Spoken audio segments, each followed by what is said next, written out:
Howdy, everybody. Welcome back. We're live. Is this the streamer who starts the stream later every day?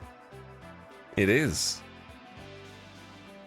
We're in that 5 p.m. launch window. Kind of grind. A little different kind of grind. Got that late shift. Welcome back, gamers. We're here for another day of RimWorld Odyssey. Gotta get it while the getting is good. While the expansion is still hot off the presses, it hasn't finished cooling. Unlike most of the lava on our map. So glad you're all back. Thanks for clicking. Also, thanks for beginning of stream sales. What's up, Belial? Appreciate the 51 months. What's up, Belial? Hurt by Randy. And Citroen for over 3 years. What's up? 3 years subs, long time, dude.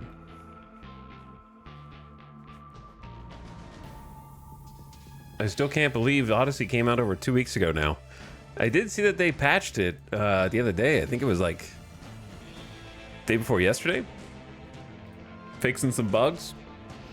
Got a few changelog things in there. I kind of read over it. I don't think any of it really applied to us, from what I could tell. None of it applied to me. But we're back, and I do have some just terrible news for all of you. Just bad news to start the stream.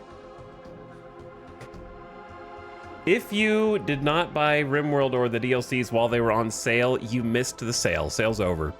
Now you have to pay full price. You waited too long. You deliberated for too long. Time's up.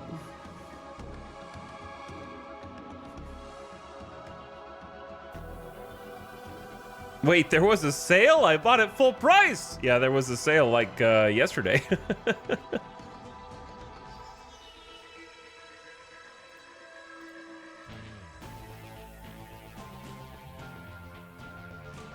And today there isn't one. You fool! You could have saved around $5, maybe $6 on Steam.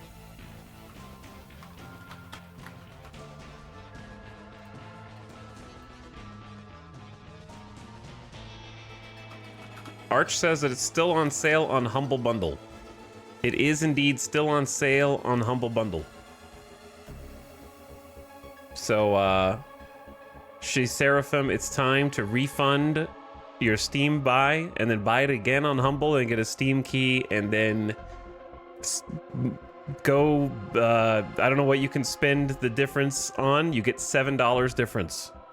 You could, correct, buy one large fry at your local fast food place. Or, like maybe a grande coffee at Starbucks. Because I think a Venti's got to be at least $7, maybe $8 at this in the year 2025.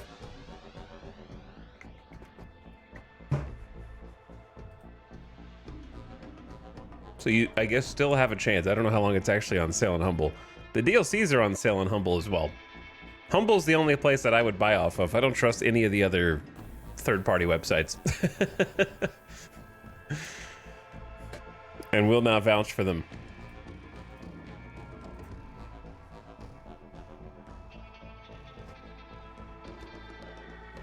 Anyway, welcome back, gamers.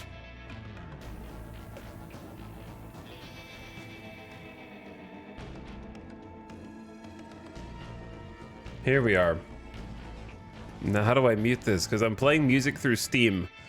I don't know how to find the Steam music player. Oh, there's a soundtrack controls button at the top right of Steam. I have never clicked this button before. Okay, there we go. Because I bought the soundtrack on Steam to support the devs. Yes, or you could buy one gift sub, correct, for your favorite streamer. But welcome, gamers. I see a lot of D faces in chat that were scared by the bad news. Hello, arrivers. And thanks for beginning of stream subs. We got day 3 of the same colony. Will it live to see a day 4? Stay tuned.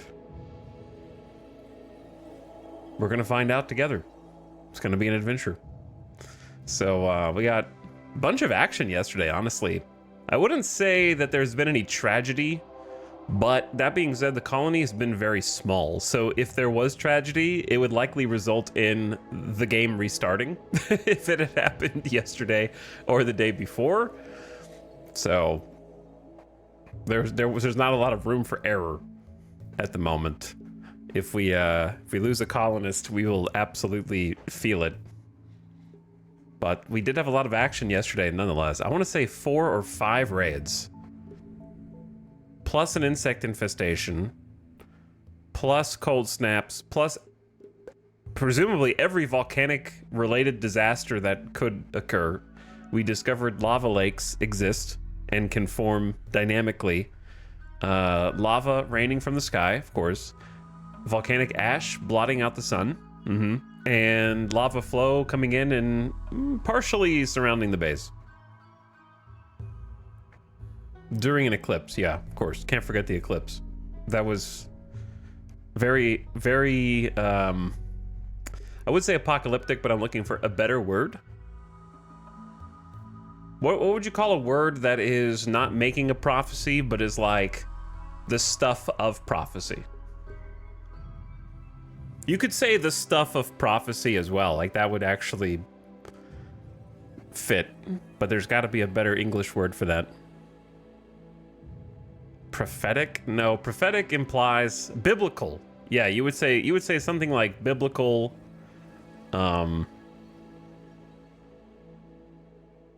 Cataclysmic is kind of a different vibe, but still works. But you get the idea. It was kind of crazy. Anyway, there was also, I feel like there were other, yeah, we had a few Manhunter packs that have been tearing through the spike traps. We had a random gazelle wave of psychic-induced madness where like 9 gazelle tried to murder us. There was a good amount of combat and action yesterday, I'd say.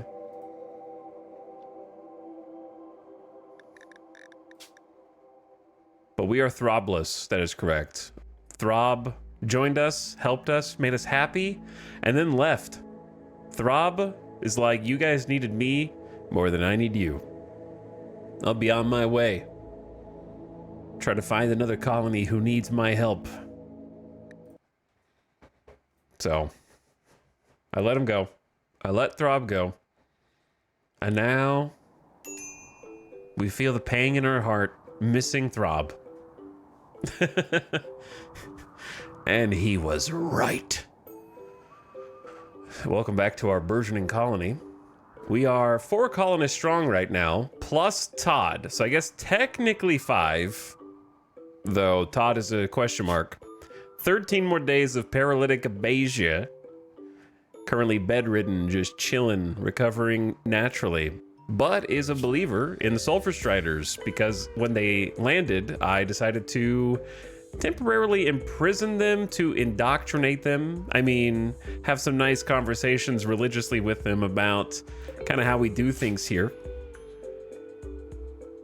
And they agreed that, you know, we made some sense.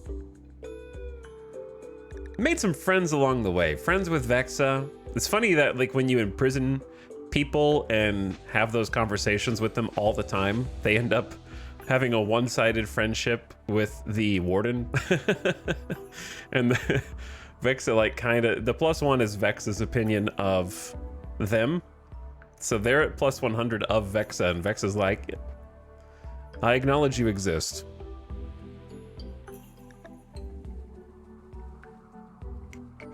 So, also friends with Kindit, who was the other warden, who likes Todd a little bit more.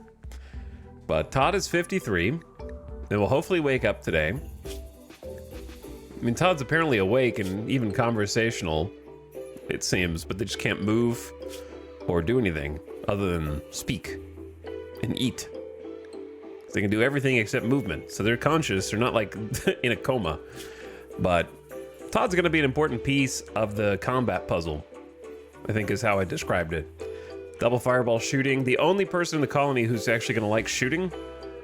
We can do some animal taming, some art, but mostly is probably going to serve as that kind of hauler cleaner, which we do need, to be fair. So still valuable with good combat skills. Kindit joined us and is our new furry gigolo doctor. Was from what was the name of their former group? It was something furry. It was like the furry Ken or something. I don't know. It was something like that. Anyway, actual gigolo, the furry pack. There it was.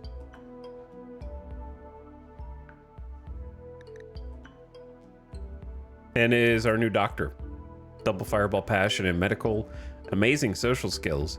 Probably bound to become the moral guide. I should honestly probably just go ahead and make them the moral guide.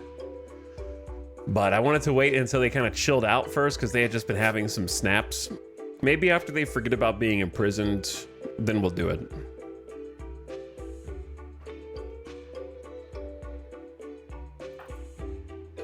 And Nectaros, of course, Nectaros is the only non-believer still following our KO-archism and is quite resolute and iron-willed in that belief, you could say.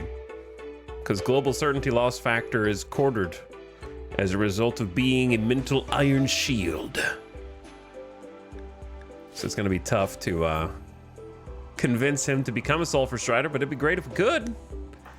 Luge is engaged to Vexa, so their marriage is set for an unknown date in the future. We got this actual nice barracks built yesterday. That was one of my focal points because I thought it was really important to have, since we don't have much space for individual bedrooms as the colony grows, having a nice barracks keeps everybody's moods a little bit more stabilized. So we'll still get some disturbed sleep and I can still improve the barracks a bit more over the -2. I get to sleep in a pretty nice barracks, but I don't like sharing a room with others. That's just gonna have to be the way it is. We got 8 beds in here.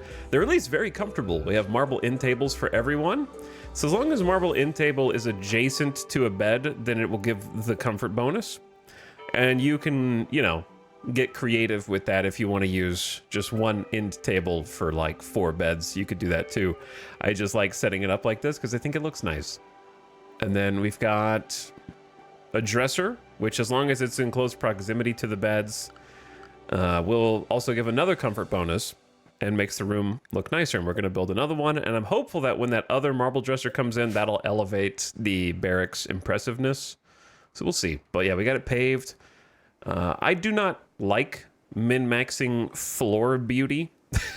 So I prefer a mixture. I wish there were, first of all, devs, I know that there are 1,000 mods. I do not care. I want more floor textures that don't have pros and cons, or this one's easier to build but prettier to look at. I just want like 2 to 3 more floor textures that don't cost 20 blocks a piece. Because I know that we have this super beauty ones that are very expensive. But just having like a couple more just base game would be great. Because like you're sort of discouraged from using flagstone because flagstone doesn't give bonus beauty, but it is faster to make or whatever, which you honestly don't even notice the difference. I cannot tell you the difference between how much time it takes to build tile versus flagstone. So I think most people either smooth floors only, which I think it's boring, or tile everything, which also gets boring. And it just makes everything look very samey. Yeah, just some alternate textures, or maybe some I don't, maybe some ideological textures to go with like totemic versus the different sort of visual aesthetics of Astropolitan and whatnot. Engraving like Dwarf Fortress, maybe. I got off on a little tangent there, but suffice it to say we have a good barracks now. And it's a nice, comfortable place to kind of do everything else out of. Because this is hopefully going to be a permanent addition, and we got some wall here in order to try to buffer them against raids. And then this is going to turn into another room. So we got a lot of base development to do today, but I think we've been moving in the right direction. You'll see a bunch of different crop fields scattered around the base, trying to kind of get as much as we can out of what's left of the grow zone, or the grow time period, because we had a really rough start. Cold snap during spring really cut into our potential grow time, and then we also had like 5 days of sky blocked by the ash of a nearby volcano. So lost a lot of grow time, and we're trying to kind of make up for it. Which is a kind of, oh, there is volcanic ash. Yeah, on the 14th of April. So, you know, during peak grow time, right at the beginning of summer. So like the first week of summer was just like gone, unfortunately. If you're wondering why I don't grow corn, that's pretty much why. I don't think corn is good on maps where your grow time is fragile and inconsistent.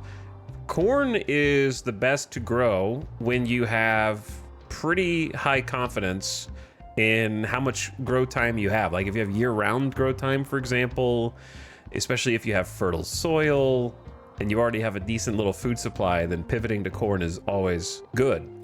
But on maps like this, where, and the reason why corn is good is because it has the highest yield, you get the most per tile for the least amount of work. So it lets your crop growers focus on other tasks instead of harvesting rice, planting rice, harvesting rice, planting rice, harvesting rice, planting rice, just to get the same amount of food as like one corn harvest. So I'm trying to lock in profits on food, I guess you could say. So we got a bunch of rice growing because we just don't trust the environment or raiders to come burn everything down. I do have some heel root outside just because there's some fertile patches out there that I'm trying to kind of capitalize on. We're about to get some here. And then we have a few potatoes just to see if we happen to be able to grow them. Because if we can, that would be a lot of food. And we got rice coming in here. You can already see almost 200 rice. We did have a massive blight yesterday also. So we have cold snap during the spring. Beginning of summer, sun blocked by volcanic ash, and then we had a blight on our like 90% grown rice crop. Don't mind the toxic waste a few feet away. Don't worry about that. And then some cotton, which I'm hoping we can use to start making clothes, for which we are researching complex clothing with the Neolithic start. Dude, I love Neolithic start. I'm gonna start doing this every time now because I think it's so satisfying to unlock every research that is meaningful. So I think I'm converted to a perma Neolithic naked brutality, I think. So we just actually powered through electricity. That was the most recent thing that happened. Harness the power of electricity for 100 different tasks. It took a long time, but with the help of Luge, who has been our full-time intellectual researcher. We also had a book on electricity somewhere over here. I don't know where it is now. So some people would read the book on electricity during their joy time, and it would help us research that as well. We unlocked electricity before pants, correct. What's the research penalty? It scales depending on the tech level that you're trying to research. So it's not like one number. So it depends on what you're researching. So like, for example, electricity is considered industrial. So it is times 2'd. I'm allergic to researching industrial things as a Neolithic. And then there are other things that are a little easier to research. Like complex clothing is considered medieval, so it's a 67% multiplier instead of a 50% multiplier, so it's a bit faster. but I think that it caps out at, like this is Spacer, but Spacer is still 2x. So I think it caps at 2x. Research penalty was the one reason I never tried Tribal Start. It's not that bad because the problem is that the default research speed is way too fast, in my opinion. So, I actually would prefer. This is why you can be glad I'm not in charge of RimWorld. I would prefer if the research speed of Neolithic was the default.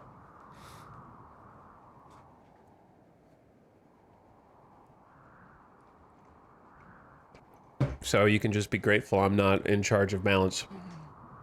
I always put research on very fast. Okay, I'm gonna not get mad at people who are cheating in their single player game and continue streaming because it's perfectly fine for them to do. And do not make fun of them or criticize them. Just move on and stop talking about it right now. Okay, Relapse and Judgment, thank you so much for 43 months of sub. I appreciate it, welcome back. Thanks for the sub. Feng Shui Gorilla's also back for 43 months. Why'd you guys time that? You must have timed that. But I appreciate the double 43-month sub. I always run out of things to research. Yeah, if you play like a full campaign, you'll run out of things to research pretty quick on the default speeds. Much less if you crank it up. What? I don't want to unpause yet because I want to just take inventory, so I am taking this 100% seriously. We're 500%. One wrong move will end the colony, like I have already multiple times before. So, let's do a little toxic inventory. For now, I'm just cleaning these up as they pop themselves, which is not a long-term solution. We haven't invented air conditioning yet, and don't say passive coolers because it won't work like that. We are about to make our first wind turbine. And I'm unfortunately gonna have to just cut it right into the crop field. I think it's the only place. We did not design this base with the intention of putting wind turbines in it. So I didn't really future-proof. I was more concerned with day-to-day survival. So we're just sort of making it work, I guess.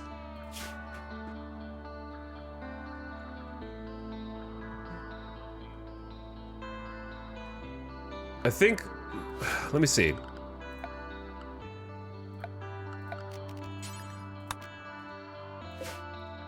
What I'm wondering is,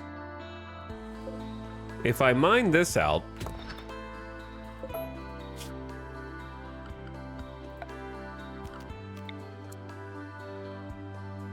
and just change the southern wall, because I'm already planning on an expansion here. So perhaps we make an adjustment.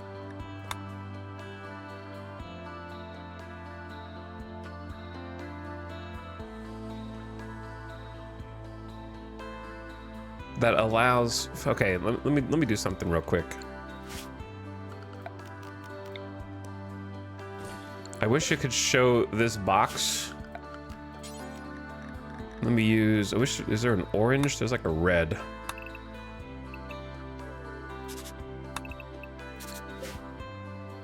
Okay, so just one more. There we go. So then copy this.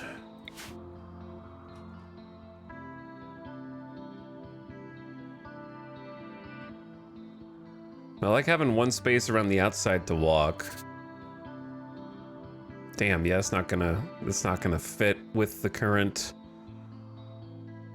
Well, it could. I just had to take literally one block away on the left, or I could push this to the right as well.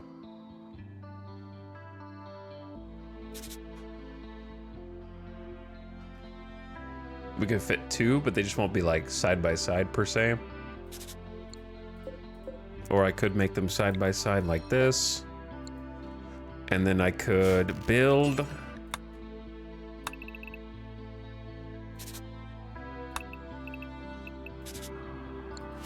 I did like the angle, but it might be correct to just give us a little bit more space for an extra wind turbine.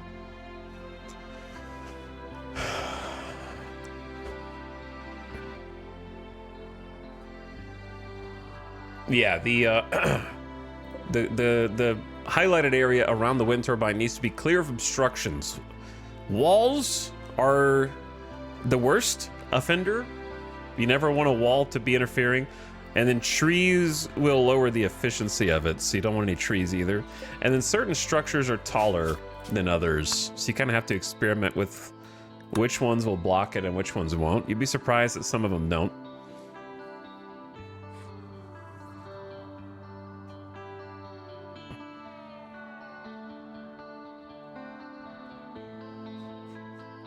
Club Chopper, thank you for the brand new sub as well. I appreciate your support in the stream and enjoy your personal RimWorld campaigns.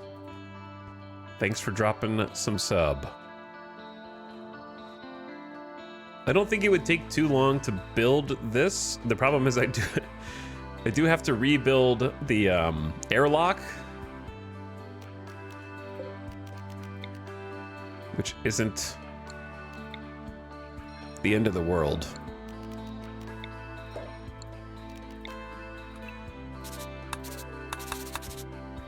Okay, that's too big. Hold on.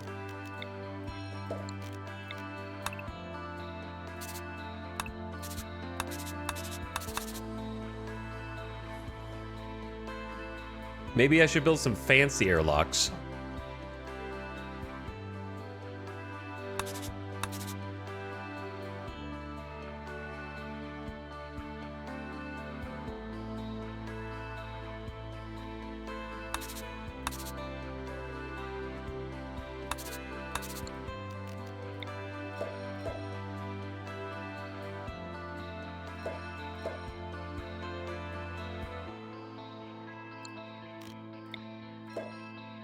Oh no, it disconnects it.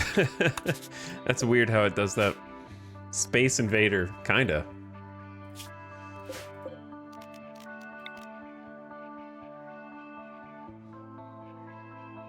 Basically just having more room for more people to be in it, and also maybe like some more.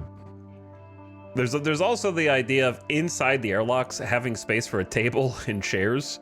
That way people working outside, if there are people outside, when they want to eat, they just go eat, have a table, sit, and then go back out and do what they're doing, instead of just eating without a table.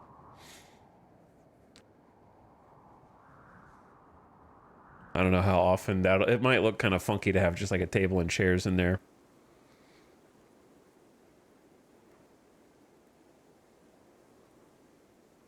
I remember how funny it was back when ideology was new, and Intel discovered that skull spikes block turbines. True.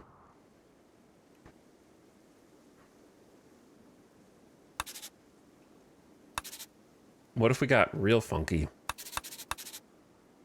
Okay, that's a little too funky. This kind of looks a little funky.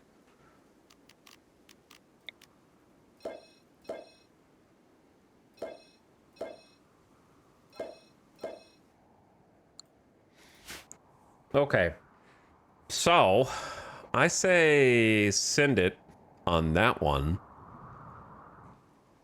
Build a little. So if we're gonna do that for sure, then I know where the first wind turbine is gonna go. It's gonna go here, and it's gonna be blocked by the wall on the bottom right, but we can fix that pretty easily.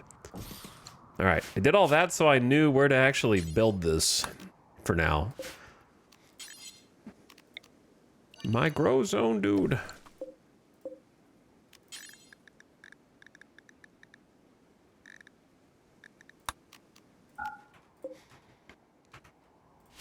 And then we're gonna have to start building a extension over here. I think it's worth it though, because like 2 wind turbines ain't gonna be enough, and solar panels are gonna just take up the whole purpose of we don't even have solar panel technology, obviously, number 1. And number 2, it's gonna block all the grow zone, which was the whole point of walling this in the first place. So we just need batteries, pretty much. 3 wind turbines will produce a lot of power, and if you have enough batteries, then you should be okay. We'll need a battery room. Okay, unpause. 35 minutes, 36 minutes. It's pretty good unpause. I'm sure there's plenty of other stuff I can plan too, but I kind of need to see what everybody's doing when they wake up, because don't we still have the flu? Oh yeah, we do still have the flu. And our guest is potentially dying of flu. Like, we had to give our guest 2 heal root and a regular industrial era med equipment to try to get them above. I don't know why their immune system is so bad. They're in a good bed. They're being fed. And they're getting the good medicine. Our other guest is getting like no medicine and is doing great. And then Nectaros also has the flu. Minus 5% consciousness, 5% manipulation, and 10% breathing. I'm telling you, chat, next expansion pathogen update, you actually have to like quarantine your sick colonists to keep them, wear protective equipment, isolate them.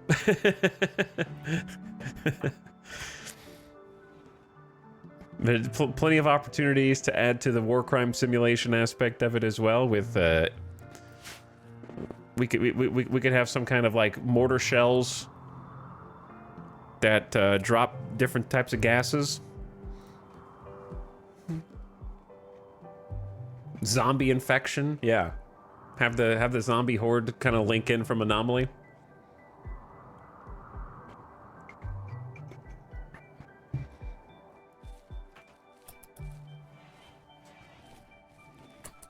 Is that heal root finished growing in my RimWorld 500% Randy campaign? What? Wow, isn't it nice to have someone who's good at planting? Vexa, your skills have really come up. We'll have to go back to the first save and compare where you started versus where you are now. 12 construction, 12 planting, extremely respectable.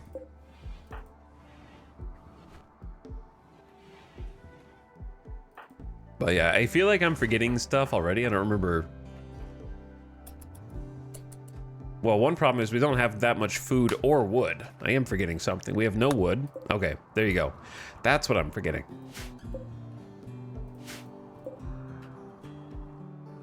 Any cougars on the map? There is one. So just be wary. We have been hunting. We're doing a good job of hunting. There's only like 4 gazelles on the map. We have been hunting them.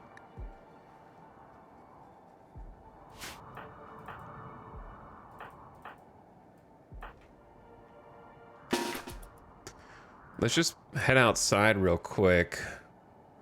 Kill the cougar. I'm trying to keep the population down so none of my pawns randomly get hunted and surprised and die. And also, if the cougar is hunting the food that we are hunting, then they're just taking our food. So we're just continuously establishing ourselves as the apex predator of this map.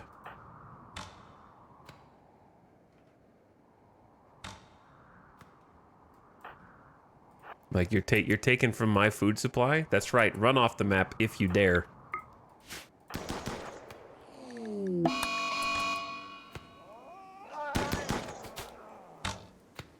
You guys are gonna need to land some shots, though.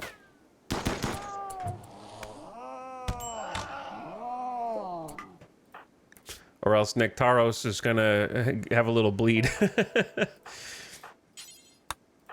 All right, I just want to prevent any potential infection. You could haul the cougar in. Nectaros is kind of a Chad. Came out here and just killed a cougar with the flu. Bit you in the leg. I think Vexa got the great bow shot. Actually, Luge, you can stay out here, and then Nectaros can butcher that animal. Then we can hunt the 2. The problem is we have to cut the trees. Hold up. Just make sure you don't cut down the wrong tree. There is such a thing.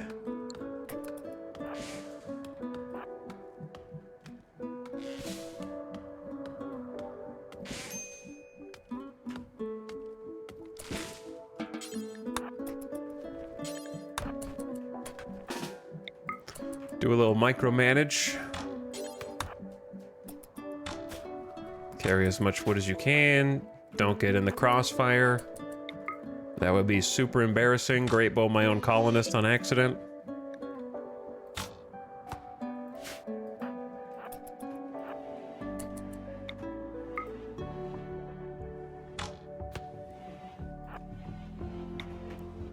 Thank you for running closer to base, but now I need you to die.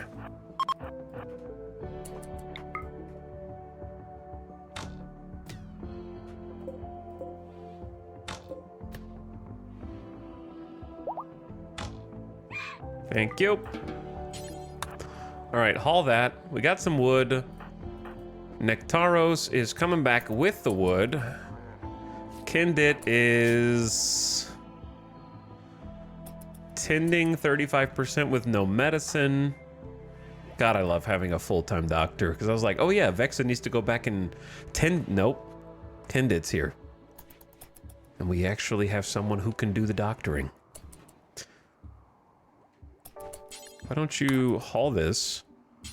Because leaving the medicine outside is not really helping anybody. Bring that in so we can actually use it. Heal root. I love it. All right, cooking some meals, because that's what we're short on right now. Unfortunately, the head chef has the flu, and that will not stop him from cooking meals for you. So you're just gonna have to eat, because we're in a tough situation right now. Hello, chicken. I'm gonna get you a rooster at some point.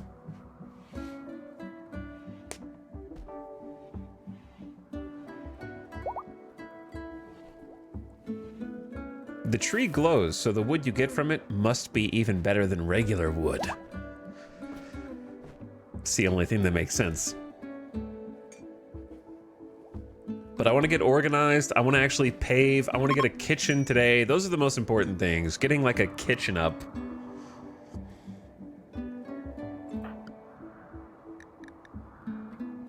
And electricity, of course.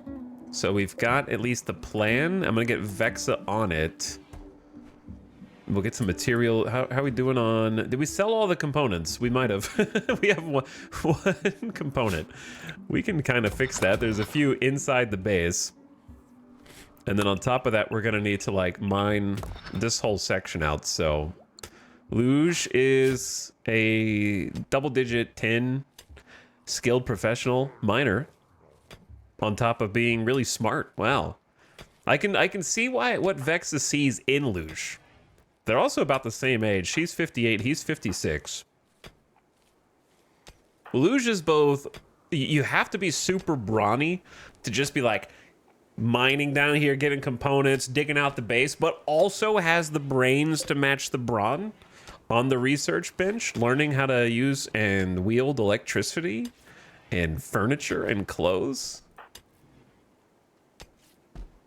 Got a lot going on for him. And is sanguine, just naturally upbeat all the time. Has a great mood. Always feeling pretty upbeat.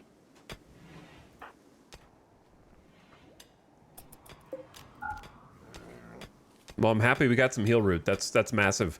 The fact that we haven't been heal root starved this whole time has actually been a bit of a miracle.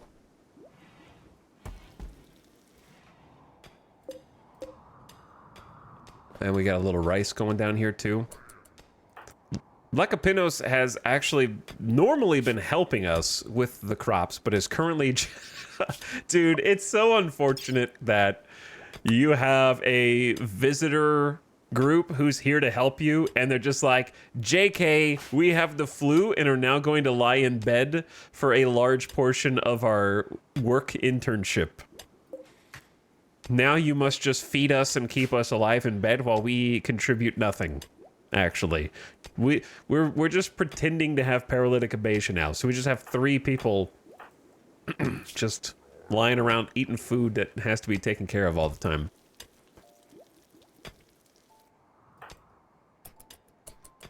But this is nice. So we definitely like have some food. It's all out here. We just need a better cooking solution. Hey, there's some components. Good job, Luge. Good job. So I want to make sure we get the rice before it cools off, but also let's just haul some in because the local animals are going to gather up around this.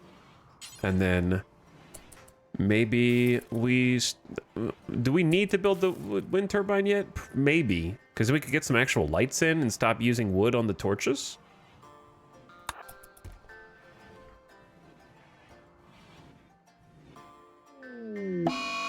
Okay, well, it turns out we need to get the crops. Lava has begun to pour into the region, flooding the low-lying volcanic rock. Keep your colonists out of harm's way. All right, it might not reach us because it's at the furthest southwestern end. Oh, never mind. Okay, rip this rice, possibly rip this heel root. I'm gonna have Vexa prioritize the rice outside now. And we're gonna just try and harvest what we can here. Cause here comes the lava. I thought it was gonna be down here, but it's actually over here too. So it might sweep over this area. I'm glad we got at least that heel root. This is taking a little longer to grow.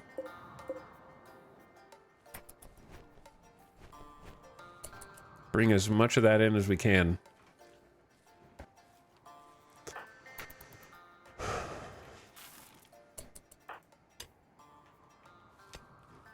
Hello, Gazelle. If you stand too close, I'm gonna get you. You're just hovering.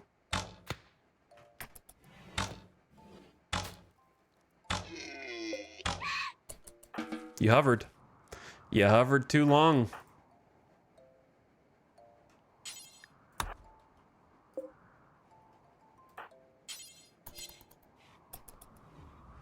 We should have plenty of food. Yeah, Nectaros just kind of needs to cook. Let me check on everybody's flu situation. 3 hours and 1 hour and 6 hours. All right. Most of you are going to be okay. Vexa could use a little backup here, though.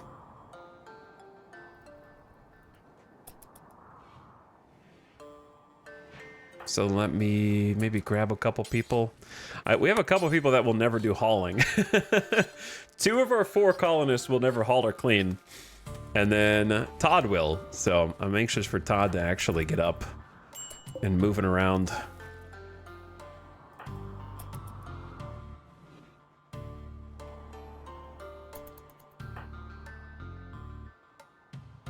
All right, I think we'll have enough time. I'm gonna let you go to bed.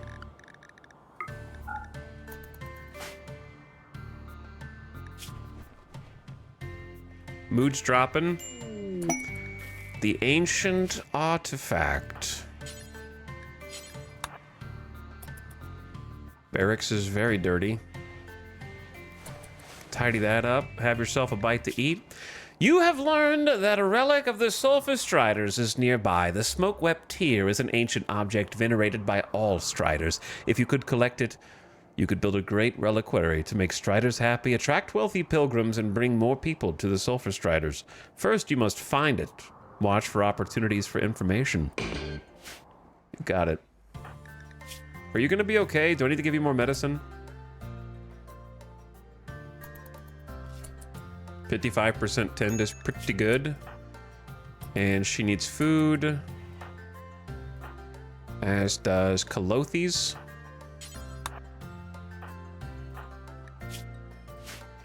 He's almost immune. It's creeping ever closer.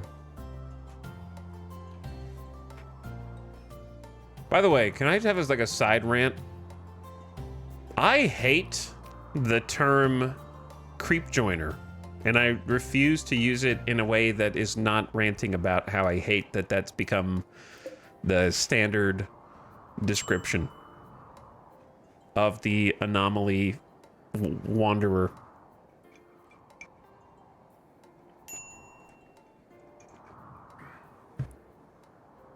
Anomaly joiners, but why? I just hate it. I don't like it. I didn't know that was a term. It is.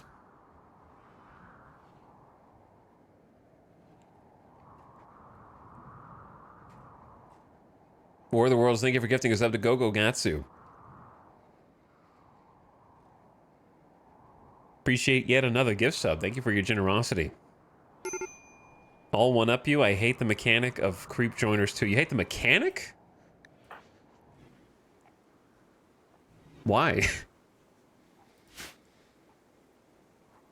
I think the idea of people who join you who have too good to be true or not too good to be true aspects about them, but may be something detrimental down the road is pretty good. It's a nice risk-reward scenario. Just reject them? I don't see... I would say that on average, they're really good. Like, my experience with them, I've accepted every single one that has ever asked to join me, and I would say that on average, they're better than any other pawn that could possibly join you. Maybe is that the problem, though?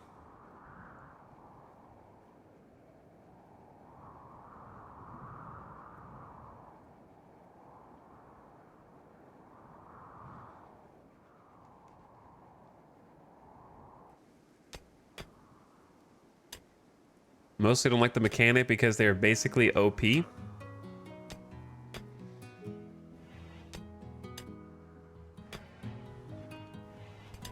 Maybe.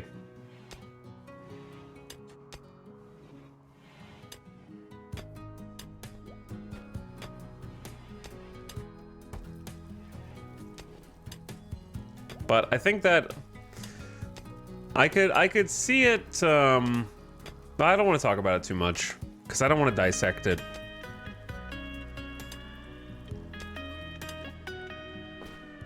I don't want to dissect mechanics too much.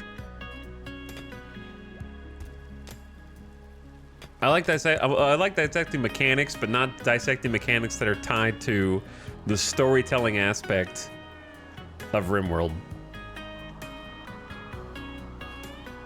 Such as the chatters who are currently just kind of describing the possible permutations of them. That's why I shouldn't have even engaged with you, Killing, so I'm going to time you out for tricking me.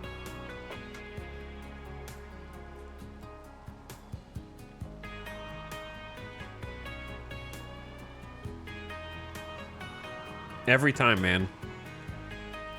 Every time. I should know better by now.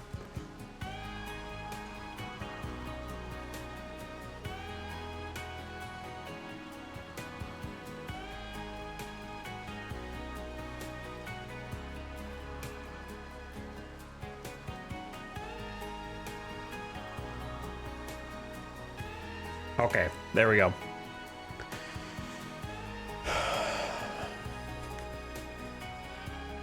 There we go. That's why it's like tough to talk about. Here's the thing. To further elaborate, it's hard to talk about anything related to Anomaly because Anomaly itself is predicated on you playing it without knowledge of the things that are going to happen in it. That's the entire basis of the game. So there's going to be a faction of people who were like, Anomaly sucks because XYZ, who did not have a earnest and honest experience with the game because they either just heard people peripherally talking about, well, make sure you don't do this to prevent this, which defeats the purpose of the DLC.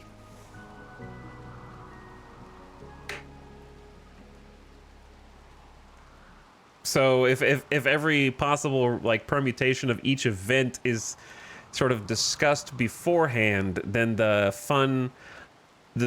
joy of Anomaly as an experience is taken from its cradle before it can actually like exist.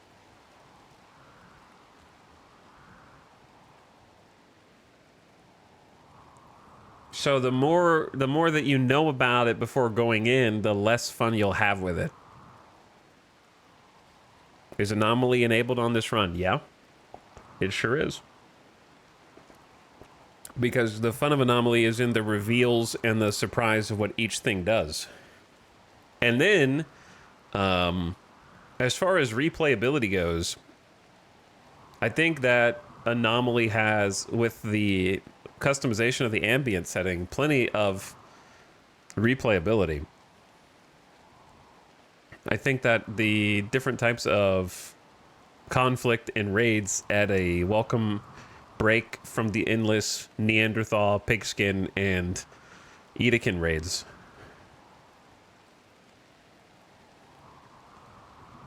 And having to occasionally pivot into trying to solve a separate crisis is pretty fun. And there's still things that I haven't seen in it because I didn't even get all of the different creatures in my 200-hour campaign.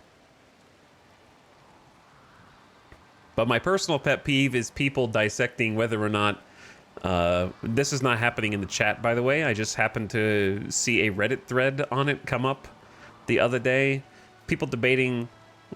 There's a large portion of people who are extremely proud of the fact that they never bought Anomaly, because they just heard people say it wasn't very replayable or like it didn't appeal to them, which just drives me crazy that there's like a self-righteous cluster of people who are just like, oh, you want to know how much Anomaly I played? 0 hours. It's the one DLC I never bought. And they're like proud of that for some reason. And this is not a straw man, by the way. This actual comments. They didn't say I'm proud of that, but they did say, you know how much Anomaly I played? 0 hours. Never bought. And it's like very weird thing to be proud of. Like they were trying to stick it to the devs or something like that. Like that Villian knows what thread I'm talking about. Which, caught. I was too specific. People in that thread were trying to trick people into thinking that people weren't hating on Anomaly. Indeed, people. Indeed.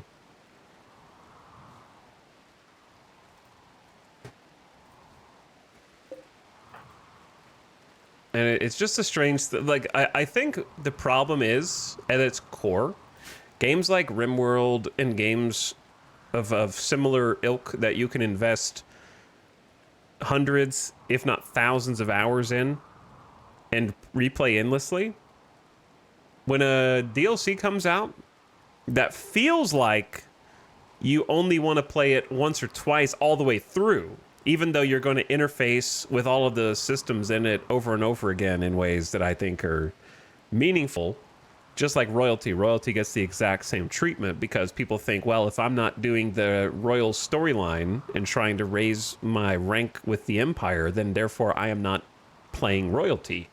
Therefore, it is not replayable. And the same thing I think people think about Anomaly, where it's like, if I'm not activating the monolith and trying to get to the Anomaly end, I am not replaying Anomaly. So that's kind of just false from its inception, but moreover, I think that there's this false value on perceived endless replayability when like a DLC costs $25 or whatever, and you can easily get 250 hours out of it from that DLC alone. Like our campaign for one full campaign was like 28 streams. I think it was like 250 to 300 hours from one DLC. And it's like, that was $25. It's crazy.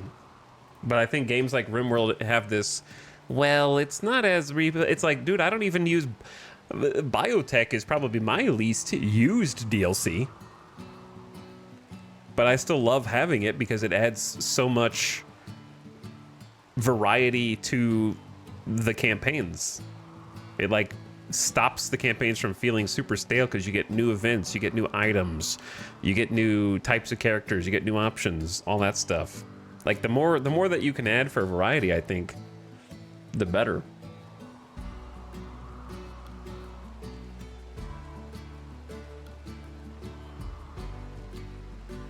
But also, yeah, I would say that like Tuna Man said, my Anomaly playthrough was probably the most fun I've had in RimWorld. I would agree that my Anomaly playthrough was my favorite RimWorld playthrough since the game came out, for sure. That was like the most fun in a concentrated dose that I have had in RimWorld since its release, for sure. Does that mean that I can get that same amount of fun over and over in the same dosage and the same quantity by continuously replaying the Anomaly campaign? No, but who cares?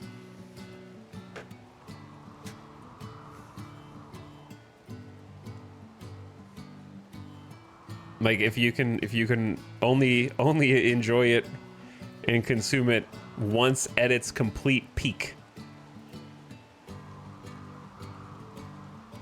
I just think the reason why, first of all, there's an ad about to start, so I should have just started this rant when the ad was gonna play. That way, since we're paused anyways, I'm just gonna continue the rant during the ad.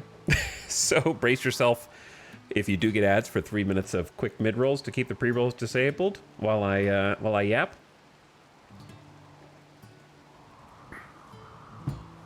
I think the problem is that replayability in all games is vastly overrated because this is the hottest of takes. People are used to the repetition of their mundane lives bleeding over into their video games where they just want the same slop day in and day out. And they don't care about experiences. They don't care about feeling a high that might be a once-in-a-lifetime type of euphoria that you get from seeing something novel and unique, that it will only be novel and unique one time. They would rather have the slow bleed comfort of boringness that is predictable every day, day in and day out, that does just enough to keep their interest.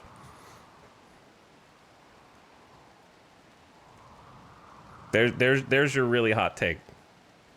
The same reason why when you ask somebody what do they want to eat for dinner on a given weekend, they'll go to the same restaurant that they go to every weekend instead of opening up their phone and looking for somewhere new to try out to see if they can get some new interesting. No, you're just gonna go to the same place every week instead because it's too scary to like try something new.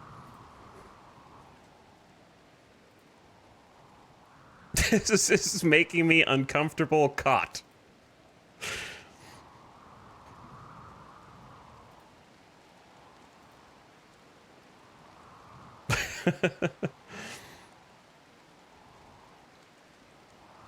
Me, the way that I like to live, I have plenty of mundanity, if that's even a word, right?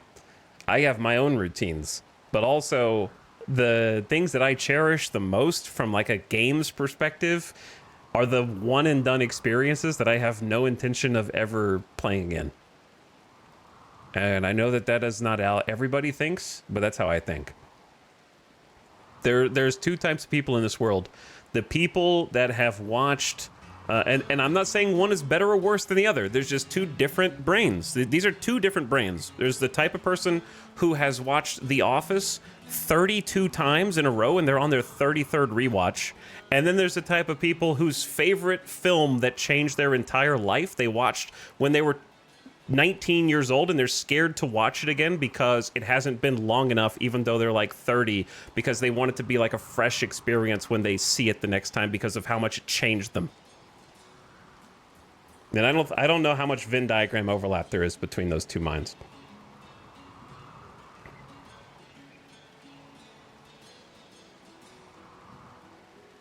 But I don't think one's better than the other. I just think it's two different brain sets.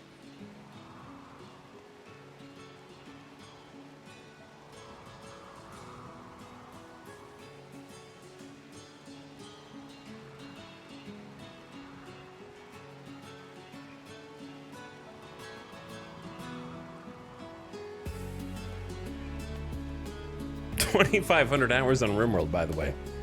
Anyway, welcome back from the ad.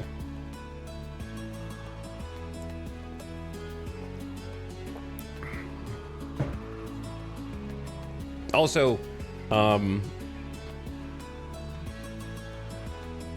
of my favorite things is when you're making a generalization to prove a point, and then someone in chat goes, I wouldn't say all people are like that.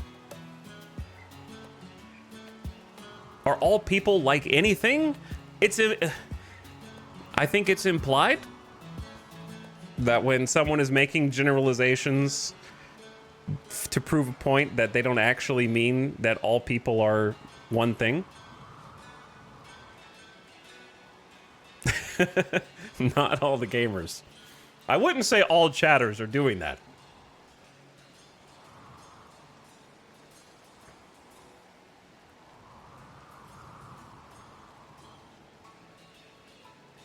Hey, not all people mean that when they make generalizations. Nice straw man, actually.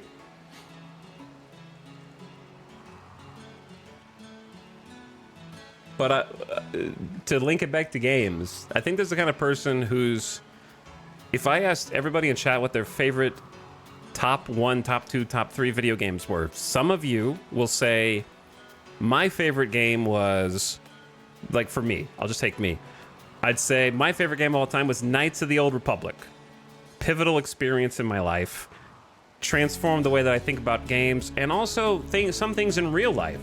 But I'll never play it again. I played it once.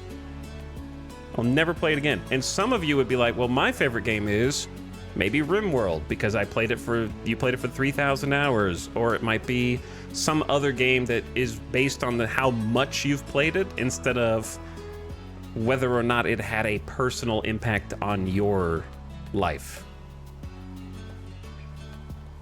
Like, some people gravitate towards the one and done experience that was just like a transformative, my favorite games, RimWorld wouldn't even crack my top 3 favorite games, but I've played it more than any of those games. You know what I mean? Just as an example, like, it has the most playtime by numbers. But I wouldn't be, if you asked me like, hey, what are your top 3 games of all time? RimWorld would make like the top maybe 5, maybe somewhere in there, maybe 10 at least. What are your top 3 favorite games? Well, I have to look at every game first instead of going off the cuff. But I would say Star Wars Knights of the Old Republic, Death Stranding 1, and Teenage Mutant Ninja Turtles, Turtles in Time.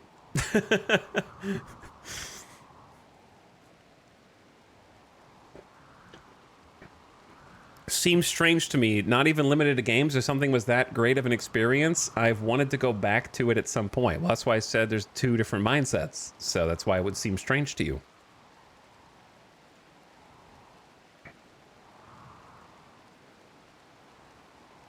So it seeming strange is probably normal. But none of them are games that that I have... I would not put any game in the top 10 because of some perceived amount of replayability.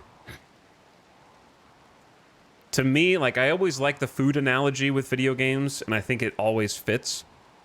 Just because I eat the same sandwiches from the same sandwich place and get the same fries every week doesn't mean it's my favorite restaurant. Like, that doesn't mean, like, if you were like, hey, let's go somewhere special for your birthday, I wouldn't be like, well, I go to the sandwich place every week.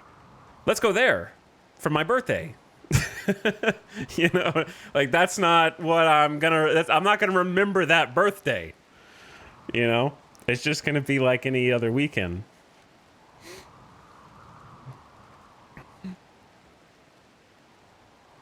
That's how I feel. I know a lot of people feel differently. Not about the birthday thing, but just about the, like, things that have the most impact on you while you're experiencing them. I fear experiencing something again after a long time in case I like it less than I did the first time. Yeah, for me, it's not really like it less. It's more like the things you liked about it become... They lose their novelty. And when there's nothing wrong with loving something for novelty, but you're erasing what you liked about it by over-consuming it.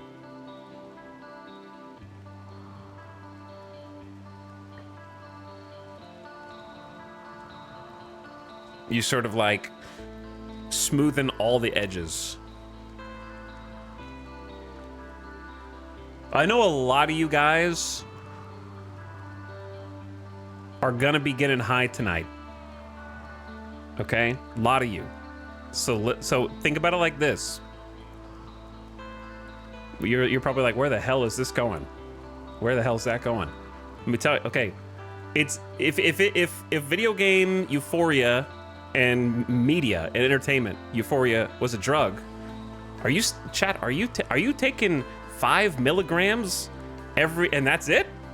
Or are you upping the dosage? Now you need 10. Now you need 15. Now you need 20. Now you need medicinal grade. You know what I mean? Like if you just what felt like the peak before, you start to need more to get to the same place.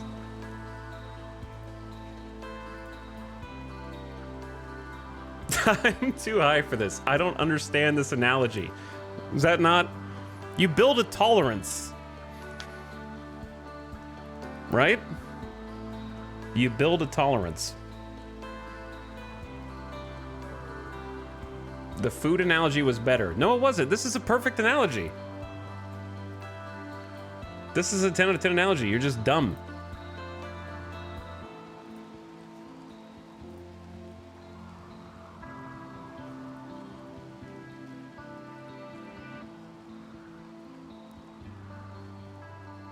Etal, drugs are different. No, they're not. You think you're gonna sit here and tell me drugs are different from your video game and caffeine addictions? Give me a break. I'm not dumb, I'm high. Chat, it's just how the body works, dude. If you're your body is flushed. You're starting with a blank slate, okay? And I know this is crazy, but imagine a world in which you haven't consumed any alcohol or done any weed or any other drugs in months. You have a completely clean slate. Okay? The first time you take half an edible, you're gonna be up. And then the next day you take half an edible, you're gonna be a little lower. And the next day a little lower. Okay, well you're ready to move to like a full. You gotta like keep upping the dose, dude. You can't just stay on like 5 mg forever. If you drink like whiskey, you build up a tolerance.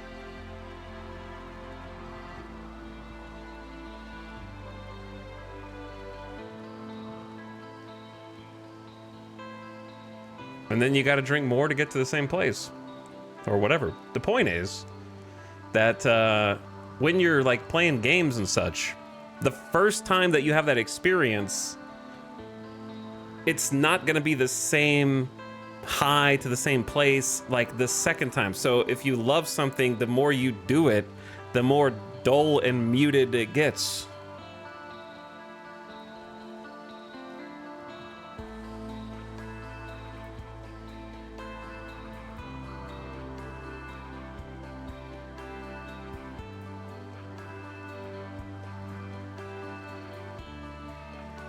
Oh yeah, that's why I haven't replayed Disco Elysium, but it's one of my favorite games. Okay, we're almost there, Lingonberry. We're almost there to you who just said the food analogy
else.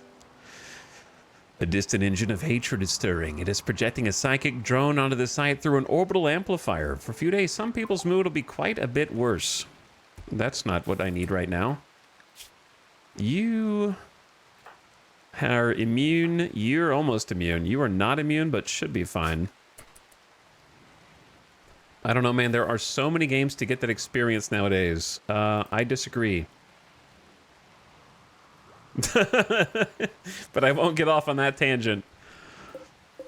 We won't. Don't worry, chat. We're not going to have the games are worse now discussion. But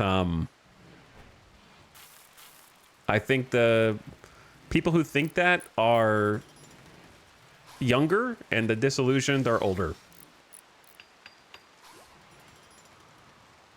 Is what I would say.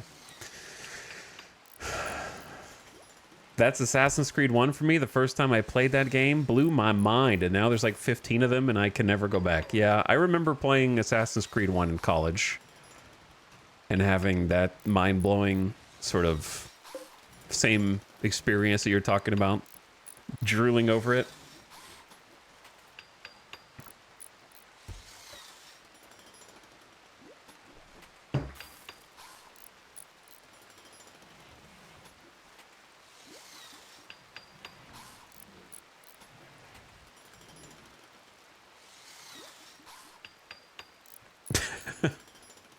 Kenshi 2 will hit the streets like crack if we are going off Vital's drug analogy.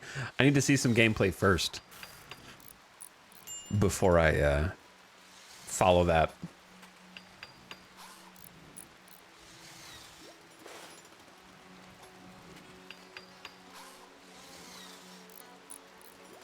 I wish I could forget Valheim and replay it again with a friend. Same. I wish I could forget Valheim and experience it again.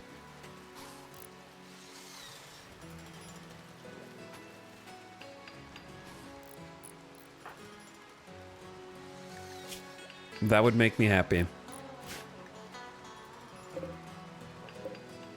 But games like RimWorld have so much built-in replayability because of all of the different pieces that get thrown in, shaken up, and then unloaded in seemingly random order to you each campaign.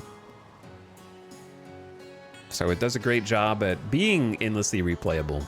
It would definitely make my top 5 favorite games. It's just, again, for me, my favorite stuff is like an experience.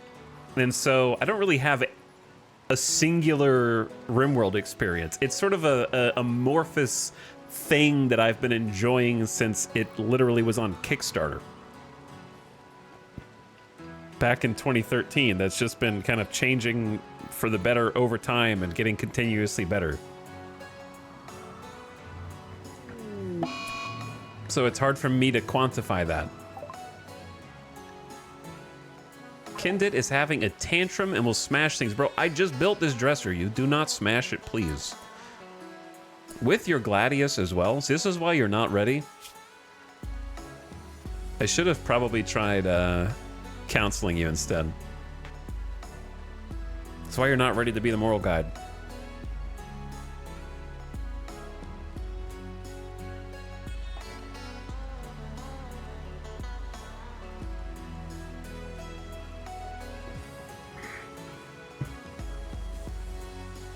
Oh, here we go. I told you I'm not having this conversation. I'm not going to respond to chatters. I'm just going to let them enjoy the things that they enjoy. Stop, dude. Now I got to break this or build this all over again, man.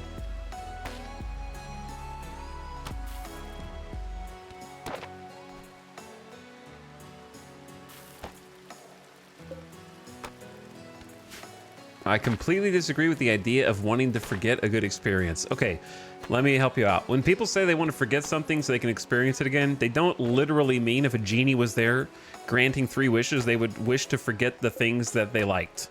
They just mean that they wish that they could have the same experience with the things that they love so much a second time. Okay, it's not a literal situation. Just bliss lobotomize me. They're not actually asking to get mind wiped.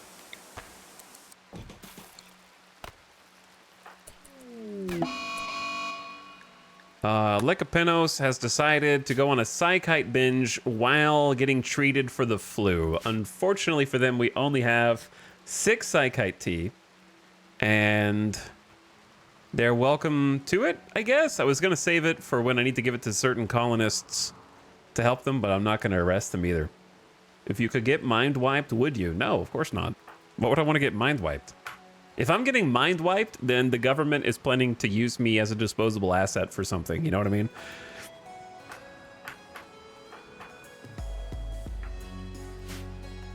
And they don't care if I live or die at that point.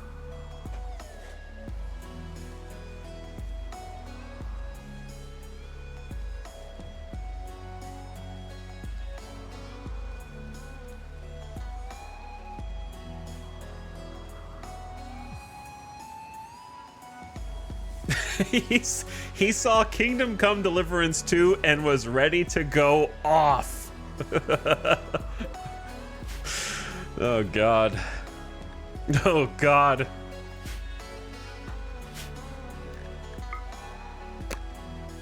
It's bad out there. It's bad out there.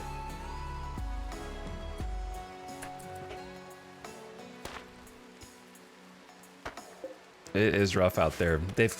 They've convinced the children that Kingdom Come Deliverance 2 is Game of the Year material. That's how you know. Look no further for proof of our current gaming crisis. It's bleak. It's bleak, dude. All right, bed. Save the bed. Sorry, Todd.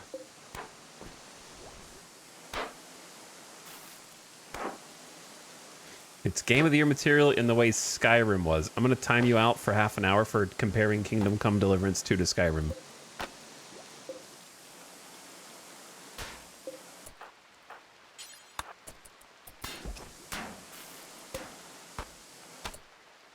Please, don't break everything.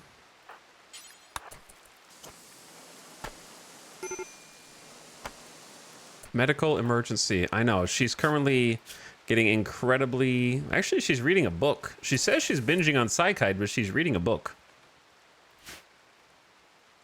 Only half an hour?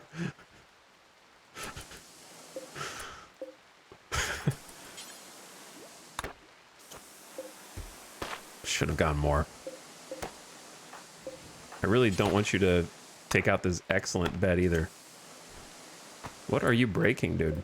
Oh my god, all just end tables. Shit! Kinded, I am gonna arrest your ass, dude.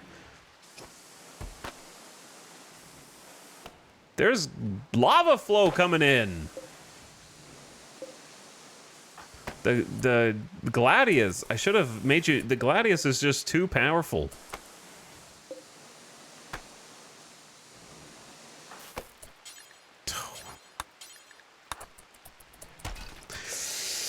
I'm gonna have to rebuild like 4 marble end tables.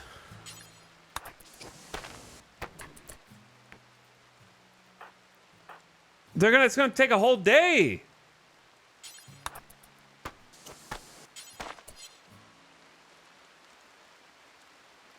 That's good. There's like minus 2 days of building. Like, how much do you need to break?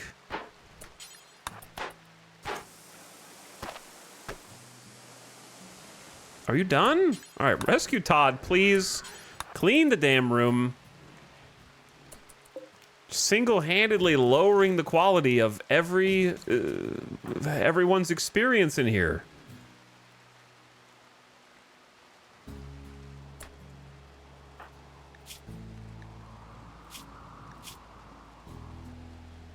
Moderate psychic drones a -22. I feel like someone is always just out of sight speaking to me.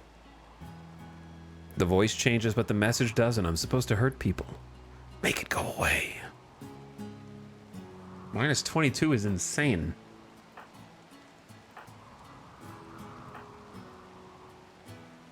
Edekin are psychically dull.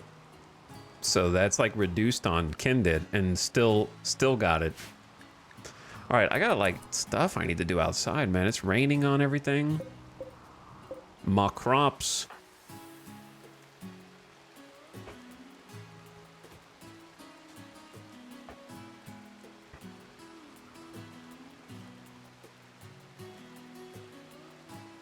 What that chatter said had me seeing red for a second.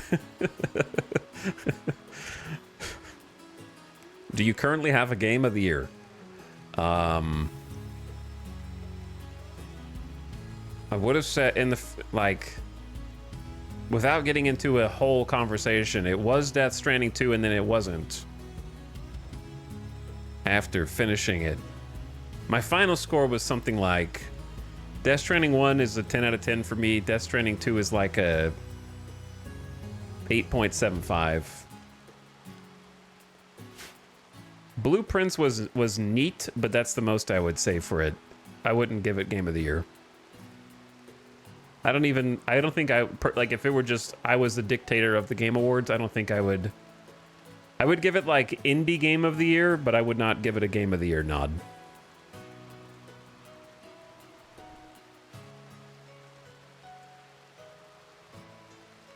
I wouldn't even nominate it. It was like neat and kind of fun.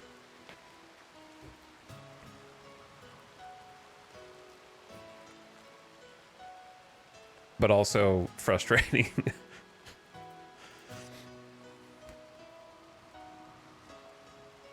I haven't played Expedition 33, so I can't comment on that.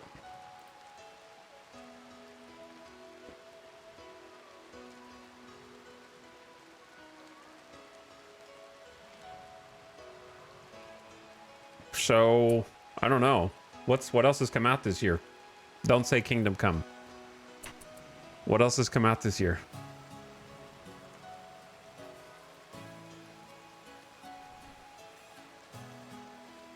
Expedition 33 was my game of the year until it wasn't.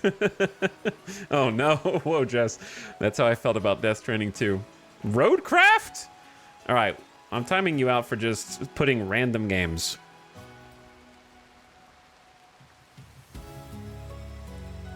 You just put like a random game out. Hades 2 is going to come out this year. Okay, yeah. Hades 2, I haven't played it, but based on Hades 1, may have a chance. I haven't played Hades 2 yet. I'm waiting on it to be done. Then I'm going to enjoy it on the couch for fun. The Altars? Okay, I didn't play The Altars, but I watched enough of it to know that I would hate it with every fiber of my being. So, not even gonna give you like Expedition 33. I could look at it and be like, I might like that. I think I would enjoy that. I look at Altars and I'm like, hell no. It's down there in the pit with Kingdom Come for me.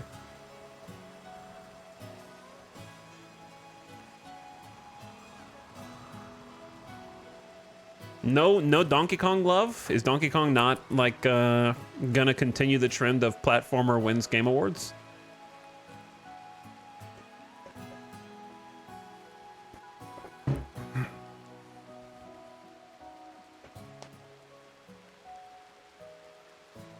It's peak. Banana. What specifically about Kingdom Come Deliverance 2 makes you hate it? Every single aspect of it except the visual fidelity of the graphics. Literally every other aspect of the game.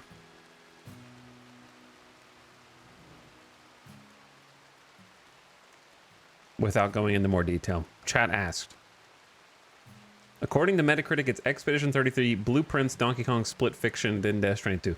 Split Fiction was also neat, but it definitely did not have the same factor, the it factor that their previous work did. There was a new Donkey Kong game? Yeah, it just came out. I don't know. I think Donkey Kong is good, but only if you play it yourself. Yes, that's what we're talking about. That's what Game of the Year is, chat. It's not which game did you enjoy watching on stream the most. Otherwise, RimWorld would win every year. It's which one did you enjoy, do you think is the best game to play? Correct. All right, I'm losing IQ by continuously responding to chat. I need to stop. I need to just let it just get that out of here and let's focus on the task at hand, which is there's too much junk. Kindit is Catharsis plus 40. Meals, we have 13. Good. Nectaros has flu immunity. Lycopinos is just wandering around, supposedly binging on Psychite. I guess that's true.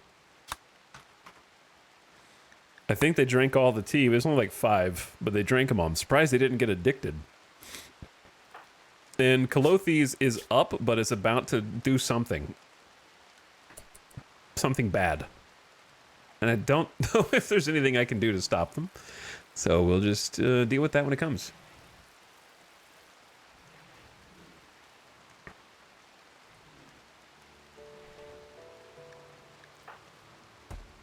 As long as Lycopinos doesn't die, that'd be great. All right. You've got many problems, many things to do.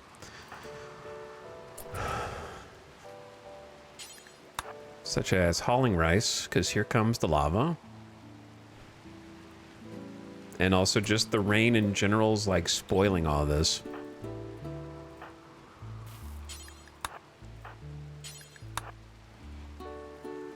But anyway, I don't think I've played anything this year that I'm like, that's game of the year. Definitively. Of all the games, I think Hades 2 has the best chance just based on pedigree, even though I haven't played it myself. And I hope it's if Hades 2 is as good as Hades 1 is, then it would be my game of the year.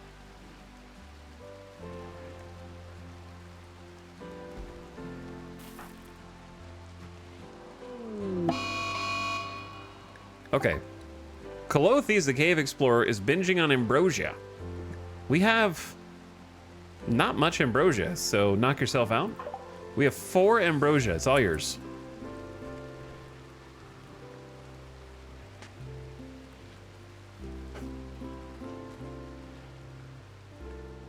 You can have it. Got a little bit of heal root here. We're gonna have to force harvest because the lava is just getting really close. So I'd say let's go ahead and just force harvest now. Just whatever is available.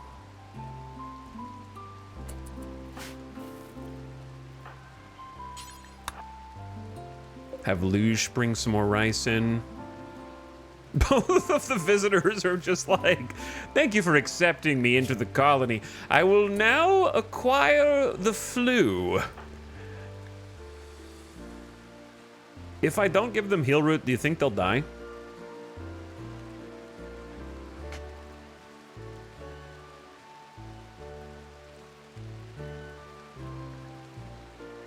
Any interest in the Final Fantasy Tactics remake? I don't really know much about it. Don't know much. 2% is a thin window, but probably fine. Probably.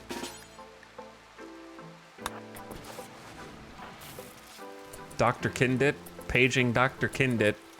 55% tinned with no medicines, kind of goated, so maybe that'll be enough.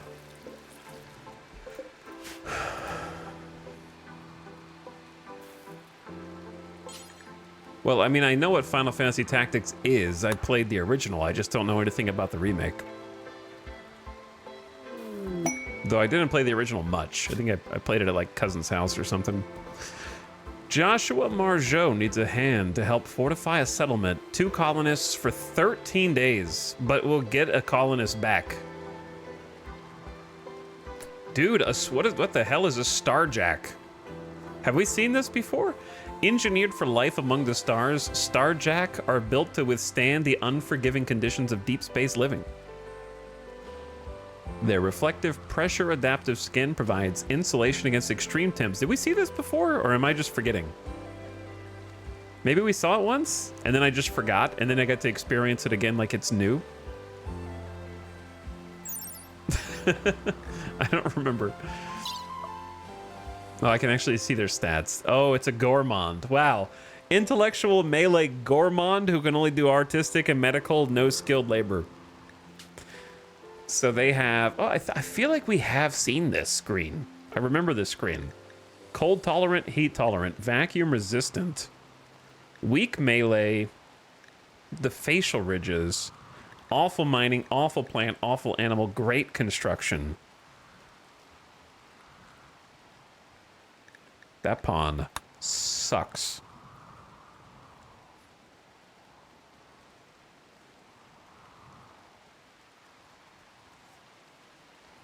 I definitely don't want that pawn. I definitely don't want to give you 2 of my pawns for 13 days.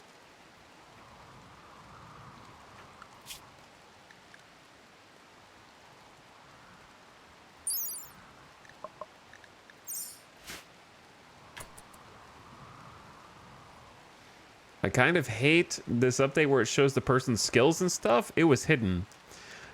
I don't remember 100%, but I feel like previously, some pawns you could preview fully and some you couldn't. And this was one of the ones you could see. Because some missions would be like, they refuse to tell you more about themselves, and those ones were hidden. But this is a reward, so I think you could always see this one. All right, you actually just don't need to replant any of this, so that was my bad. But we do need to cut all of that. Does she live? we don't know yet. Probably gonna live. Ambrosia warmth 30 hours, just hitting all that ambrosia. Why can you only haul like 8? I hate when they just try and take it to existing stack, and so they carry less instead of carrying the full stack to an empty spot and then sorting it later. Whatever, as long as it's inside.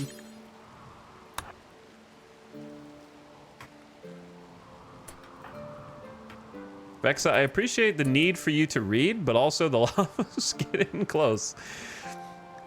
Lecapinos, 99.7, 0.8, 0.9. Immunity achieved. All right, you lived. Congrats. Well done.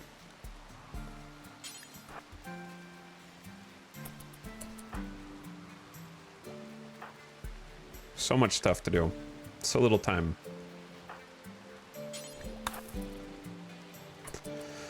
Taking care of the newbies is not really helping.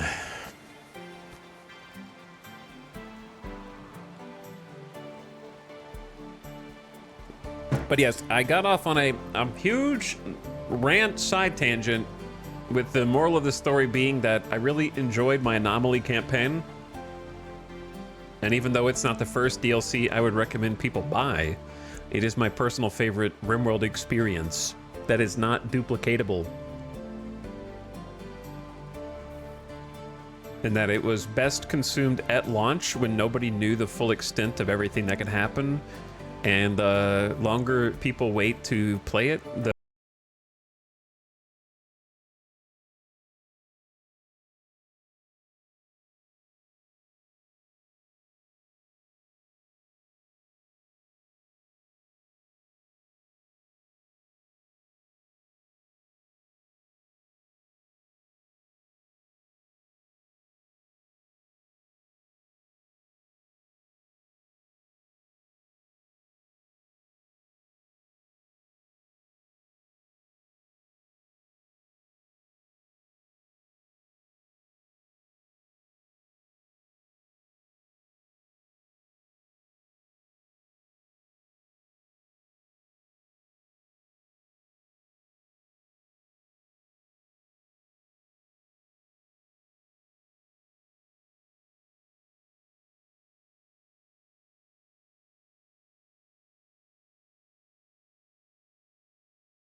Damn, I don't...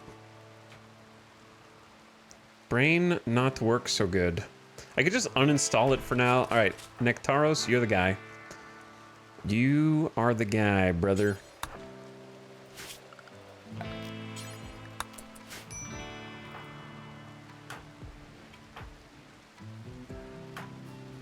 And if you get crushed, you get crushed. Vexa, I understand you think you need to rest. But what actually needs to happen is you need to get to work. And Luge, you can't pray. You need to go get the rice. Thank you.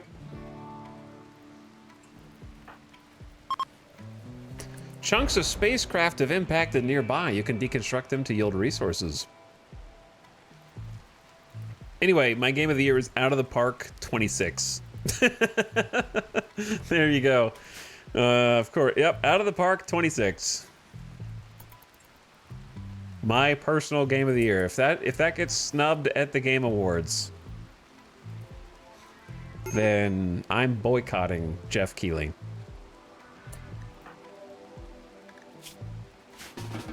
Major break risk.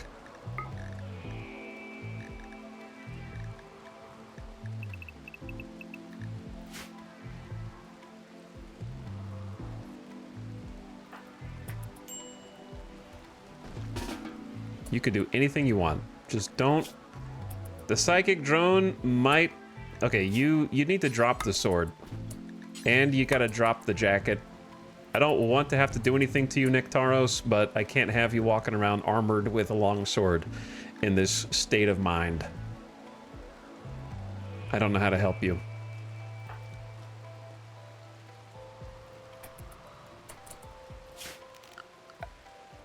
Okay, you might have one more day.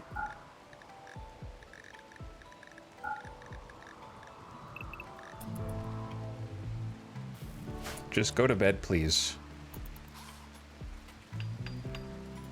That'll at least buy us some time for the psychic drone to dissipate. We need to come out and get the heal route tomorrow. Hey! I'm allergic to the psychic drone ending when I need to get the heal route tomorrow. We need a light in here, dude. And to clean up. Someone made it dirty by trying to destroy everything. And fall has officially begun.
Fruit. Oh, it's gorgeous. I know we probably botched a few, but it was like 89% grown. God, it's so good. Is that, you're carrying a stack of 21 heal root? Oh. Unless a fire burns everything inside the base, we actually have a medicinal stockpile for the first time ever.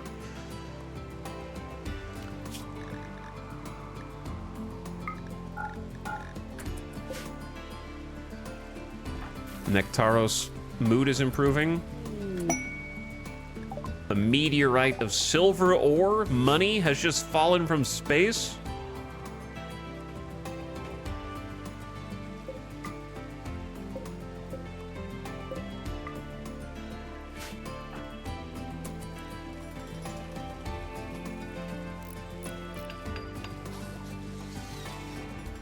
But yeah, I wasn't saying RimWorld's not in my top 3 favorite games of all time as a dig.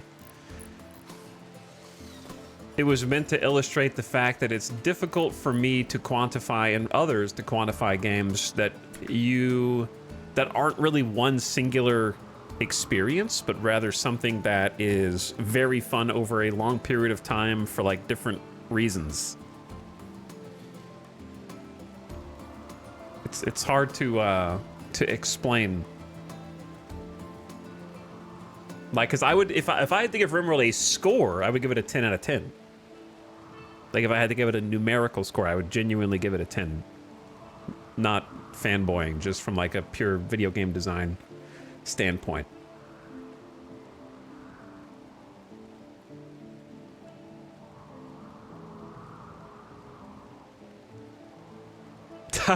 Tyne and inconsolable.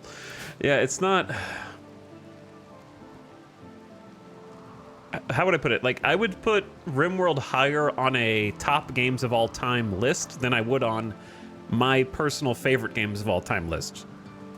Does that make sense? Like, it's almost more like an objective respect that I have for it.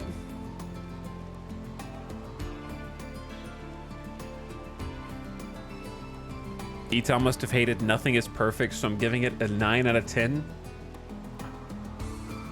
I think that I do dislike that. I wouldn't say I hate it, but personally, I think numbers are made up. Well, okay, numbers are real, but the number we give things is made up. So just go on vibes. If you think in your brain, what would I give that out of 10? You think 10? Go for it. Don't be like, no, you can't do that. There's a rule. Like, you can't, if you change the number based on a perceived rule, then you're not giving it an honest score.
but it was still a very different experience from playing it the first time.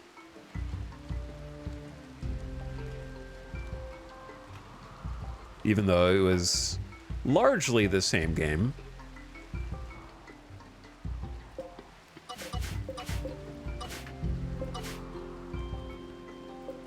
Okay, got a lot of our little secondary crop fields,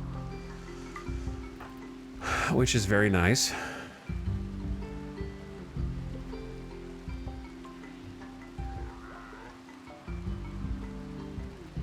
I've lost a couple favorite games because they got updated and changed for the worst. I don't know if that's ever happened to me. But like my top 10, let me see my top 10 most played games of all time on Steam. Would I put any of them in my favorite?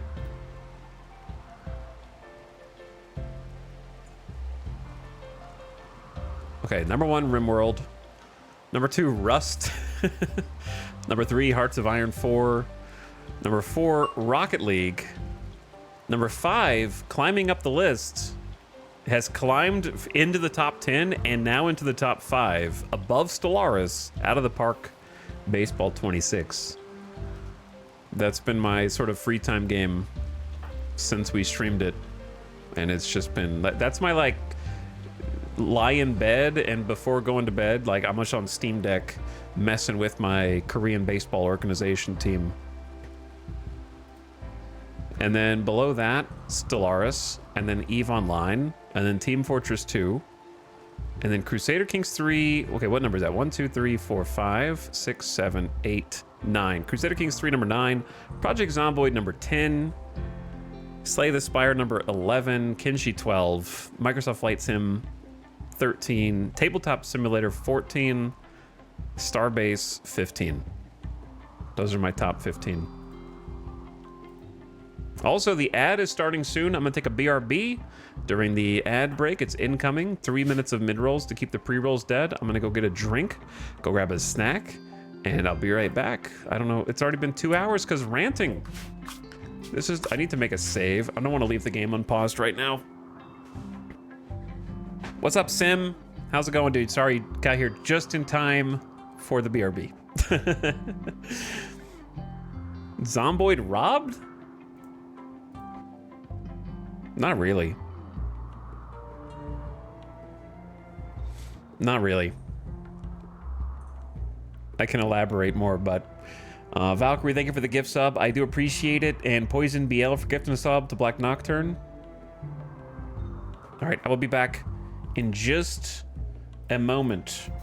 Thank you for watching and listening to the rambling.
Yo.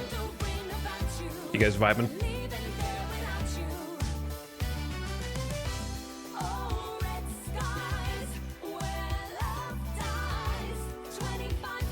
Welcome back.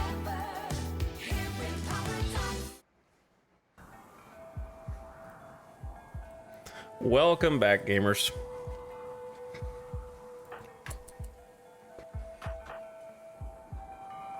Lava? Did the lava stop flowing? Did I emergency harvest the crops for no reason?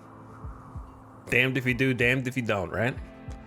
If you didn't harvest the crops, then the lava would for sure get over here and burn all of them.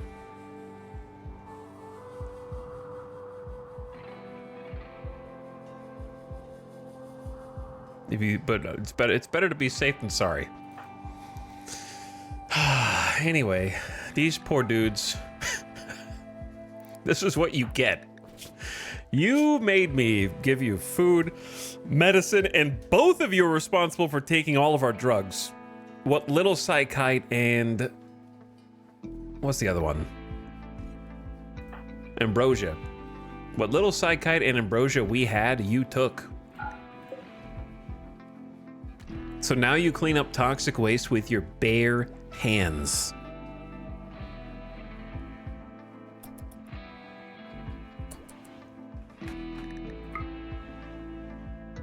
And it might take a while, but it'll be worth it in the end. We'll eventually get the freezer on in there. Okay, so a couple things. Happy that this is no longer just a random compacted steel cave. Couple things. Lots to do. Lots to do. Big jobs. Is chicken gonna live? Chicken's gonna live. We have 17 meals. 800 food stockpiled. Honestly, 800 is not as much as I thought that there was gonna be. I know it's the 1st of September. But I do think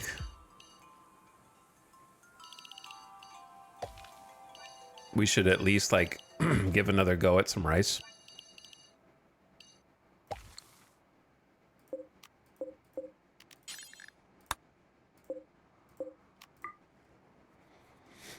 I'm surprised at how little food we actually got at all that. We still have potatoes. If these ones grow, and these potatoes will be a good amount as well. But we need to get power up. Baby's first wind turbine.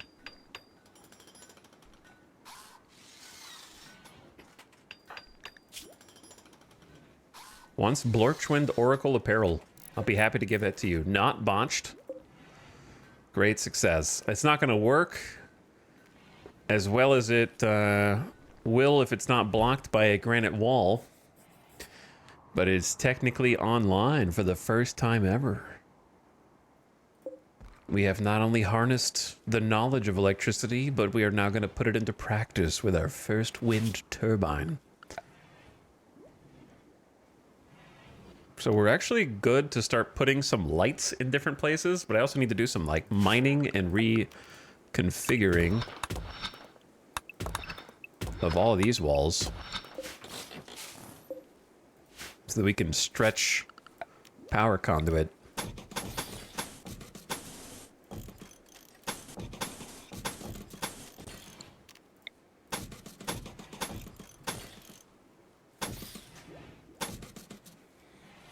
And then we can get lights. Oh, we got the fancy totemic wall lamps. I never get to use these. So that's cool.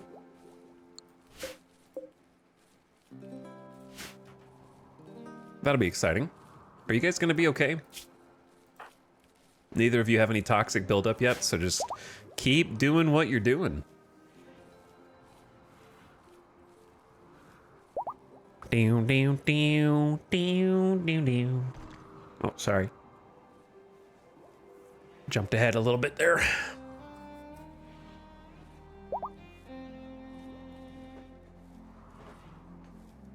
Anyways, chat, how are you guys doing today? This is a Thursday that feels like a weekend.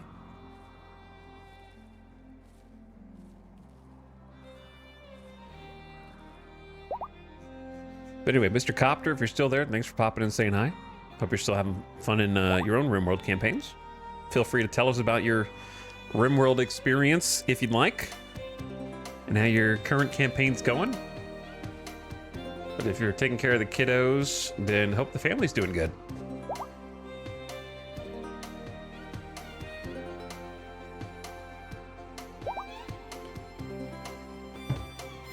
But thanks again, Valkyrie, for gifting us up to Dumba. Poison BL for your gifted as well. Feng Shui. Thanks, guys. But yeah, it does not feel like a Thursday to me.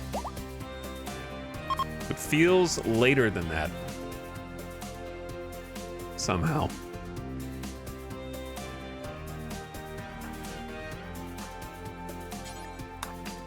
Sorry to wake you guys up with construction. I'd like to tell you it'll be worth it, but I don't know. The ones we rebuilt are good quality. I thought we had one. Did we have an excellent? We definitely had a normal.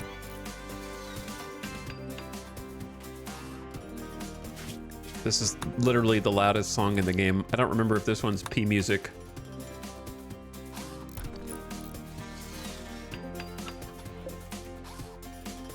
So now we have 3 good quality end tables.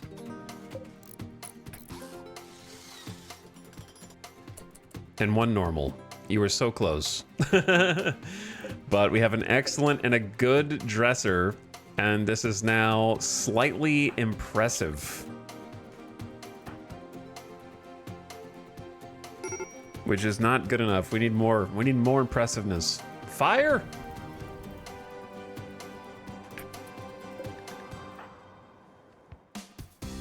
I'm really excited about this, even though it's not doing anything right now.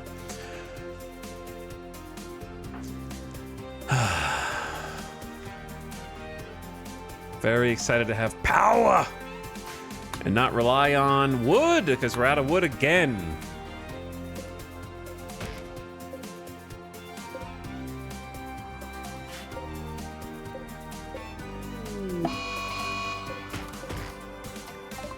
Lava is emerging from cracks in the ground. It will continue to pool until it creates a small lake. It will take several days to cool, after which it can be removed. Wait, you can hang on. Did I just not even think to try this at some point? You can remove lava floor. Okay, well that's kind of a game changer. I just assumed that was part of the map. And never even, like, tried to mess with it.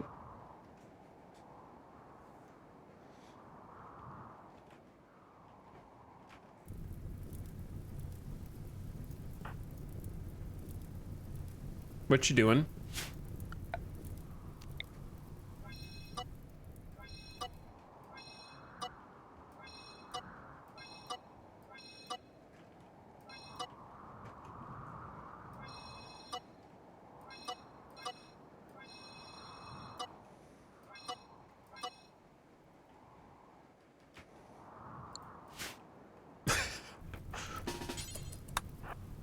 Are you trying to put the lava out? Don't. Broski. We'll never haul. Why do you have to stand right next to it? Why do you have to eat right next to lava? Make you feel alive?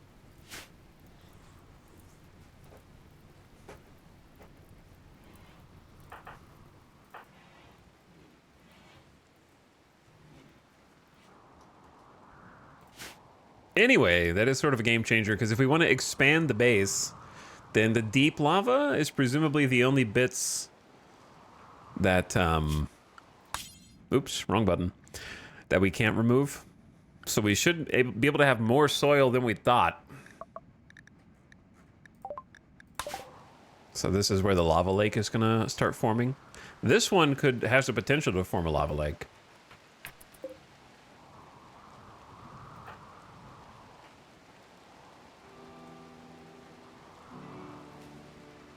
But that's good to know, because now if I want to plan on expanding the base to encompass more soil, We can have more soil if we just painstakingly dig up the cooled lava.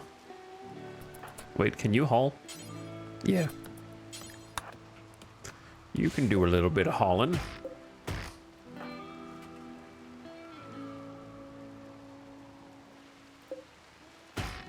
We need to cut some more trees.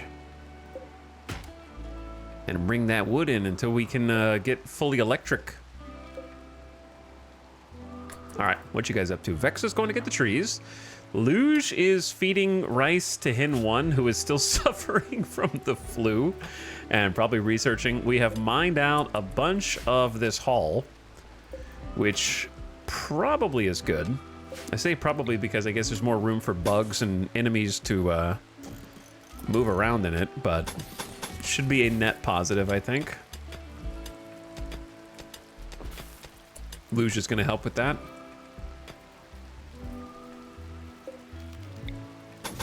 Replacing everything with actual... What? I just heard an animal die.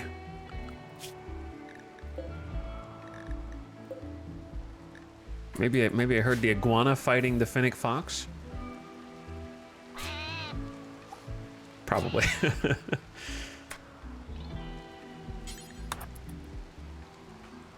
What if you brought more wood in one trip?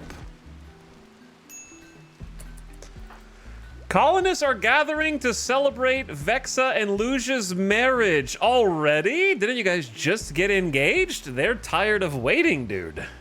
They want their own bedroom. Where... You guys... You gotta gather, dude. They're gathering around the campfire in the hall. They don't want to wait even a minute longer. They're having it right here. On top of the cooled lava that I still haven't paved over.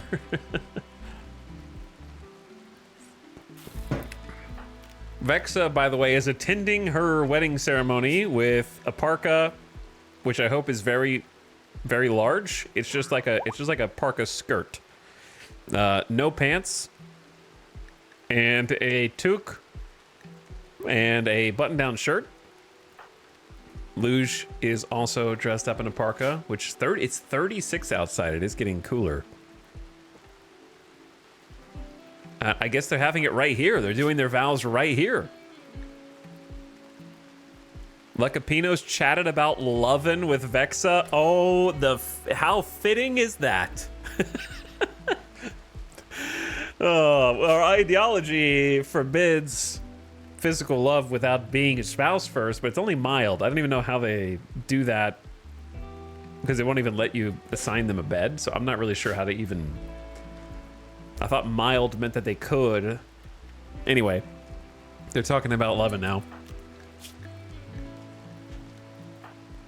Luge and Kalothes chatted about horseshoes. They also chatted about... Luge quipped about lovin' with Kindit. Wow. Kindit maybe giving some pointers as a former gigolo. Giving a few tips here and there for Luge. They've been living on this... in this little cave for... 81 days. So over a year. Vexa and Luge have married, and colonists are now celebrating the occasion.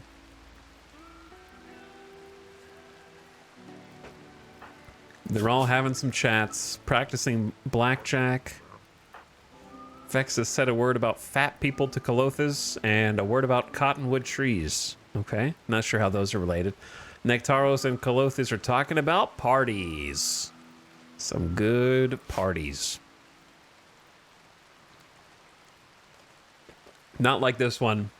This party probably sucks. It's kind of just like a campfire lit interior on the lava floor, but it's home, I guess. Can't really have a party in there, can you? It looks like a social fight has started between Kalothes and Kindit at the party. The after party for the marriage. After Kindit called Kalothes' uncle a bee. This drove Calothis into a rage. Wow, the visitor from out of town started a social fight after getting insulted. So there's a wedding brawl happening. Luge in here trying to break it up as the groom. They are no longer social fighting. Okay, thankfully it was a short one. Calothis just punched Kindit in, or sorry, Kindit punched Calothis in the neck, and then Calothis cracked Kindit's spine. Now this is a good wedding. Wedding drama. Now they're speaking about heel root. That's random, but it's so fitting. Because yeah, you're the doctor. Someone's gonna have to tend you now.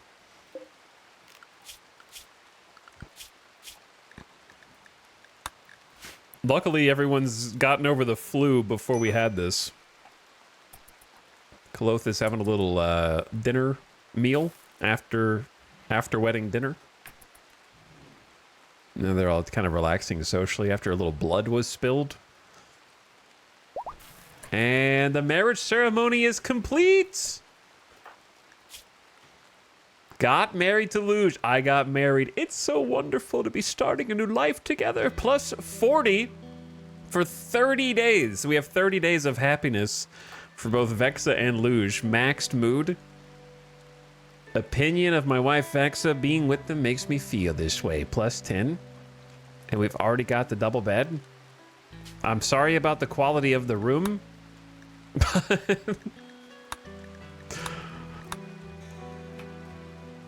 Well, we'll work on that. We'll work on that.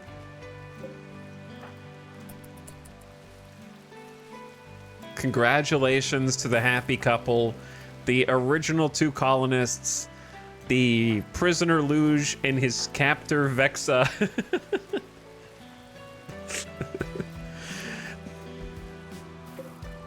Luge at the wedding ceremony said, "The only thing that Vexa has captured is my heart." And everyone went, "Oh, that's so sweet. Oh, it's so sweet, man."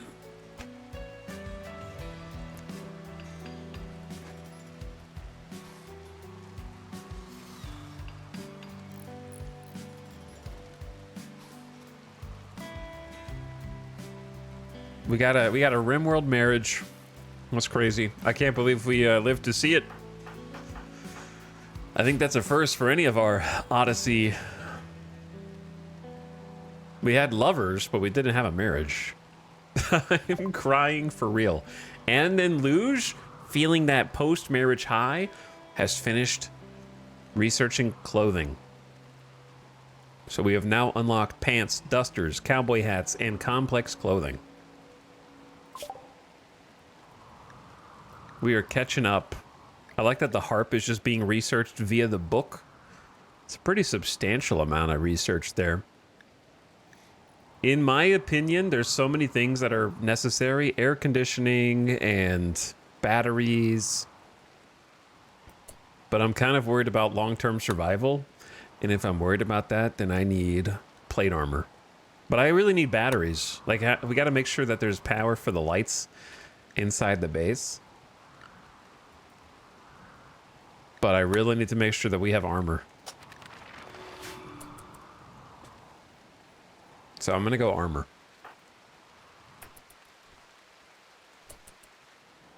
Try and lock that in.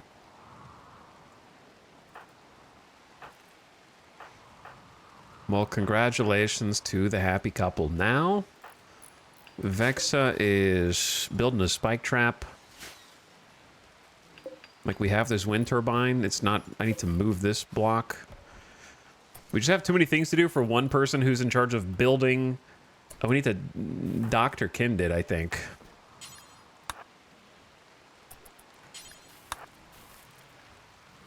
The doctor needs a doctor?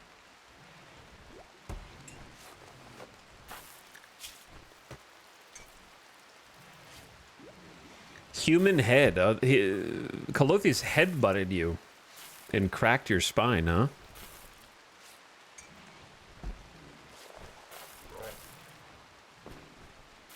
Alright, Kindit is back up and at him. Wedding brawl. is so funny to me. Vexa, I know you're a little tired, but like, to me, this is... I feel like you just sleep all the time, to be honest. I'm not sure how. I understand you're ready to go on your honeymoon with Luge.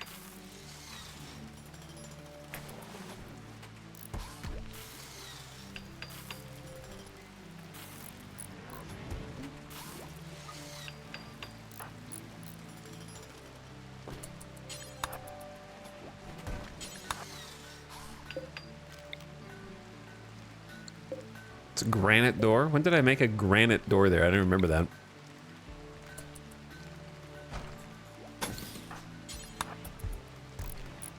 Don't even remember it. Get out of here, Archism.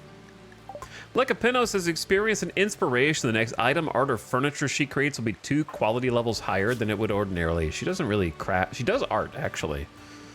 Okay. I hear you. Let's set that bill for Lekapinos. How long are you guys going to be here? 1.5 days. Do you even have time to finish the sculpture?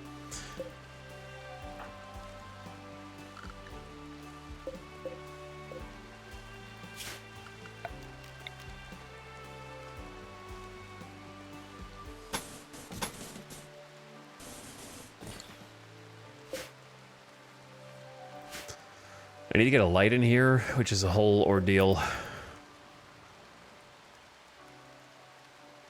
Oh my god. 2 pawns in the same bed? Scandalous. Absolutely scandalous. It's a good thing you're married, or what would Molcrath the Emberwomb be thinking right now?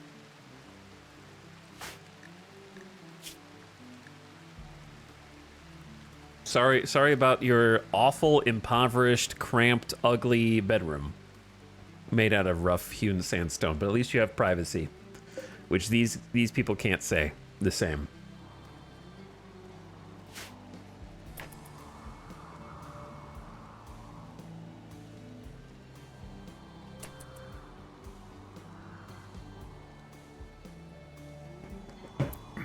Is it bad to only buy the Odyssey and Anomaly expansions? I don't know the cons of that. Budget reasons. I would just buy... Don't listen to chat. RimWorld chatters in the same breath will be like, I don't think Anomaly is good for new players. Buy Biotech, which is a hilarious... to me, I think a RimWorld player meme.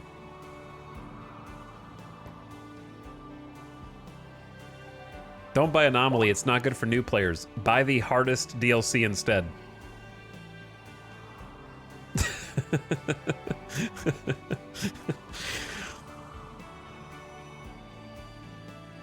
Anyway, I would just get royalty. And then I would get... If you only want to buy 2 and you have none, if you have no DLC, I would buy royalty. And if you like the RP replayability, I would get ideology. Personally. But I would just say, if you're a new player, I would disable ideology until you've just played with RimWorld with royalty for a bit. And then when you feel comfortable, then turn on ideology, and congrats, you have an entirely new game of RimWorld.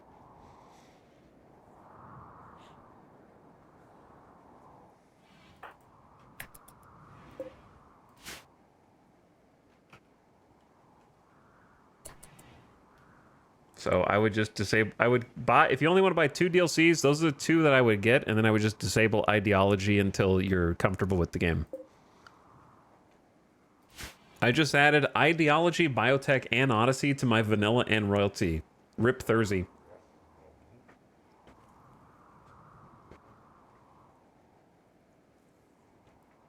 You're in for a lot.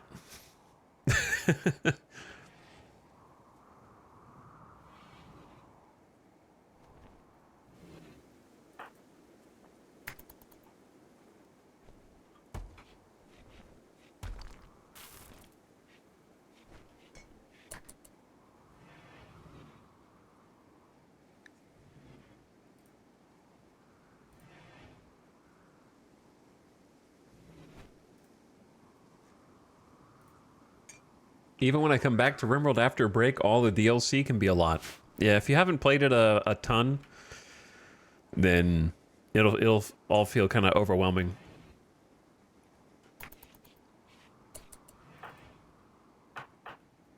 Because there's already so much to learn and figure out in the base game. I'm really proud of you guys for cleaning up most of the toxic pollution in here and rebagging it.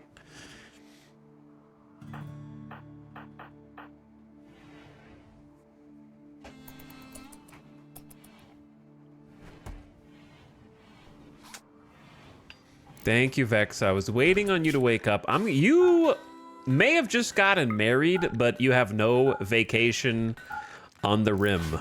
I am sorry to report. Let me get your weapon back. And you had a clean flak jacket that wasn't tainted. This one. Oh, wait. Did Kindit yoink it? Or was Kindit always wearing it? Kindit, you were naked, bro. Don't lie. You're Edekin, you were naked.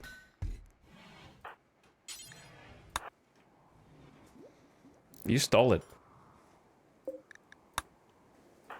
So Vex is kind of going around and actually building the power conduit in the walls, which I have been waiting for.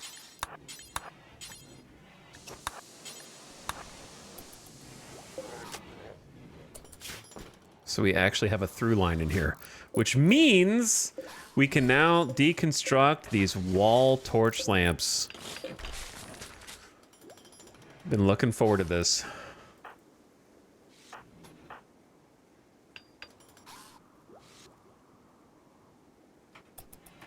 Chicken, are you okay?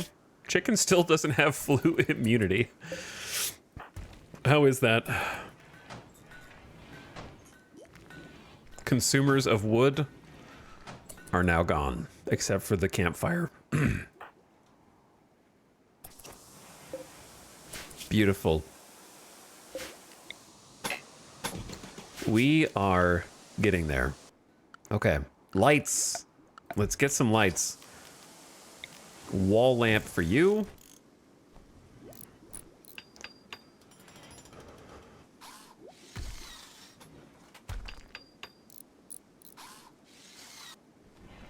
I like wall lamp by the door philosophy, but I kind of like them to be on the same side of the door. This is fine. Our first electric light. It's a miracle of science.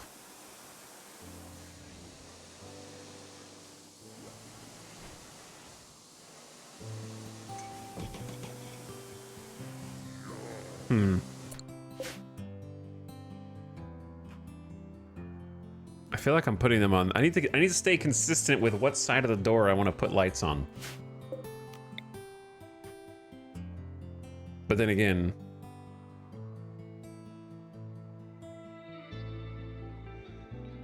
like I kind of like this area better. I mean, I probably need 2 lights in here.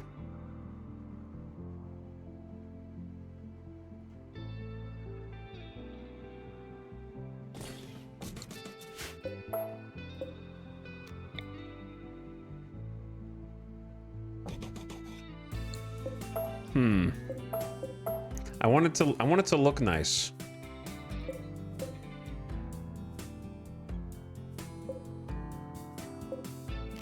Yeah, we have the totemic wall lamps. Because I like the light on the T intersection as well. Like, that looks good. Wouldn't hate a light at the end of the hall over the, Let's just start with this first. Like, that's the best spot for a light in this room for sure.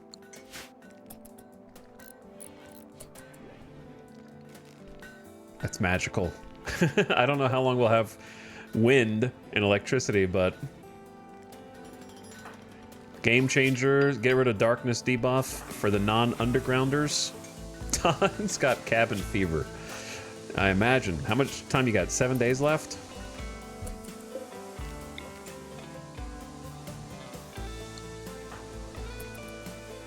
So exciting to have some electricity.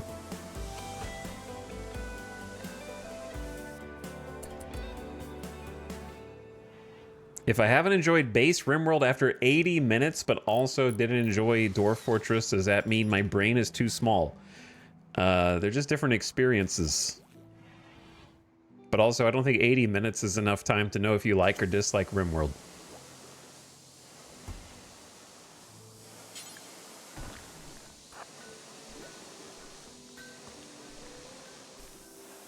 I don't really enjoy playing Dwarf Fortress myself, but I like reading about it. Kind of like EVE Online. I like reading about other people's experiences with it, and I bought it. And I'm happy to have supported the devs. But I don't really like get anything from actually playing it per se.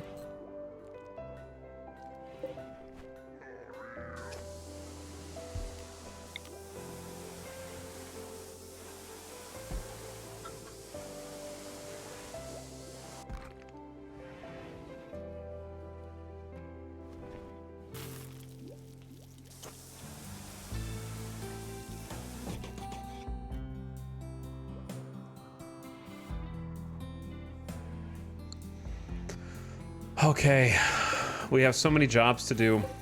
I don't really know what to do first. It's 45 outside. I'm hoping that the potatoes actually get a full grow time. Food stockpile's bad. I need these two freeloaders to leave if they're gonna leave in 18 hours. Have you played Last Train Home? I did not. You did stream the Steam version of Dwarf Fortress? Yeah, the Steam version.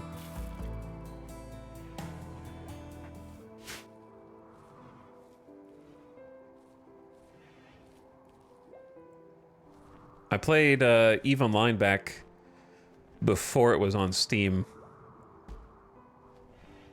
Long time ago now. Long time. It's a good time, though.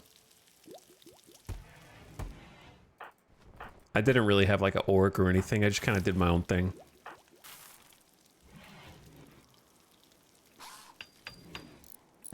Okay, what do I want to do? What do I need to do? Kitchen. I say we just start digging the kitchen out. I think that is the thing that helps us the most. And it's sort of a large project.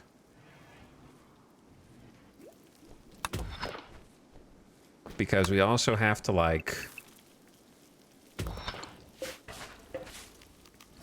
move a bunch of stuff. You guys' bedroom is about to be completely exposed.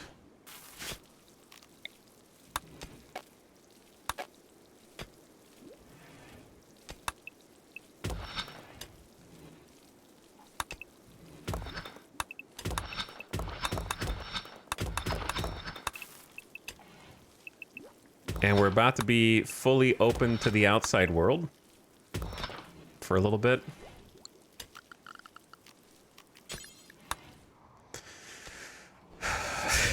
Get out of my bed hallway. Get out of my bed hallway, dude. I feel like I'm forgetting something, though.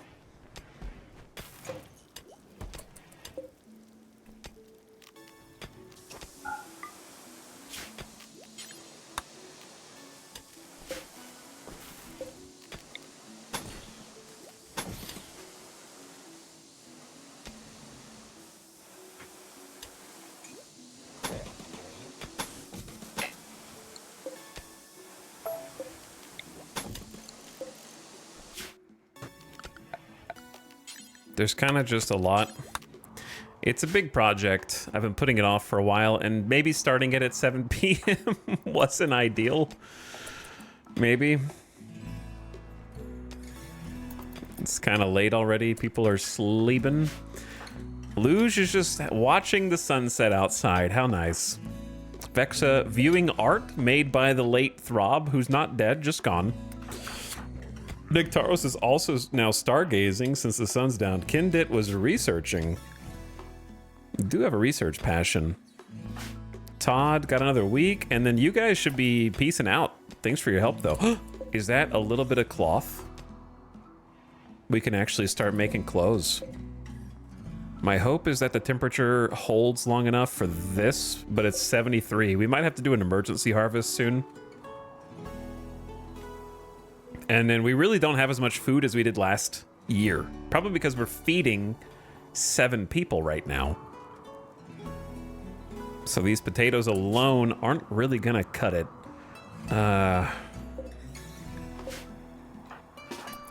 Maybe we do a little late night hunting. I don't know, just to get something.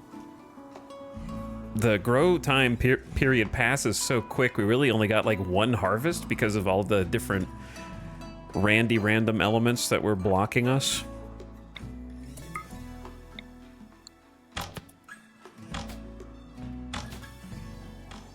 Oh, you did get that last little hit. Watch out for the lava lake.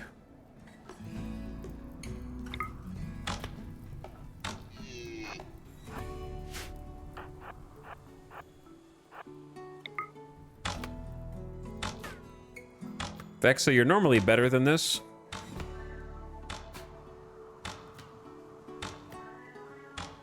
Normally. See, I was going to try and kill both of them, but now we had to chase that one to the far edge of the earth.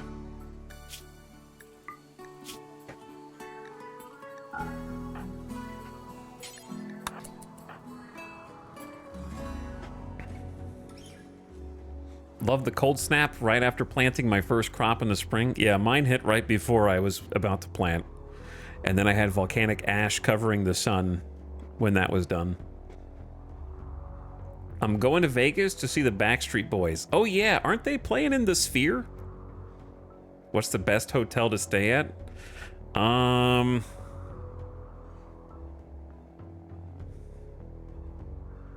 You mean like on the Strip?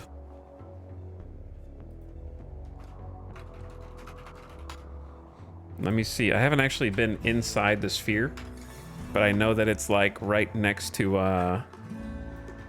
the Wynn, right? Well, my recommendation was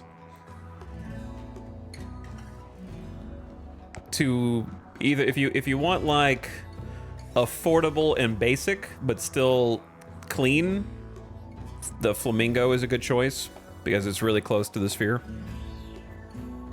Should be walking distance in my opinion. It's like right behind it. And then if you want fancy and price is not an issue, I would say the Wynn is probably acceptable, but it's going to be more expensive. I don't know about, there's some hotels next to the Sphere that I have no knowledge of, like this raid. Cultists! Oh boy. Like there's a Renaissance Las Vegas by the Sphere that's probably pretty good but might be pricey because it's a 4-star hotel.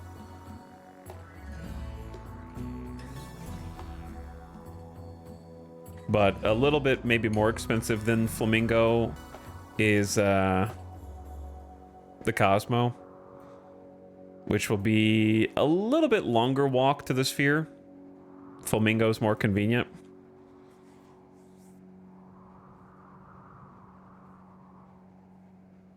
People say Old Vegas is the best. If you stay in Old Vegas, you're going to have to drive to the Sphere, or you're going to have to take a car. So if you want to just, I think they're playing in the Sphere, right? If you are just wanting to walk, then I would just stay in like either the Flamingo or one of those hotels that's like the Renaissance 4-star by the Sphere, probably.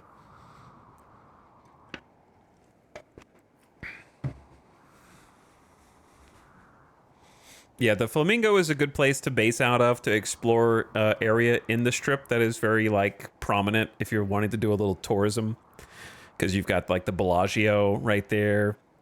Can see the fountains. Of course, the Flamingo has a flamingo exhibit and has a bunch of little animals in there that you can go look at for free. And the fountains are free, and you can go in the Bellagio and they have like a little seasonal sort of artisanal plant arrangement that is free to just kind of go in and browse. And Cosmos walking distance. Planet Hollywood. There's some like a lot of the bigger casinos. Caesars are like right there. And the Flamingo's just like a classic, famous Vegas spot with like a decent enough hotel. What do you want? A group of cultists from the Servants of Horax have arrived nearby. They intend to use a psychic ritual to abduct a colonist via teleportation. What's up, Fugly? What are you doing here? Sins Vega. So these guys don't really have armor, but they are carrying a bunch of axes. Parkas, robes, steel knives, maces. Well, I guess we gotta wake up and go fight. Colothes, you're gonna need a weapon. I think this is where bolt-action rifle really comes in handy. And then Lekapinos, in case we get swarmed, you take this machine pistol. Kindit with the sword, Nectaros with the sword, Luge with the assault rifle, and Vexa with the great bow. I think that's a pretty solid mix.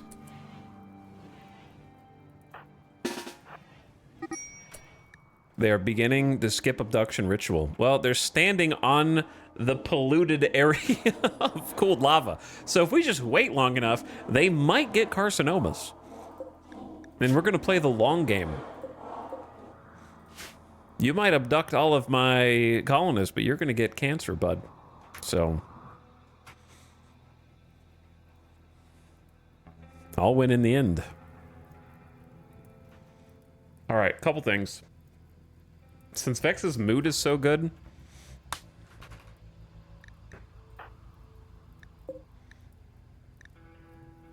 I'm gonna give her the flak jacket. And then I'm also gonna give Kindit the other flak jacket. And then do we have more helmet? We have one more helmet.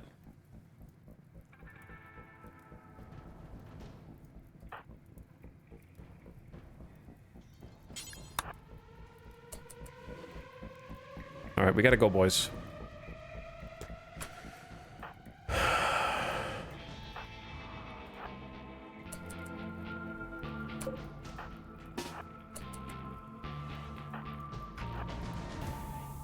We gotta go. Here's the thing. Do I think I can win a fight against them in the open field? Not really, but what are my alternatives?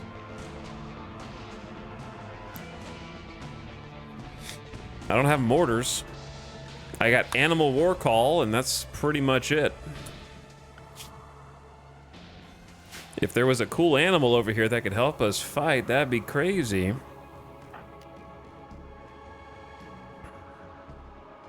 If I do... Okay, chat, we're gonna do an experiment. If I do a war call, will they know to seek out from across the map? There's an emu down there. We could get the emu on our side. We could get 2 emus. They're vicious. Or we could get the boomalopes to set them on fire. Holy shit, we could get the boomalopes. Or we could get a boomalope and then an emu.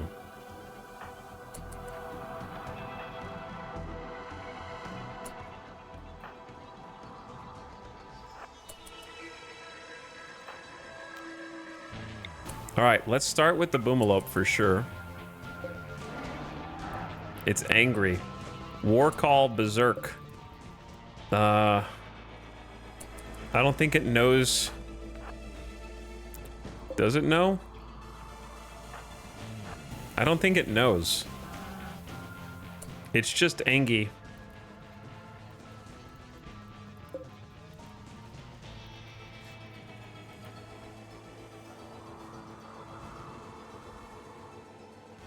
Where's the emu?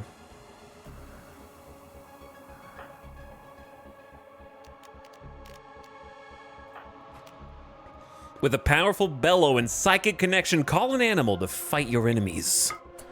I summon the emu. The good news is none of these guys have range. The bad news is none of these guys have range. Here's their ritual right here. They're gathered around chanting, and we're on a timer. So I think our best bet is get the rangers to go in, try to pick them off.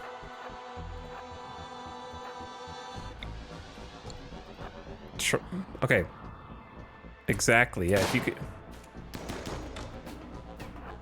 All right, then retreat. And then our 2 animals. Okay, they're gonna catch up to Luge. We got intercepted 1 with Boomalope. There we go, boom, boom, boom, boom. Luge, get down. Did I miss anybody? If I forgot, I just wanna make sure I haven't forgotten anyone other than Todd. All right, everyone's here.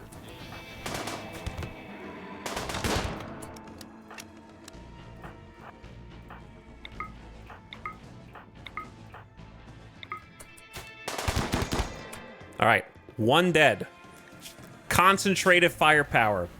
Fur's right arm was injured by Luge's assault rifle bullet, and they got the kill. So the angry emu is still seeking a victim, and the Boomalope has target acquired.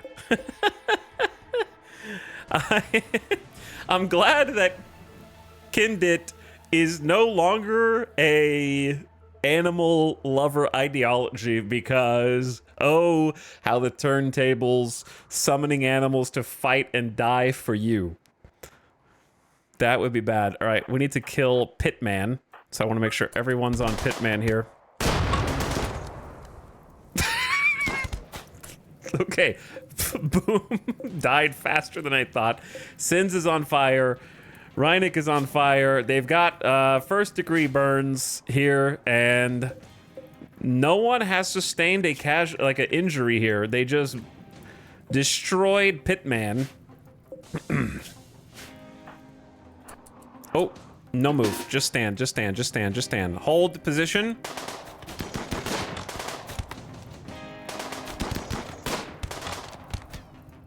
Let loose.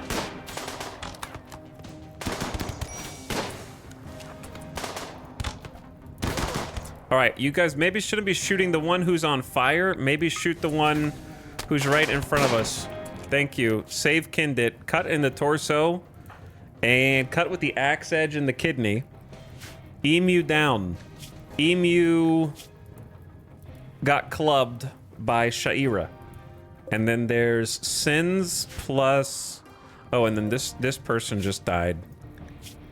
Fire burned them in the neck, and they died to fire, so that's going to be a confirmed Boomalope kill.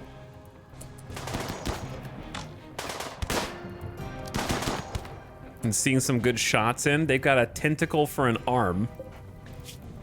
We just shot off their leg, dead in 4 hours. Interrupt. Oh, there's still more people chanting. We're not even done, brother.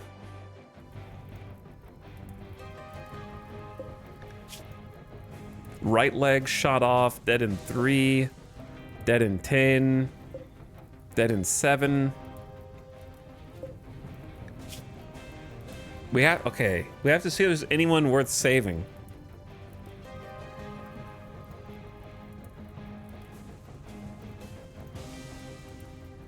Plants, crafting, intellectual, cooking, and construction are some really good traits, but Slowpoke isn't the worst thing, but you'd be a little slower.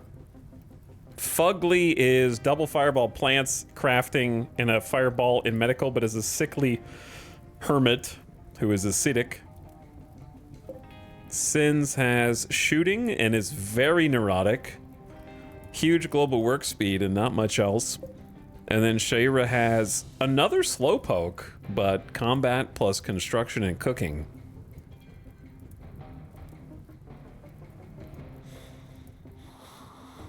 We need to capture one person to grow the colony.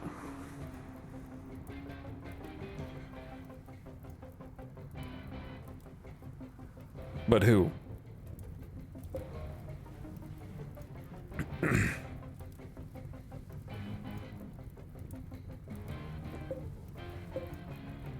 Because the only people that have the combat, maybe Shaira? Because you get both combat and construction and some cooking back there? We need another construction, I think. They didn't lose a leg either. My greedy ass would take the work speed body modder. Well, they're also missing a leg, but they just don't have anything going. 40% work speed, but you don't do anything.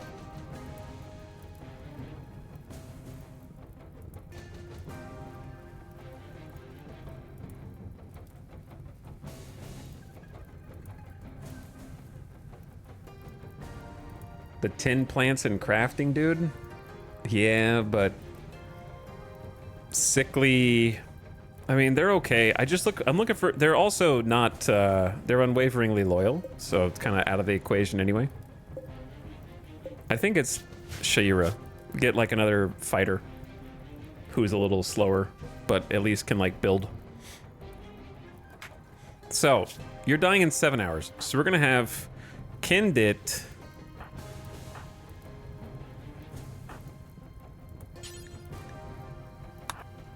Get tended by Vexa. They're like almost, we have to move up. Because they're gonna complete the ritual soon.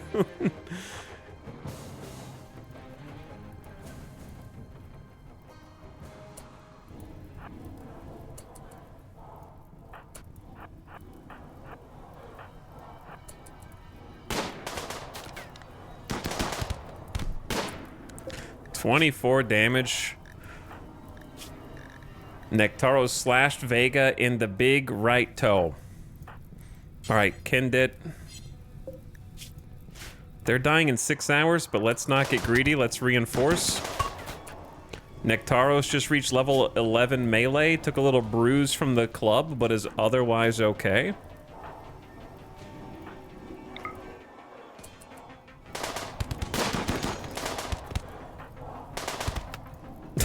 Nectaros chopped Delicious in the leg viciously, and they die. Delicious vicious.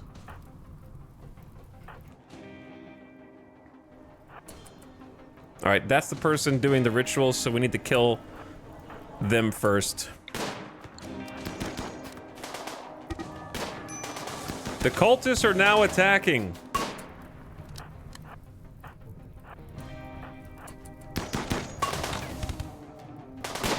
Let them have it, boys. Let them have it.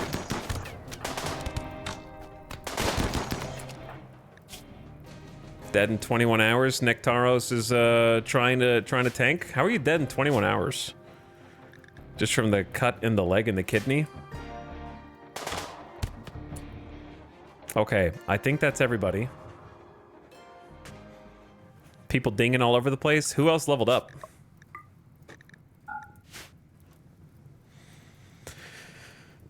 All right, let's see. Shot off leg, dead in 2 hours. Neck bleeding. Having a nice mix of melee and ranged just wins. Oh, that's why they hit Nectaros so hard. 12 melee with the axe. The axe does good damage, to be honest. Construction, plants. Pretty careful shooters, whatever. Volatile sucks. Missing leg creates problems. I think taking more than one here is a risk.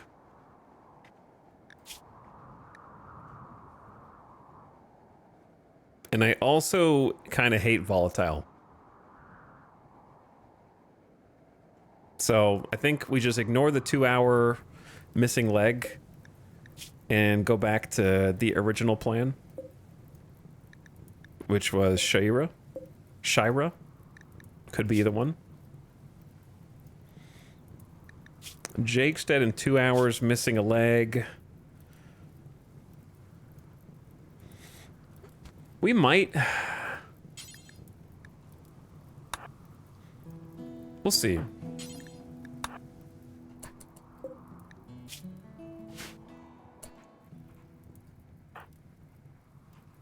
Good job stopping the raid, by the way.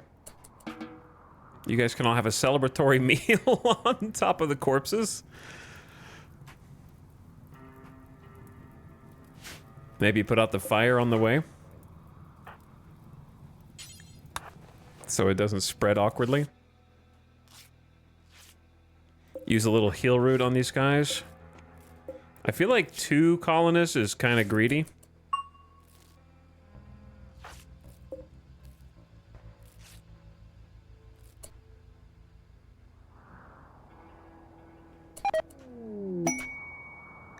Perfect timing, dude. Imagine if we took a little longer to execute that raid.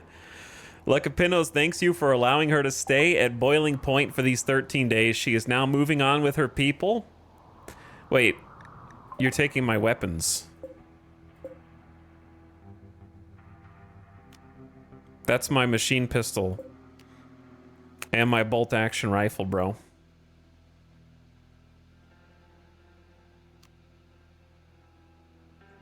And my helmet. Okay. Okay, I mean, it clearly wasn't enough that I fed you and sheltered you and also healed both of you of the flu, which you spent multiple days in my bed while we just spoon-fed medicine and all of our meal prep. And then on top of that, you take all of our drugs. What's yours is mine, and what's mine is mine. Stole your time, your drugs, and your guns. Here's the thing. I'm not going to arrest them to take it back because I want to know what they gift me after. I want to see if it's better than just 2 Glitter World medicine. Such a good wealth meta. Just let them go with your stuff to keep wealth down. Yeah, that's what I'm doing. Sure. That was the plan the whole time. Anyway, the reason I'm actually just going to let them go is because it'll give me an excuse to research gunsmithing so I can make my own. And I can pretend like I'm getting value out of the gunsmithing research.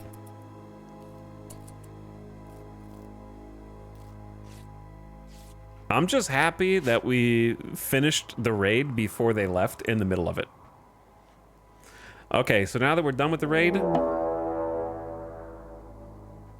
there's an ad that's incoming right now. So prepare yourself for a quick ad break. How do you do that? How do you do that? I don't know.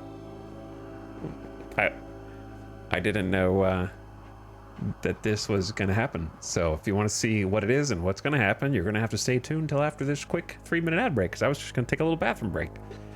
Every time you say something, yeah. Every time I say something. It's crazy.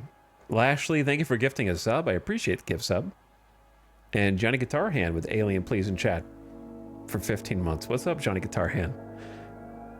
Randy's awake. He's listening. He knows. All right. I'll be back in just a couple minutes and then deal with whatever this is.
Yo. I do like that song. It's one of my favorites, but we're back. And what the hell is going on? Chat, I got bad news for you. Chances of main character dying or being kidnapped here are very high because main character is currently down here in the bottom left corner of the map, tending to one of the first raiders.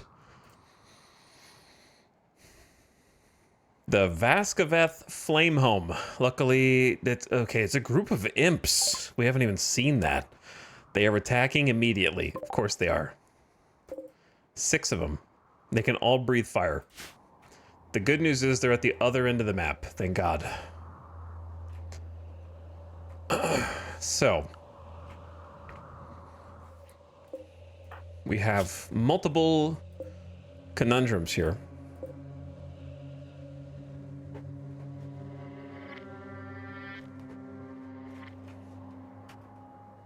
Multiple conundrums. They've all got bows and a couple flame bows. We do have like some traps around the base, so the base does defend itself. Nectaros is still bleeding. Them and Luge are kind of like on the way back, so they're gonna have to just like chill here.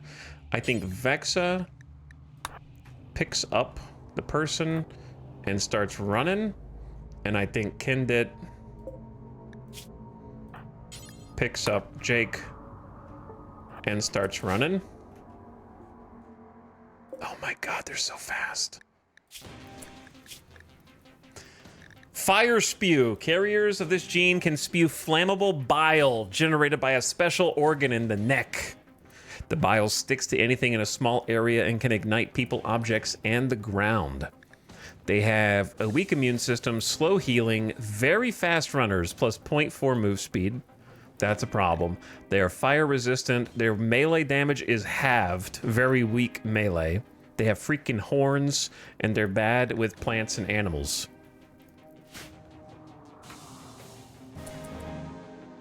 So, we might be dead out here.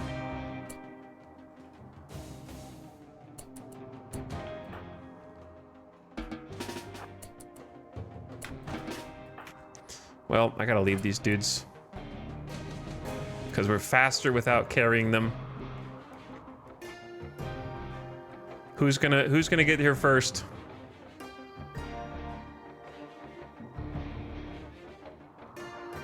Oh, they're gonna burn the cotton.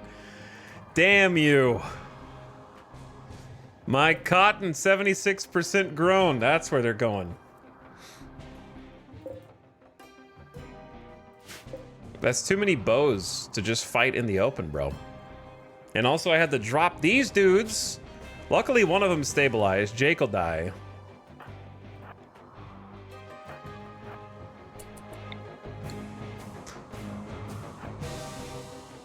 Oh, maybe they're coming this way.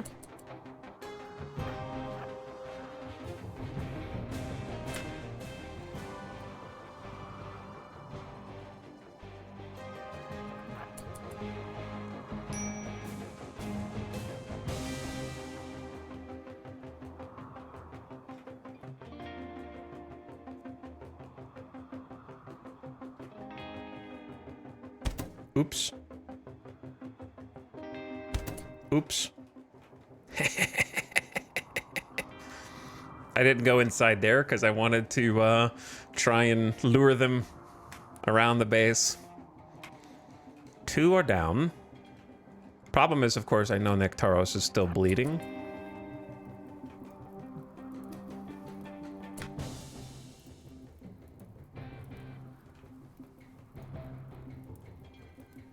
They're gonna take cover here, I know that for sure.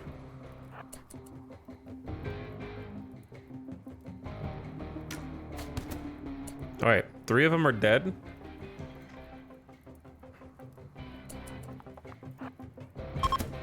And there they go. All right, rip traps, but it was worth.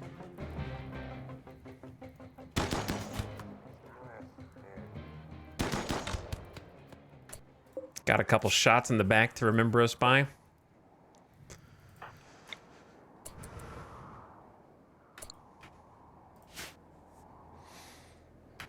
All right, well, that's what the spike traps are there for, brother.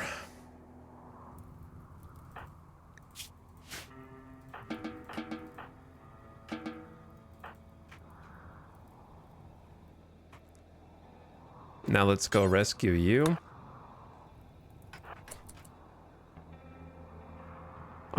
We lucked out just because they started at the top right. If they started at bottom left or left, we're in big trouble. Big trouble. You can put this out if you want.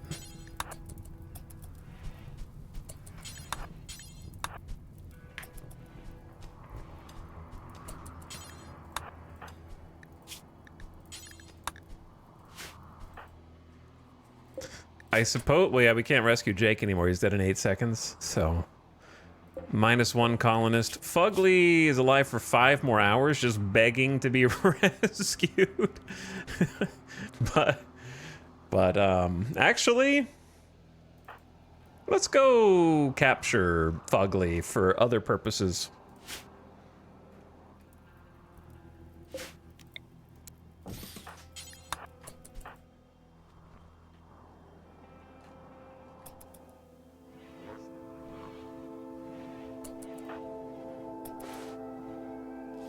Are you using medicine?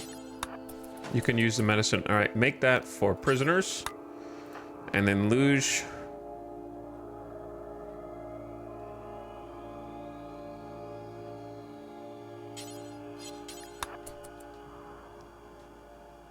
Go down there and do a little capture.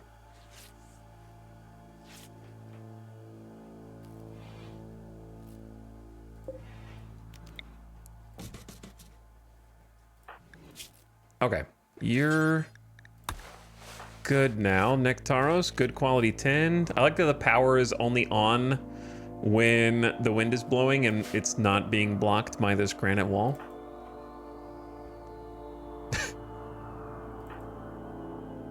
I don't know if we'll actually be able to rescue the other person or not, but...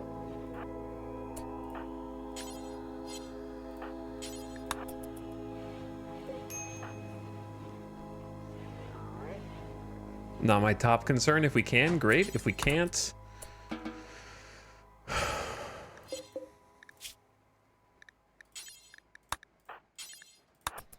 Okay, get a little tending. Get a little feeding.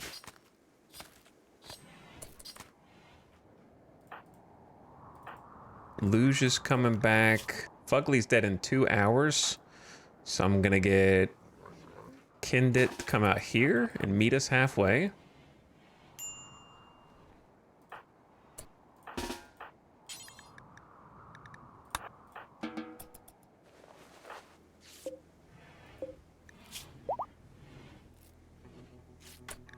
Okay, no more medicine.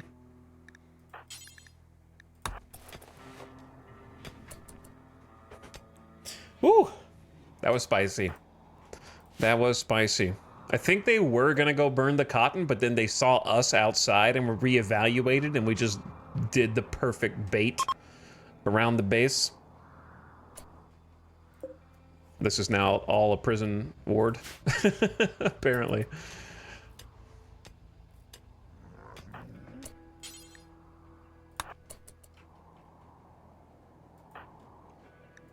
I think no one's bleeding.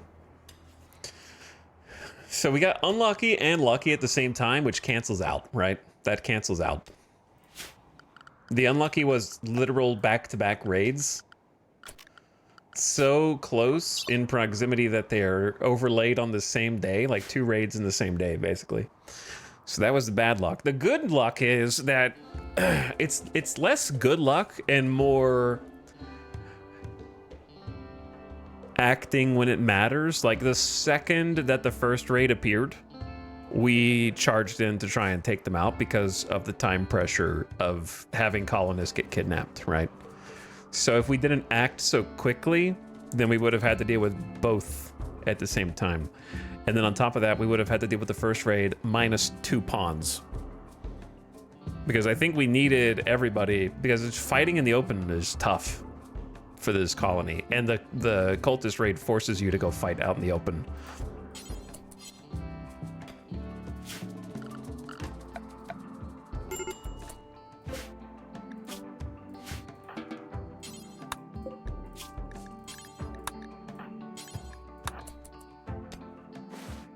Okay. Do some tending. And then I need to see plans here.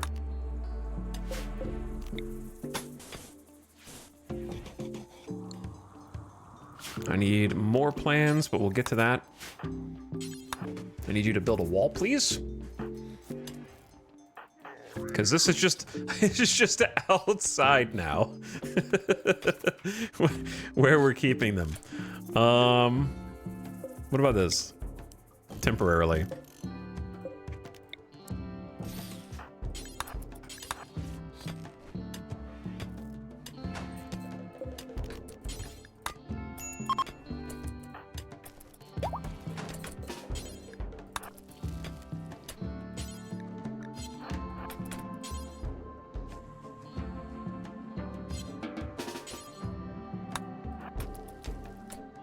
Oh, you...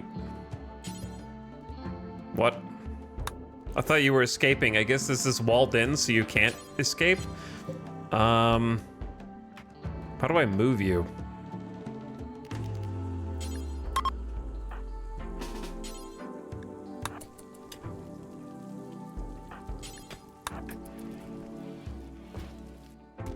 All right, Shira, I'm gonna need you to look away. Because this is what's gonna happen to you.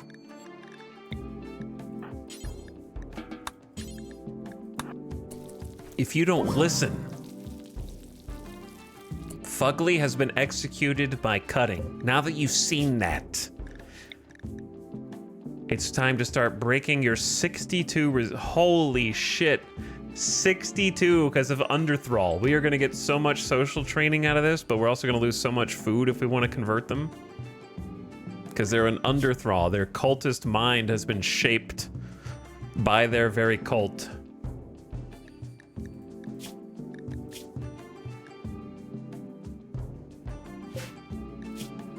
They've got inhumanization. This person's mind is dominated by the psychic pattern of the void. They're completely disconnected from human concerns of family, friendship, and love. Their experience of reality is distant and muted, guided by the psychic rhythm of a dark hyperintelligence. So they get an automatic social interaction sort of debuff for that. Their minimum comfortable temperature is negative 28.8 Fahrenheit because they're dehumanized. Minus 50% pain, so they're harder to take out as well. Harder to like knock out. So we're gonna start converting to ideology first. The reason why I murdered Fugly is because our ideology is execution respected if guilty. Because we had a guilty prisoner in the form of Fugly here, who was also incapable of being converted anyways. Everyone of our ideology gets a nice +3 for guilty prisoner executed for 6 days. Justice has been served. And I think it's especially fitting that it's cultists because we can't make the cultists like us, right? So releasing them wouldn't have any benefit either. So take them out. Get some mood points. You successfully completed the quest Lekapinos Nomads and survived 2 consecutive raids. Well done, everyone. We did it. We freaking did it.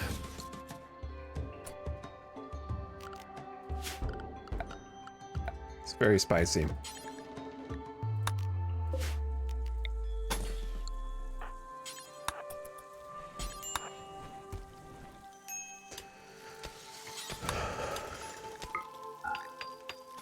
I need this to be... Chicken, why are you in here? I just need that wall to be up.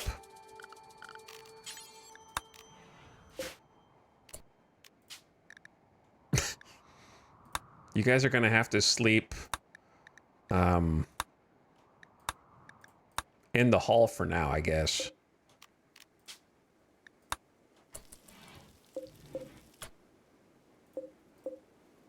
Why do we have so many normal beds? Kindit, you can have the excellent one. Hen 1 is healthy. Yeah, we actually cured the chicken plague or chicken flu, whatever it was. Fugly has been executed in prison. We should have gathered everyone around and watched. That's what I'll do next time. I'll make sure to bring everyone.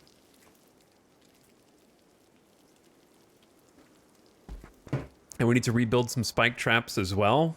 The steel drain is unsustainable. We're going to need to come up with a better way to do that.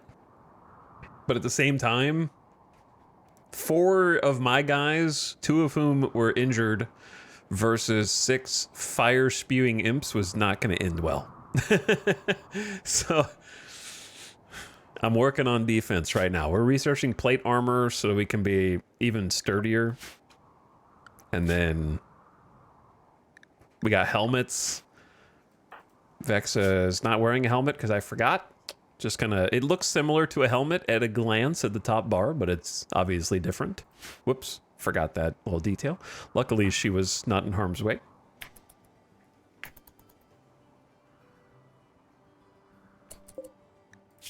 And now we get to rest for a little bit and try and lick our wounds and shape up for the next bout. A beautiful aurora is lighting up the sky. The undulating colors will boost the mood of anyone. No one's going to be outside to see those.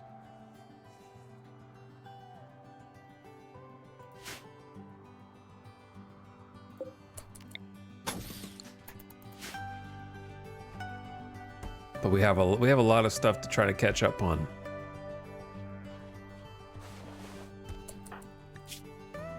Got double asthma. Goodbye, Aurora. Come with me, chicken. Taking those dead dude flak jackets was useful as well.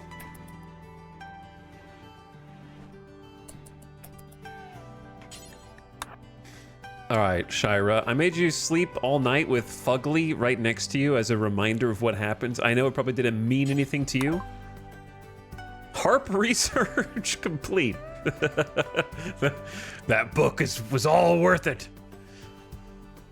We learned a harp technology via our novel. Craft the harp, a simple stationary musical instrument popular amongst the nobility. And now they're just reading the book for fun. Right, Nectaros? Here lies Fugly the Hermit and many more bodies eventually if they don't get eaten by the other animals out here, I suppose.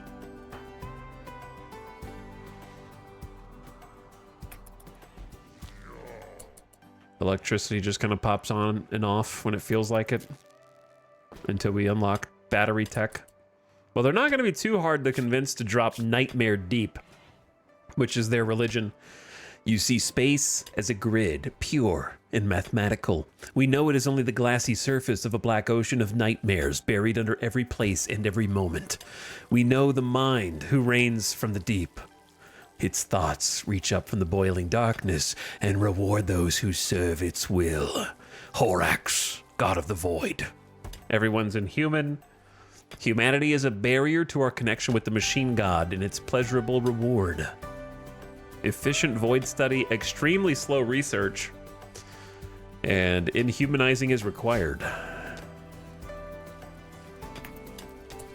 Oh my god, it's a potato harvest. Okay, something positive happening, and we have more potatoes up here, 84. Please don't burn. And this cotton. Those are going to be game changers. I do miss having a second pawn who can help with the crops. Luge is just dutifully mining all of this. I'm hoping that we don't mine too much for the roof to collapse. It should be fine. Nectaros making sure we have plenty of meals. We need to get a proper prison. But right now, just be happy about some potatoes. We got a supplement for winter. Because winter's coming fast. It's 47F outside.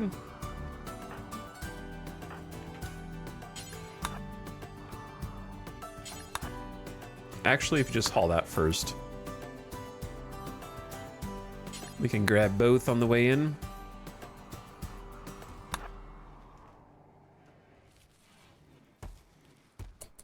Very excited about this. Some cloth. 600, 700 potatoes. Got rid of the visitors, which I enjoyed. I enjoyed having them both for defense and just to help around the house. Kindit is fully healed. You love to see it, dude. Vex are gonna go cheer up Todd, who's down to 5 days of abasia. It's ticking ever downward. Nectaro's taking a little midday nap after the festivities of murder. Nectaro's currently responsible for 10 kills. 8 animals. 2 human likes. Vex are responsible for 26 kills, 2 human, 24 animal. Luge has 5 human-like kills. And then Kendit is at 0. Has been responsible for 1 human being downed in combat.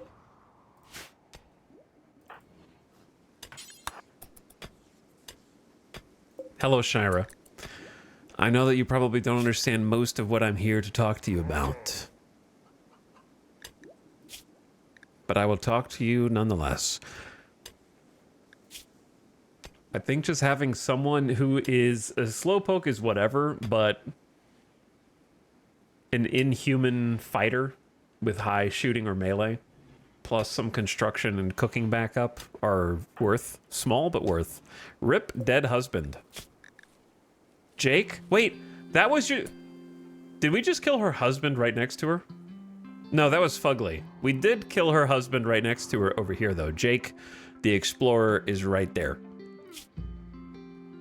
That was the other... They were both slowpokes. We were actually going to save Jake. That would have been so funny if we saved both of them and we just had like 2 inhuman sort of monster people who were married in our colony. But we had to drop Jake in order to get back to base before the imps got to us. Sadly. But that would have been so cool.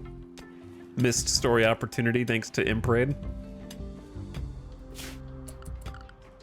Anyway, we'll bury Jake eventually when we get to it.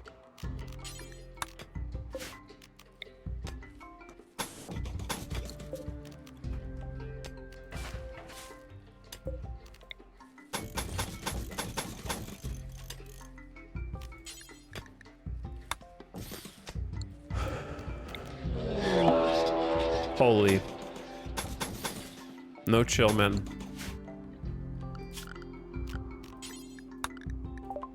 Some sort of psychic wave has swept over the lands. Your colonists are okay, but monitor lizards in the area have been driven insane. There's quite a lot of them, actually. There's like 5, dude. Include this one's like right... Where is everyone? Are you guys inside? Thank God we're all like in right now. Maybe we go down here, actually. And just beat their ass. Don't step in the trap, please. All right, Nectaros, Kindit.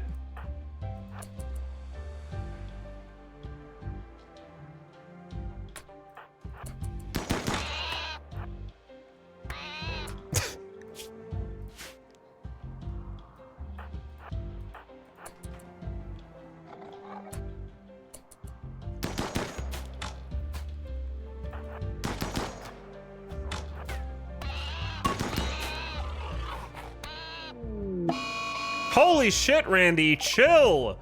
A cold snap has set in. Cold snaps can quickly kill by hypothermia. Be sure to build a heated space to survive.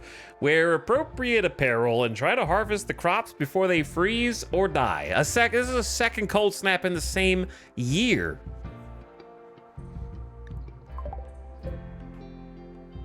All right, are we...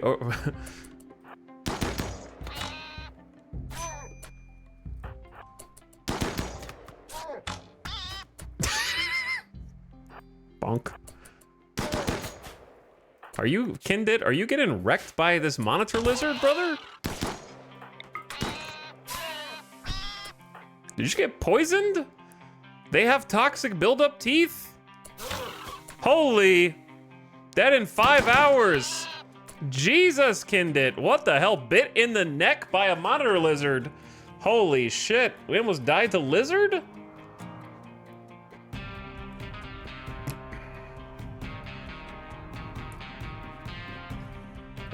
I know they're big, but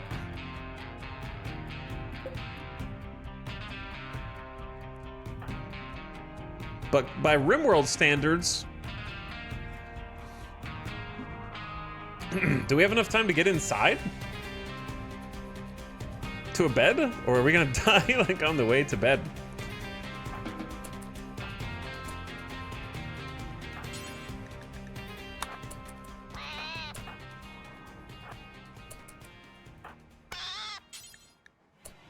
Wait, is there another one?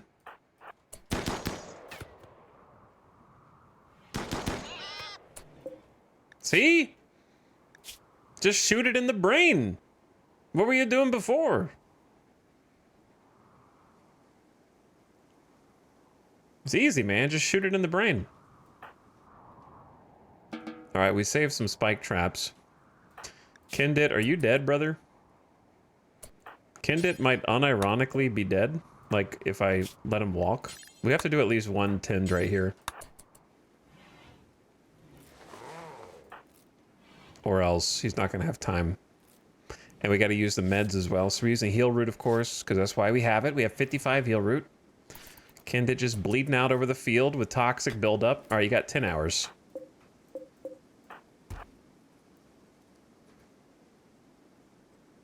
Okay. Someone's got to pick that up.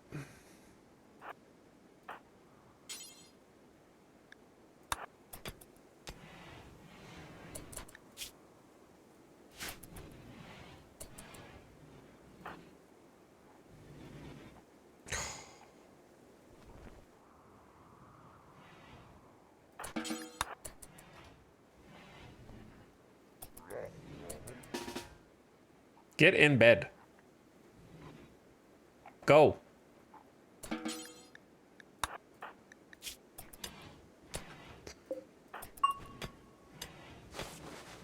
Can I, dude, there's a cold snap too. We gotta go harvest the damn crops, brother.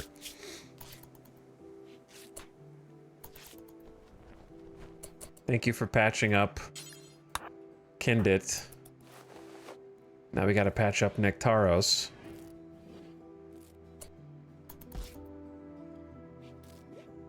Okay, is everyone else cool? Are you guys good? I don't have time to feed Kindit right now. Like, it's 18 degrees outside. And Randy is trying to stop me. Once again, I have to make a Telltale Games decision. Do I want potato or do I want cotton? I guess I want potato, but it's stupid that I have to even choose. I should get both of them.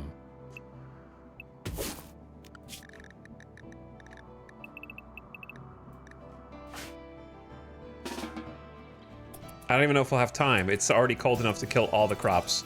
And she needs to eat. Oh my god, it's taking too long. Go! You don't have time to feed meals. You are now plant cutter number 1. You are no longer a warden. Let the prisoners starve. I don't care. Here goes. We literally didn't even have time to go get these. It's all dying right now. It's going right now. 2 cold snaps in the same year with a blight is dastardly. Just devious. Oh, shit. Jesus Christ, Randy. Right in front of my eyes, brother.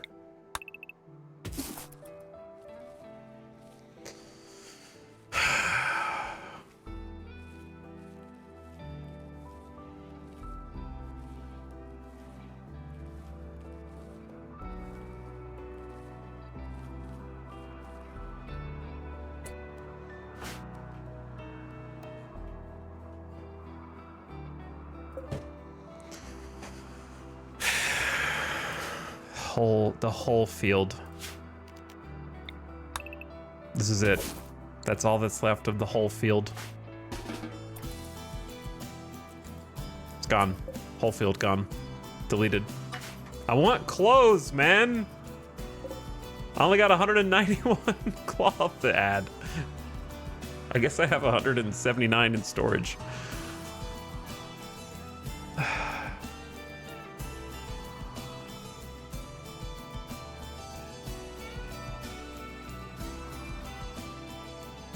That was at least...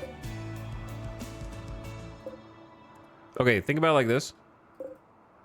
This was 733 potatoes. This field was going to be like 800 potatoes. Because it's a larger field. And we got 200. So we just got shortchanged like 600 plus potatoes in one cold snap.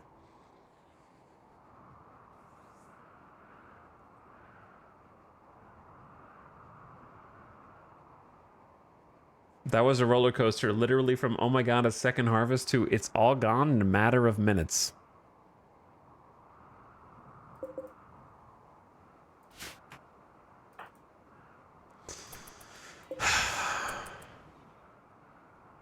Now it's raining and snowing, so all the crops outside have to be taken in like immediately.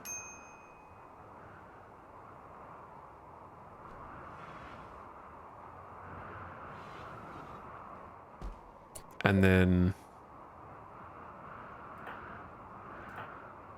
Kinded is getting his own meal. Luge, brother.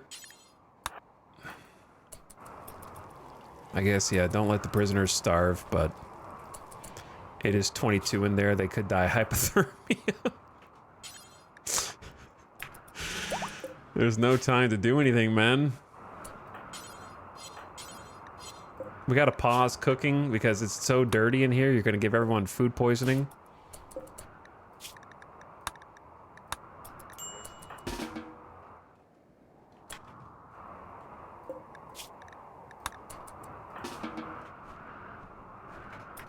We only have 2 people who can haul. 8 potatoes to shelf. I will destroy you. Do not, like, they prioritize... this stack only has 67. I can fill that with 8 potatoes to make 75. I will therefore only take 8 potatoes. Instead of gathering up the maximum that they can actually carry and creating a new stack and then reorganizing it later to fit one stack on top of the other. So they have to make a whole ass trip.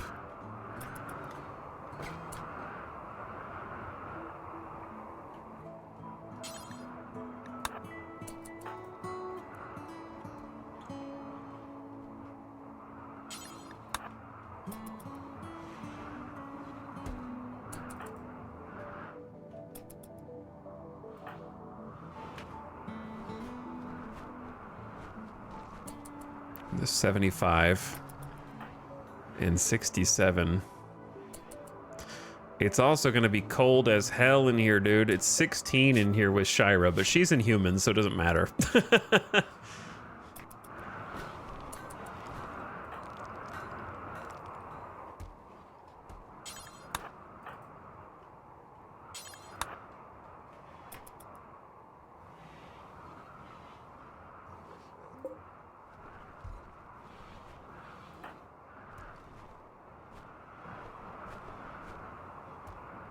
We need more potato. Randy, I need some time, brother. I know you don't have time to give, but I do need it.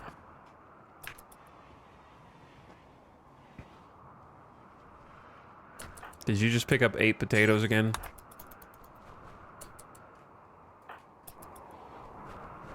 All right, I'm gonna take you guys off of work schedule.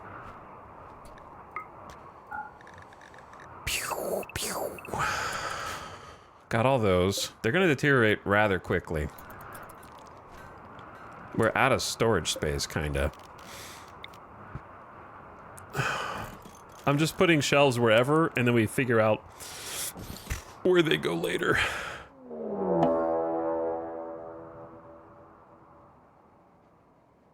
It's not what I meant by more time. I didn't mean more free time away from this colony save. I meant like time in between things. A mechanoid combat cluster is landing nearby. The cluster will be initially dormant, so you can take time to decide how to attack it. It may remain dormant until disturbed, or it may have a timer or proximity activators. Even dormant mech clusters are not harmless. A dormant mech cluster may assemble mechanoid attackers or have some broad negative effect. Have you had even a single day since the cultists? The good news is that since there's been so much stuff, we've got Raid, Cold Snap, Psychic Wave. This has got to be one of the smallest mech clusters that's ever been formed, because how much gas in the tank can he still have? There is a fucking centipede there. Holy, there's a centipede? A mech loot box. We got a Scorcher, a Cyclops with a beam repeater, 2 Cyclops, a Militor, and 3 mini sluggers.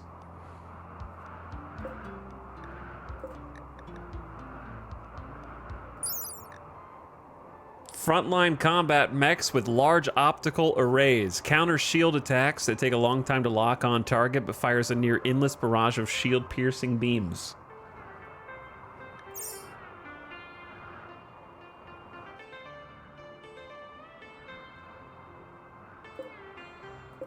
Proximity activator. We have 11. Basically, we have 11 days to deal with this. Because as long as we don't walk here, I can't believe they're throwing a centipede at me already. The centipede by itself would take Nectaros plus 2 people's full attention for a long time. For a long time. The Cyclops is difficult if it's left. If it's the only thing you're fighting, it's probably not going to be a big deal.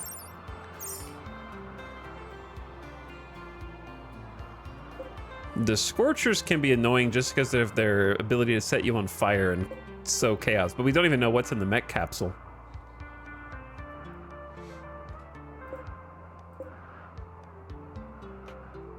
Okay, so I need to create a new zone called Avoid Zone.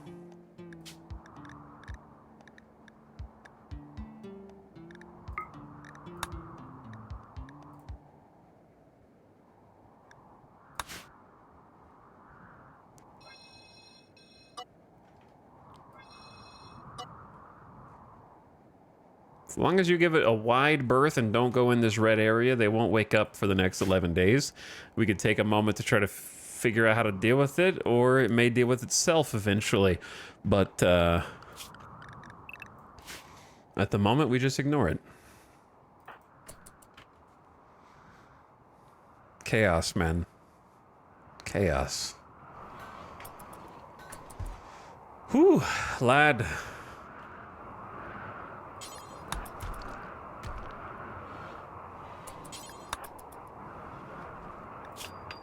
All right, Vexo's tired, but still riding the high of getting married.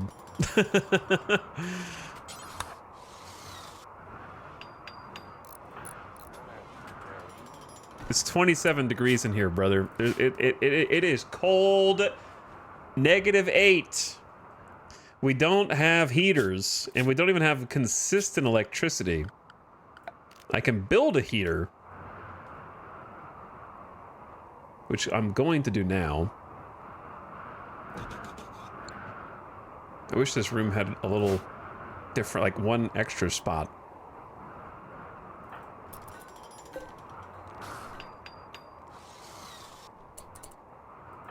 Okay, you do that. Build a heater.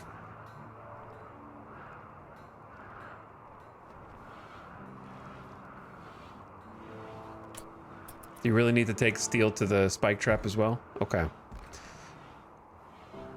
Was that imperative? Yeah, we don't even have full electricity. And that's gonna need like 175 watts. We can help out a little bit with this. Just get rid of this knuckle. And then that'll help the wind turbine.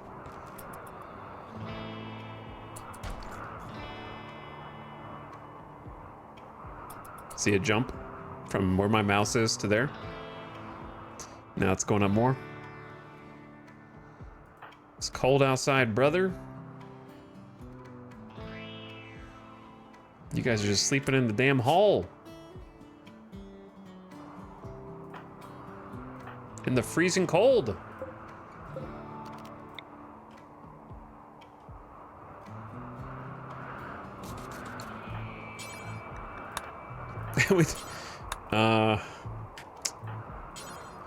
Do we have wood for the campfire? A little bit. Get the campfire on. Get a second heater up. Okay, that'll help offset it a little bit because it is iced in here. Cold, cold, dude. It's 2 degrees Fahrenheit outside. It's extremely nice that we have any electricity at all, but only while the wind is going. Fire plus heater will help.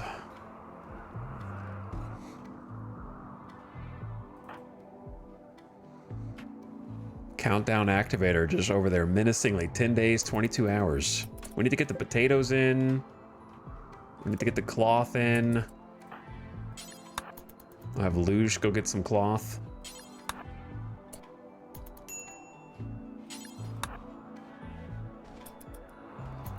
While Vexa rests.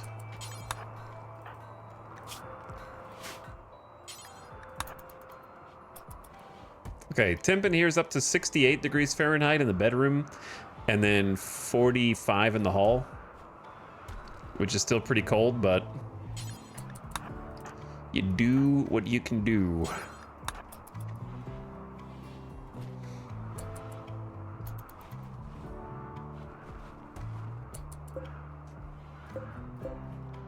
Had to for sure save the cloth as well. All right, Vexa, can you... I know I'm asking a lot. Build this granite wall, actually. This is probably the most important.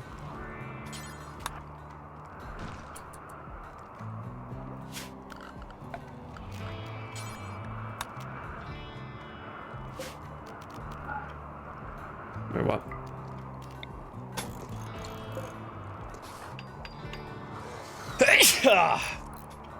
I am allergic to all of Randy's bullshit.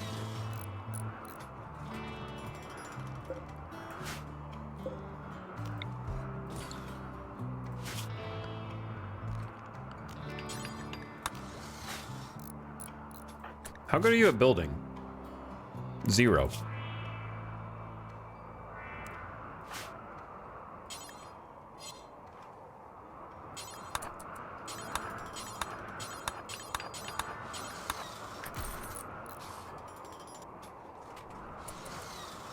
All right, is anyone starving? Anybody dying? How's Todd? Todd is fed. Todd's got 4 days of abasia. Nectaros is like, I guess I'll do art, which I think is fine, actually. Well, yeah, you're not, whatever. We'll just make it where you only do 1. You're not really good at art. I don't know why you're even doing it in the first place.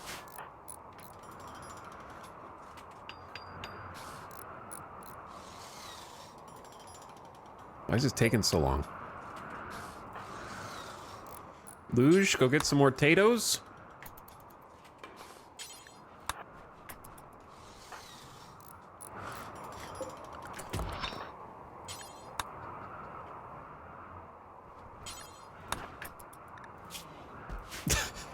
How much can we take advantage of the just got married?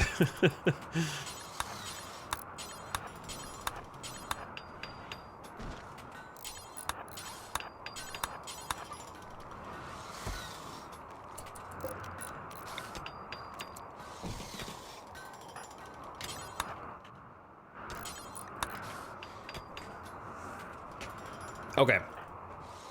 There's corpses outside. There's monitor lizards outside. We can, we'll have some food when that's a done deal.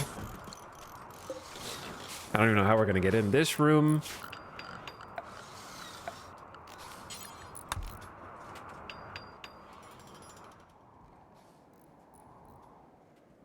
They also made it where the blueprint automatically gets deleted when you build something on that tile, which I think confuses me more than anything. Because I'm like, wait a second. Where was everything supposed to go?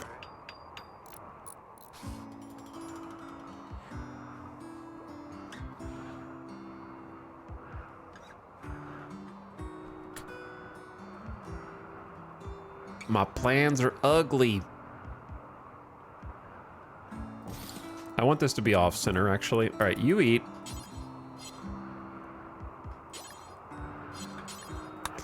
Then work on this. Wait, no, you have to work on the door first.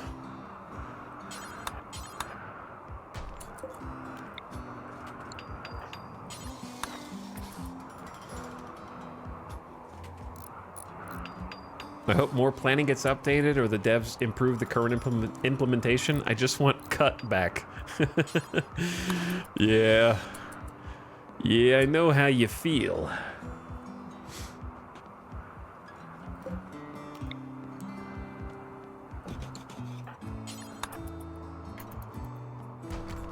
I know how you feel. All right, there's a vent.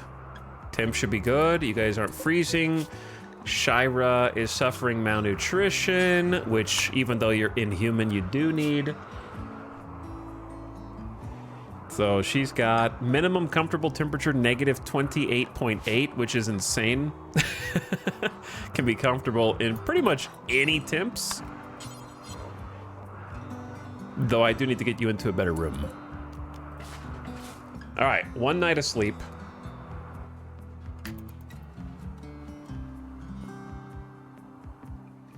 And then we need to clean this mess. Kinda I just had to brute force this,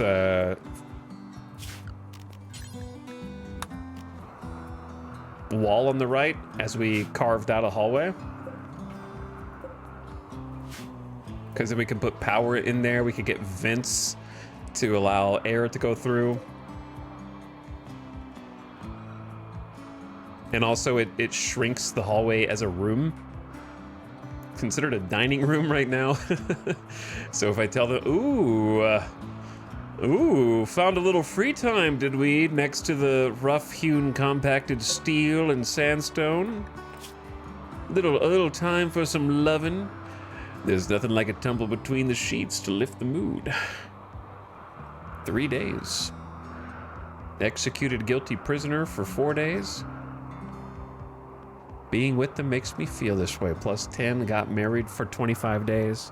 High expectations, plus 6. There's no reason I shouldn't have the things I want. As the Blorchwind Oracle, I know which thing you want, Vexa. That's for sure.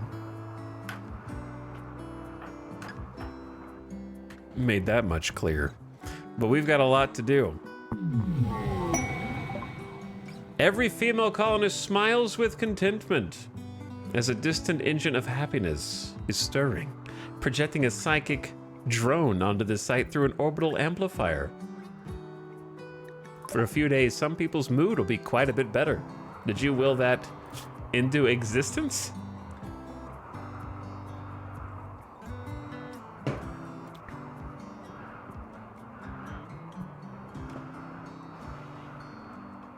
Plus 16, like a calming voice at the back of my mind, soothing me. All right, we need you to help out here. Luge, you got your lovin', now clean up. Clean this place. Nope, well, okay, fine. You can have food, and then you have to clean. Goodbye, power. I can hear the wind, so where did the power go? All right, Nectaros, bills are no longer suspended.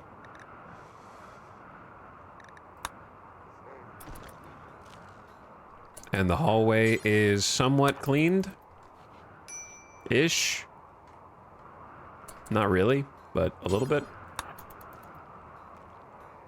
I'm going to pave it. I just haven't had time yet. That's all.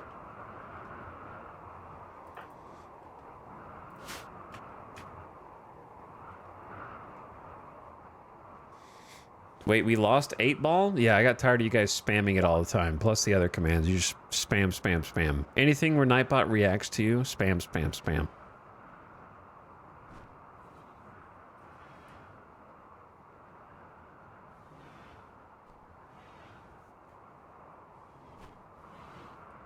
You've abused your powers.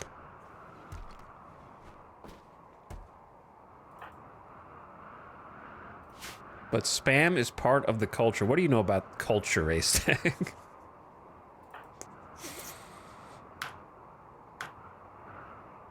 What happened to chicken? Lost to frostbite, dead in 4 hours.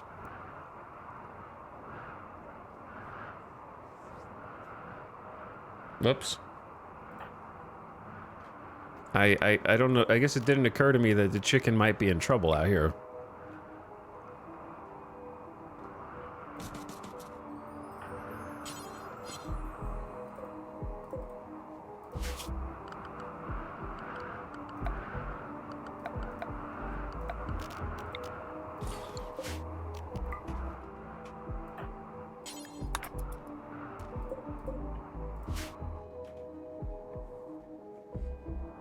Chat's just rip Hin 1. I suppose it was inevitable, but that was not 4 hours. That was like 5 in-game minutes. It was inevitable. The head froze off? Oh my god, the head froze off. It exploded in a shower of ice.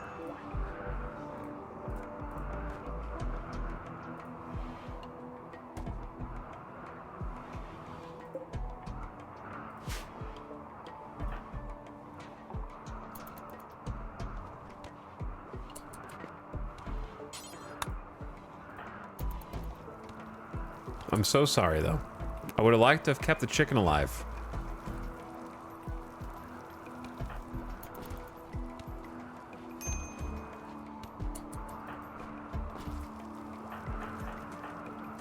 All right. A failure on my part to act. Okay, I'm getting a little stressed out, even though there's should be not that much to stress. At the same time, it kind of is. We do have 1,500 food, which sounds like a lot, but I think it's going to go fast considering that winter has started early. We have winter in the 7th of September, so our grow period was like 5 days into summer through 5 days in the fall. We had like 15 days to grow as much as we could. It was crazy.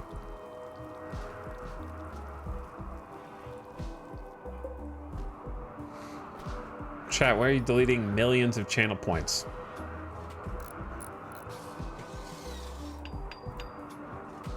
It's just a wall of deleting channel. Oh, somebody talked. You're not allowed to talk when they're deleting channel points, okay? Know your place. You gotta keep the wall.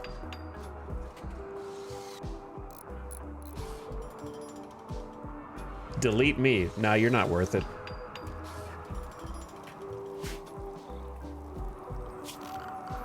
Not important enough to delete.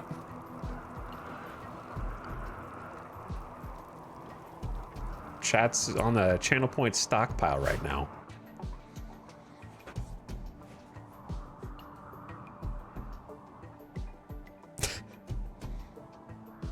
Stock market is crashing. Millions of points dead.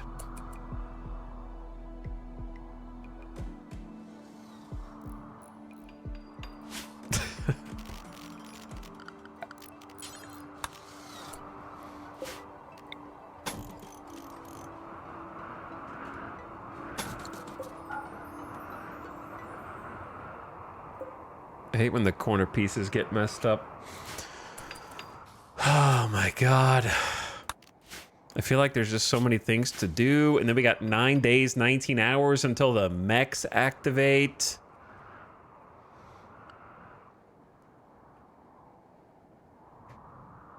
About 2 million channel points gone so far. I got to turn night mode on and figure out how to stabilize. The good news is that the toxic waste is frozen in here through no action on my part. So I'll take that one. We need to get rid of these bodies. So I think that would be a good place to start. Plus,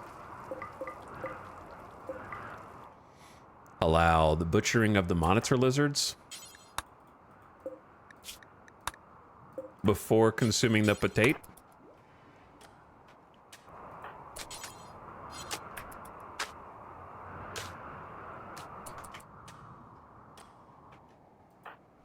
Because the animals have gathered around the corpses because they're just feeding off of them.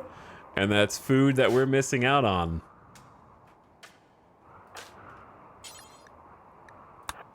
You lost your head in that one, huh? They lost their head.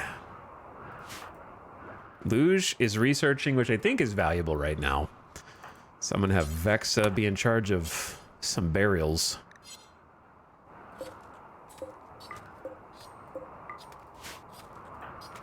Well, a couple of them lost their head.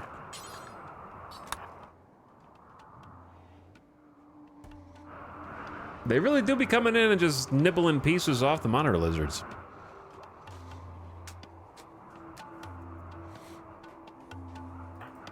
But yeah, Luge is getting armor research, which honestly right now is not going to help us. We kind of need the armor to fight against the centipede, so making us do this during the coldest part of the year is kind of cruel. Shira needs like a different cell that is not this. And it'd be nice to have Todd. Ooh, yeah, Todd can at least help us fight against the mechs with like decent shooting power. And we got as many of the crops in as we could. Missed out on a pretty big harvest. But I really want to get like a proper kitchen set up in here.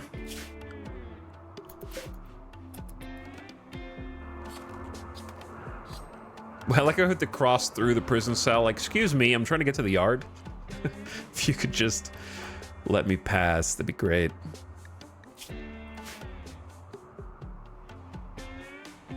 But it's big time cleanup. Big time cleanup. And revenging the monitor lizards for almost killing Kindit.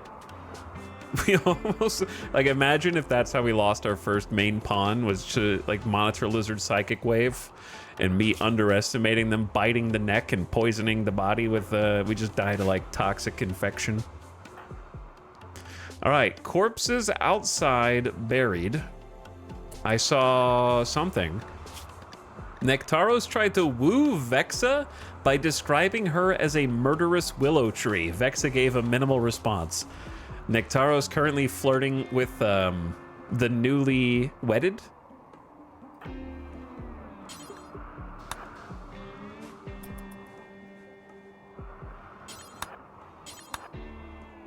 Do some cleaning in here too.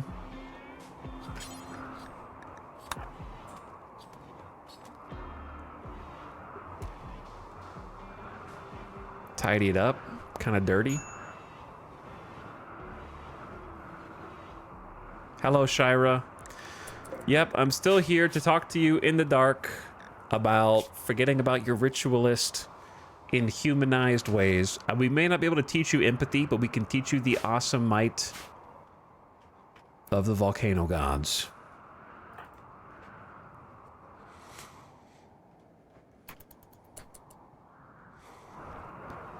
When we have power, the heaters are doing good work, so that's nice. But then when we don't, it gets a little cold. We got to research batteries. Research is taking a while right now. Also, we got to research a way to watch these ads. All right, it's been 4 hours. We got 3 minutes of mid-rolls coming. I'm going to get some water and a very light snack. And also just take a second to clear my head, dude, because look at this doom stack. The marriage curse. They got married, and then Randy's like, I took that personally. Look at the wealth jump through no fault of our own, just from people dropping stuff on the map. Like, that's got to be what that is. What else could it be, right? Because it coincides with the Psychic Ritual Siege and other raid.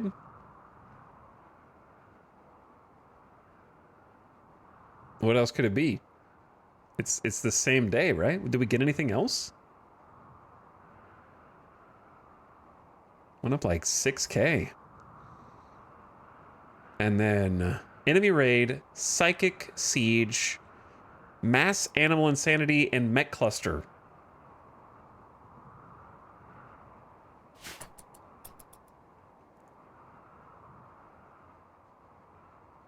All right, ad just started. Do we have a save name for today? Magma Carta. Randy. Magma Carta. Randy. Chill, parentheses, cold snaps. He's like, okay, you want me to chill? And I took that literally. All right, I saved it so I could leave the ambulance chaser on so you guys can watch them sleep. I'll BRB real quick. Do not let them kill each other.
Yo.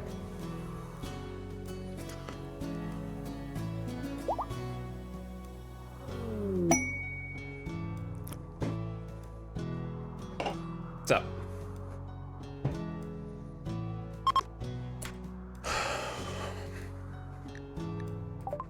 Luge has experienced an inspiration and will successfully tame the next animal regardless of difficulty. The inspiration will end after 8 days or when an animal's tamed. A caravan from the Union of Minyoka is approaching the herbal goods trader. Careful, watch your step. unless you want to fight these mechs for me. The key Imperial outpost containing stuff has moved on. That's fine. I was never going to go there anyway. Lashley, thank you for... Oh, I saw you, Lashley. Thank you for getting this sub earlier, though. I saw you in chat, reminded me. Rebuilding some spike traps.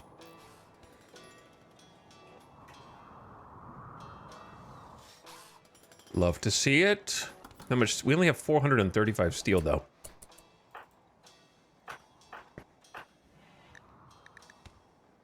Need battery. I know. Trust me, I know. We're researching stuff as fast as we can. And I'm trying to get...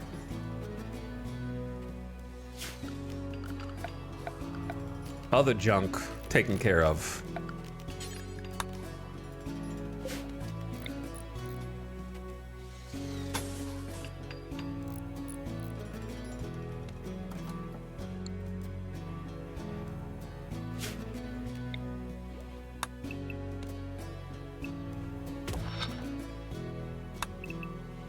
But it's easier said than done right now. There's a lot going on. How much steel do I want to use on spike traps?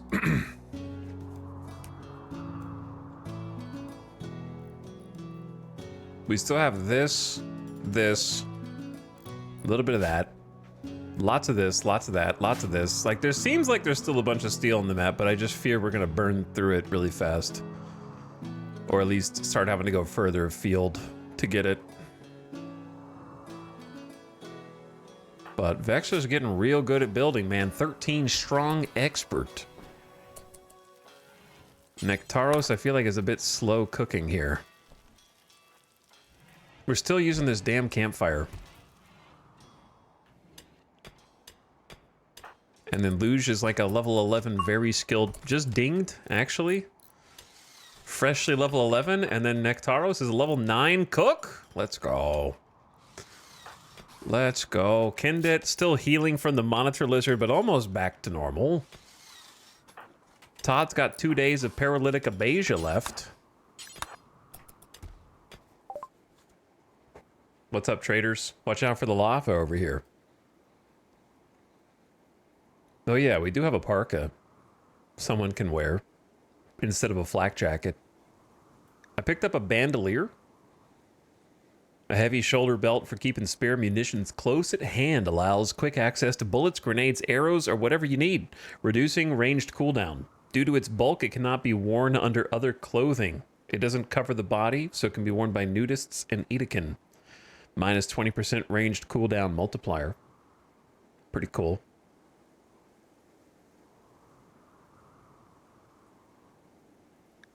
As far as stuff we can sell, we actually have a lot of leather now we could use to make clothes with that without even cloth. So that's cool. They've got some goats and a donkey. Oh, dude, we could use a donkey. Can we keep donkey alive is the problem. It's actually comfy down to negative 13. That's good. Negative 4 for the goats. Donkey because caravanning. Caravan riding speed. If we do need the caravan, it'd be really nice to have a donkey. They give you a riding speed buff, and they also give you carry capacity of 104. So, like, if I could afford a donkey, that would be great. Can I afford one, though?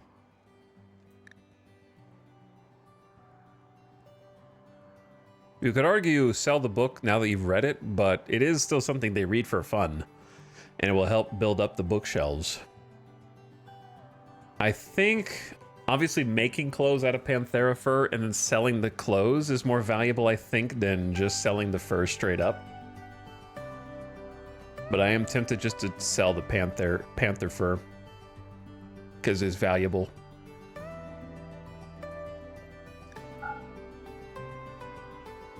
So I think I will. I'm probably not going to wear the bandolier, or at least I might make a better one. So take that. Where does that leave us? Have some bird skin. Can't really afford to give up the meat, but we do need to cook it.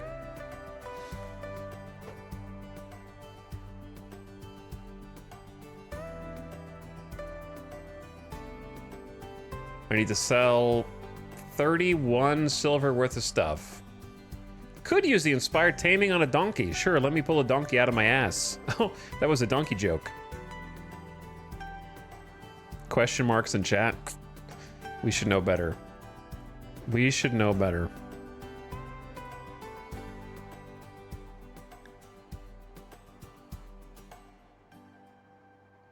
But we have not seen any donkeys. They don't exist on this map.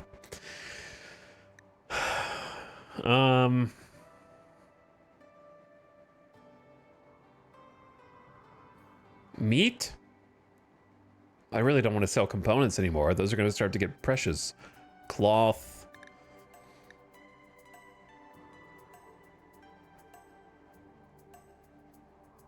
I'm going to want the lizard. I'm going to want the light leather for clothes and stuff. But yeah, I think I have to sell just the light leather. All right. Hello, donkey.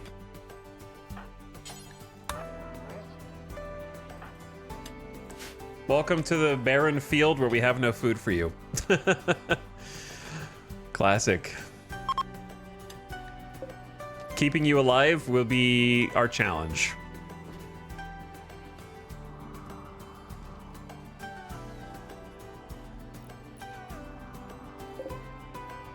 I don't really know how we're going to do it exactly, but I guess we'll find out soon.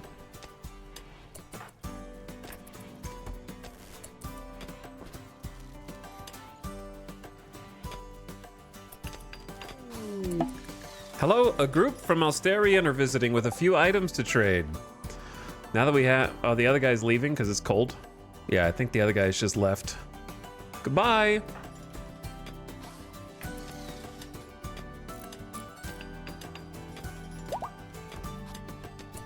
We have struck compact machinery.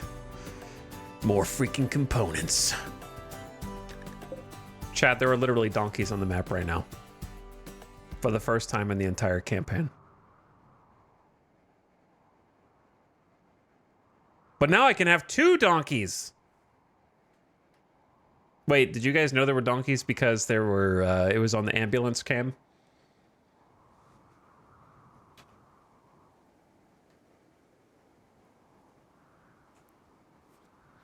Because of the cam, yes. That's even worse backseating. That's like... one of the only times that chat can actually have knowledge of the exact game save that the streamer can't. So that's even worse. Anyway. 2 donkeys are better than 1, but can I keep 2 donkeys alive? Let's see how much they eat.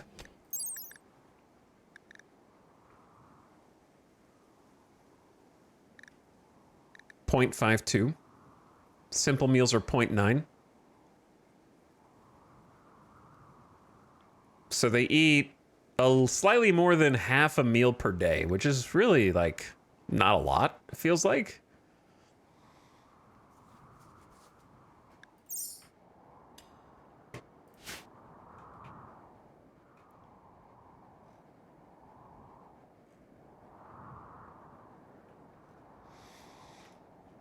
I could harvest a bunch of agave.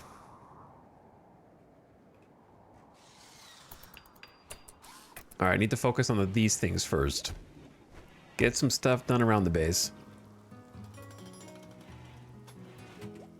We are very nearly done with a couple of important changes to the colony.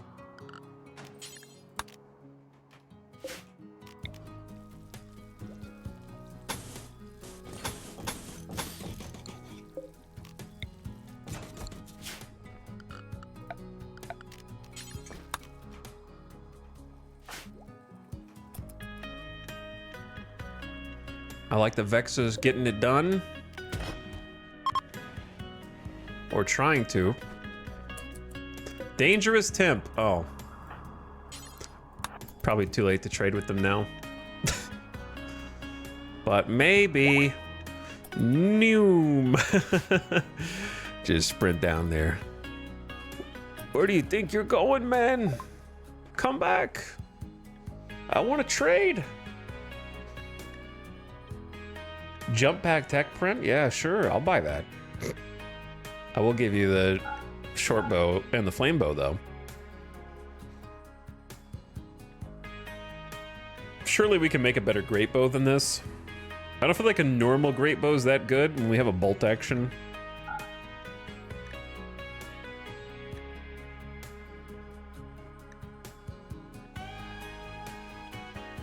Still got a decent amount of meds. All right. 13 silver. Thank you, sir.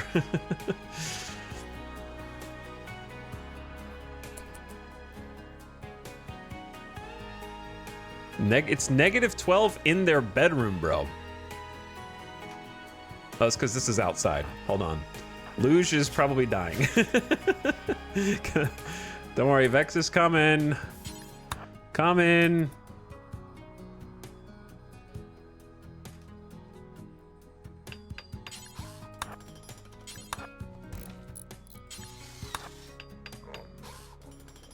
I'm working on things right now. I know the hallway is literally outside.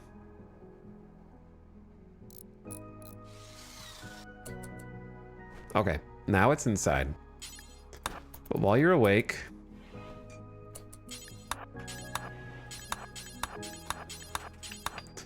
if you could just finish this little detail for me, that would be wonderful.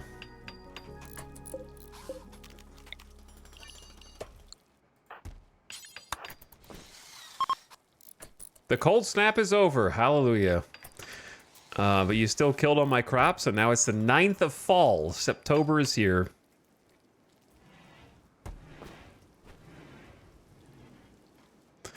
Okay. At last, I have the butcher room. It's going to be really cramped.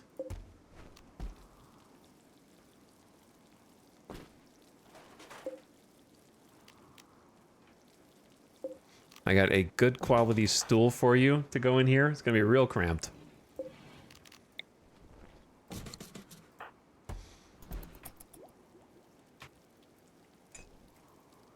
It's taking forever. All right, she is Eepy. Luge is awake and researching. Nectaros has been cooking and is now just hanging out, chilling. And Kindid is almost finally healed. Todd. Okay, I'm glad I'm not growing crops. One of the moons of this planet has orbited in front of the sun, and eclipse has begun.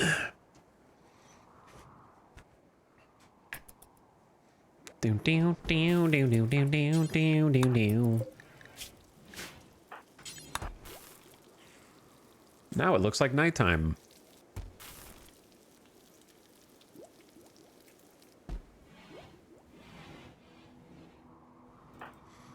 I'm really, really trying to get things accomplished. It's just Randy is making it as difficult as possible. There are still a number of corpses down here, which we don't have to bury, but may as well. I don't know who's going to go down there to haul everything. We don't even have enough graves. Add it to the list. I need a second builder. Donkey, are you okay? Probably hungry. I don't know if there's anything to eat out here. we don't have like a proper place for the animals. Which does beg the question. This is probably where the animals are gonna go. In this little knuckle. They could go in here if we didn't have toxic waste. But alas, we do. I'm just gonna convert Nectaros. There's only 3% though. How much does he rebuild per day? Plus 1.9. So yeah, he's gonna rebuild 3% in two days, 1.5 days. It's not even worth. He's never gonna convert. It's gonna be archaeo-archism. At least it's kind of agreeable. It's not the worst. It's just loyalist collectivist. So it's not crazy. So he gets a bit of a pass. Very stubborn, that one. What about the meat? Kind of cooked all the meat. We already cooked all the meat. There's only one donkey left on the map. Where's the taming guy? Who's got the inspiration? Luge? Go tame that donkey.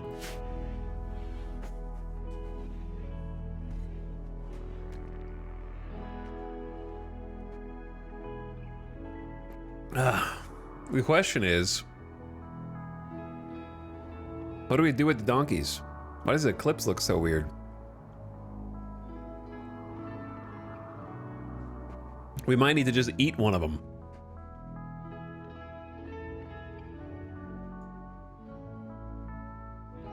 Which means we just paid a lot of money for no reason, maybe. But hey, tamed a donkey. Looks like toxic fallout. It kind of does. No longer inspire taming. 2 donkeys honestly would be great if we could just keep them alive. And they won't be having babies. Etal. Man, it's gonna be difficult to feed all these people. Also, let's get 2 donkeys. Yeah, I mean, why play RimWorld if you're not ambitious? Right? Gotta be a little ambitious.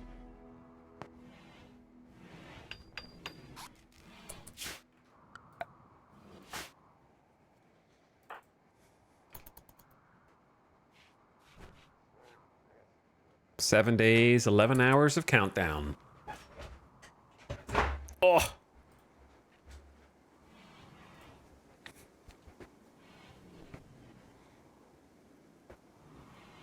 Makes for better storytelling, that's for damn sure.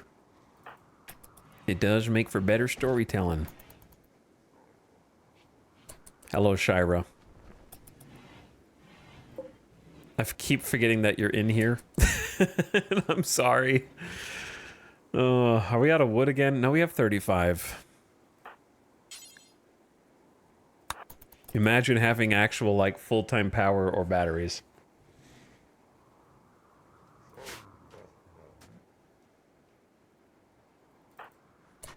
To be honest, donkeys are very useful if you ever plan to travel anywhere. Yes, what a wise, novel, and unique thing that you just said that no one else, such as myself, recently said. That was a great original thought. Thank you for sharing it. I'm glad you were honest, though. I thought you were lying until you said TBH.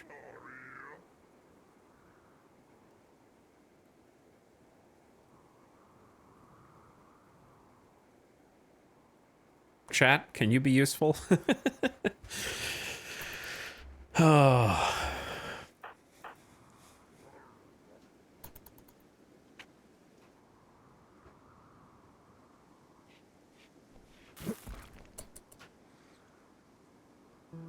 I am a donkey. Me too.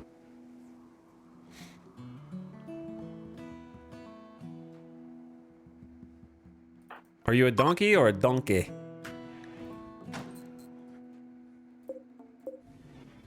Goodbye, butcher table. No power, no electricity. I'm working on it. There's kind of a lot going on here.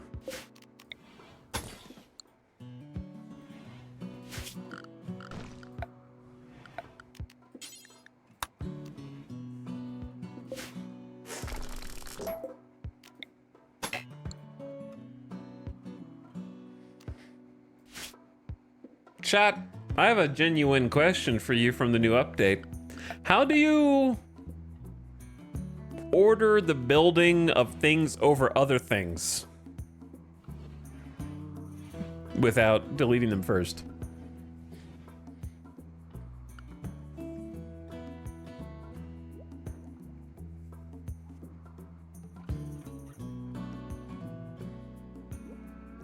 It depends on the thing. Didn't they add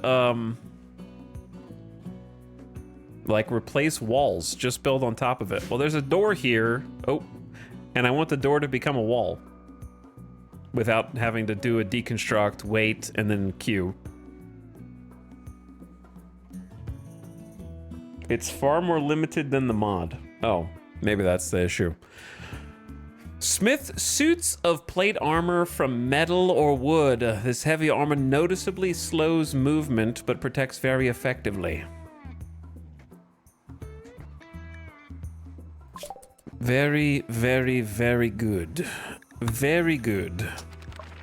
And now the most important thing we can do right now is battery research. Even though we're Neolithic, we'll brute force it. We've learned the secrets of electricity, now how to harness it whenever we want for usage as we see fit. At any given time, instead of just only when the wind is pumping.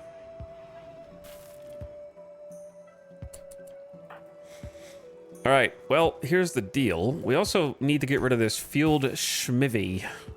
Maybe, do we just uninstall it for now? Instead of, or do we straight up deconstruct it? Because we can do an electric smithy.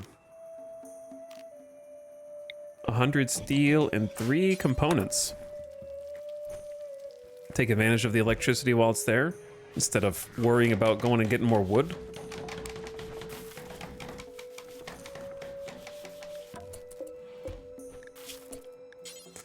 Beautiful, beautiful. 210 watts needed. Make plate armor, please, out of steel. Let's start there.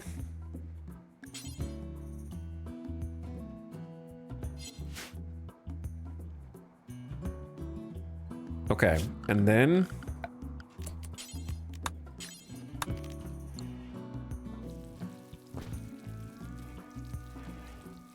yeah, see, it like deleted my plans a little bit. I think I remember what they were. I think it was going to be an electric stove here, which means I want power all the way up here.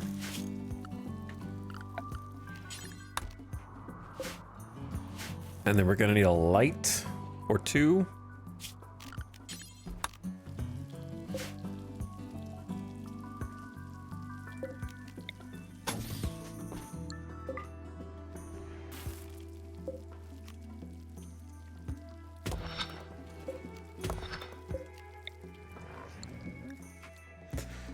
So much detail work to do, but the detail work is when it gets the most rewarding, in my opinion. When you start getting the detail work done and everything starts coming together nicely.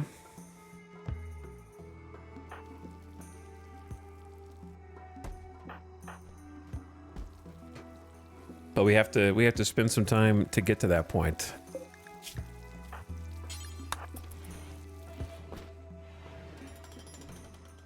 All right, electric stove time. 2 components, 80 steel later, a revolutionary cave dwelling technology made possible by harnessing the wind. Vex's mind is being blown right now.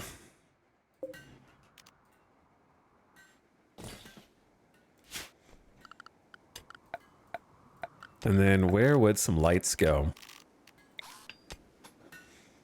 Probably like right there. And right there.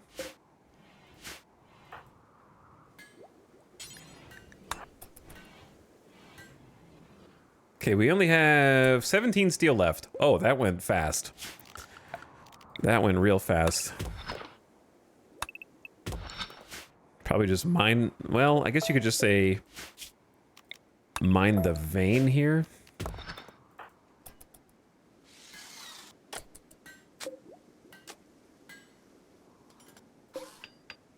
What is this plugged into? Oh. I see.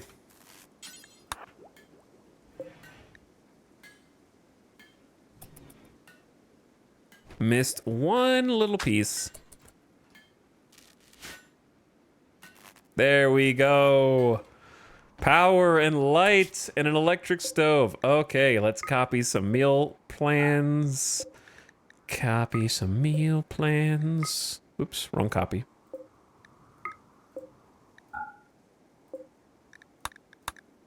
And then stop refilling this. But yeah, we need to get battery research done. Luge is gonna go mine. Vexa is gonna go plant? No. No. I don't know what you need to do, but it's not that.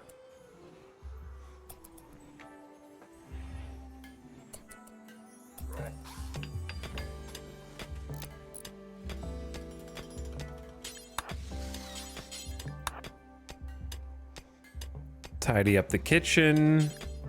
Deconstruct the door, and then we obviously want to get some floor down in here, but just having the stove by itself goes insane.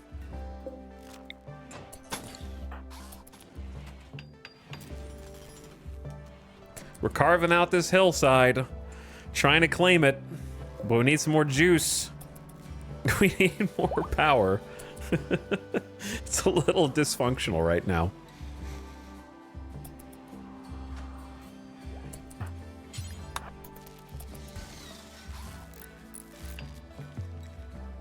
So it kind of interrupts the steel plate armor when the power's too low.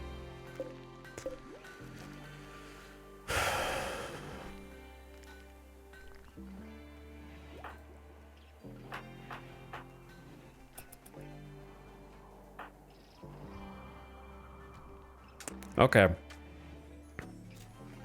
Yeah, the windy tile was nice.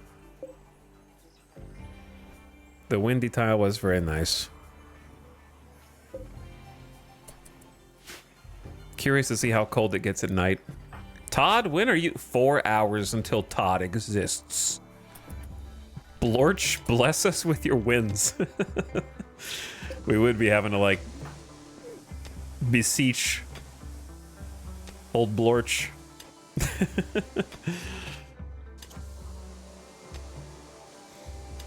Todd's gonna have to help us take out these mechs.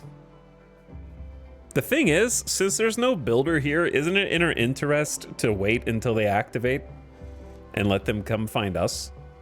Because if we approach these, we're just gonna get shot at by mini slug turrets.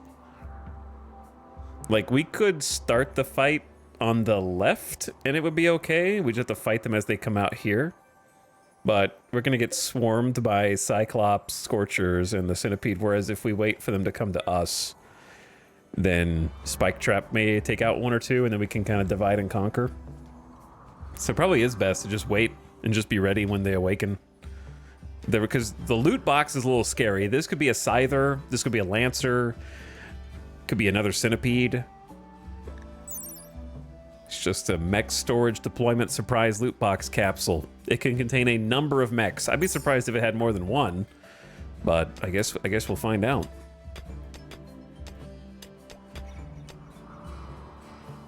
We're gonna need at least one airlock down the middle of the base because this is too much free roam to just barge through.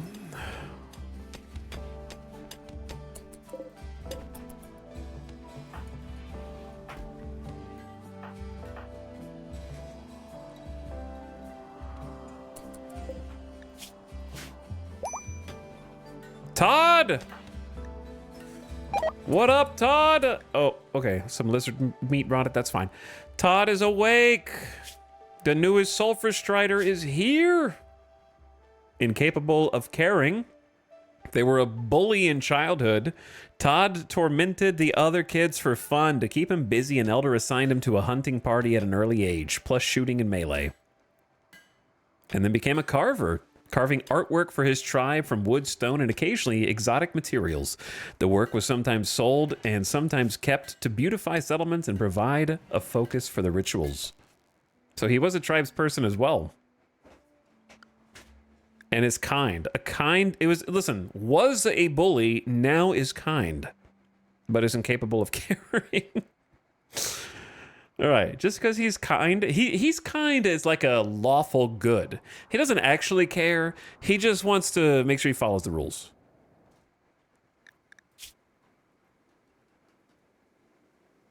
Because kindness is, he feels like he has to, you know? Low expectations, extremely comfortable. Trapped underground. How long have I been here? I need to get out in the fresh air and spend some time under the sky. That you do. Well, guess what? The newest member of our colony, you're actually going to be like top hunter for sure, for sure. And then artist. And then you can do crafting. And then I'm going to say cleaning. Actually, yeah, we'll do animal handling is kind of optional. We have two others that are better. So I would say number 1, hunting. Number 2, art. Number 3, cleaning. Number 4, hauling. Number 5, craft. So welcome, Todd. On the avoid zone.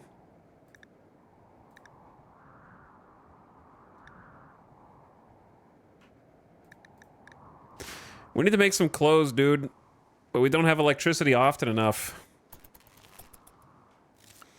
Trying to research batteries, but we're doing kind of too many things at once.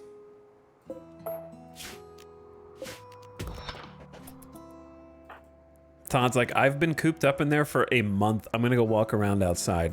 I might need to harvest these just because of the cold. They're dying. Ding, ding, ding, ding, ding. Batteries might take a little while to research. Luge has a 14 intellectual now as a master.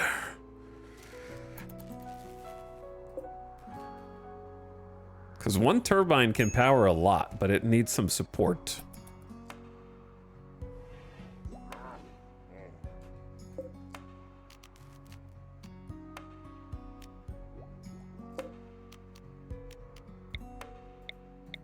Why? It's only connecting to there? Okay, it's funny that we have like the cord strung along the outside snow.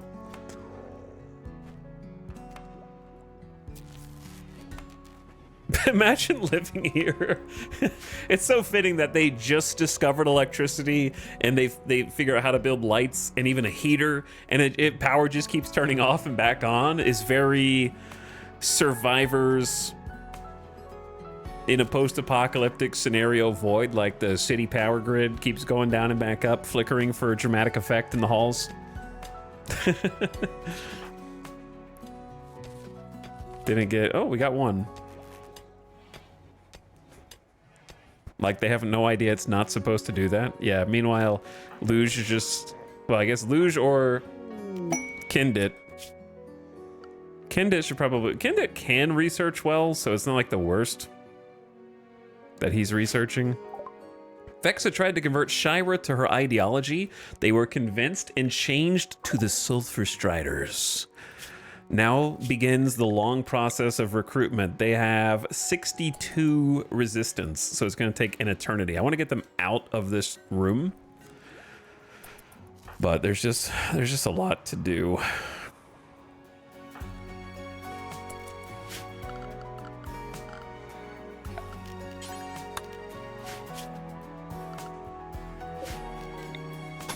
I gotta make sure the donkeys don't starve.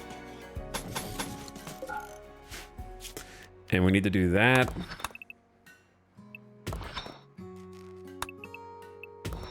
The problem is, see, this is a problem, bro, because I have this exactly the way I want it from a blueprint perspective. Well, I don't know. Does mining erase the blueprints? Or just building? We'll see. Maybe, I guess not mining. This is probably fine. You guys will see how I set this up once we get this underway. Got some steel in here too in a nice little pocket. Oh,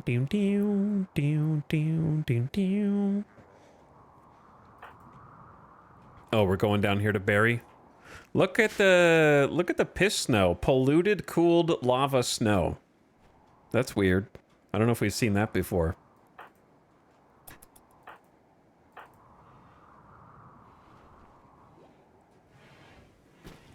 Oh my god, Nectaros is using the new electric stove. Look how fast it is. We can actually do 4 at a time now. So...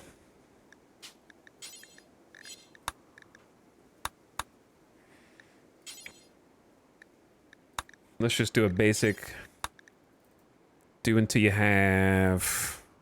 we're feeding, what, 6 people? So let's say 4 meals per person, 24... pause, unpause at like... 16? It's not gonna be that crazy. Make Psychite tea forever.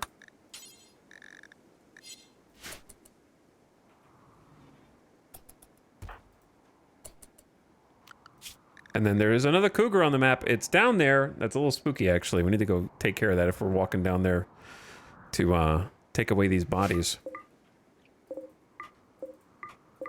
Look at all this wealth.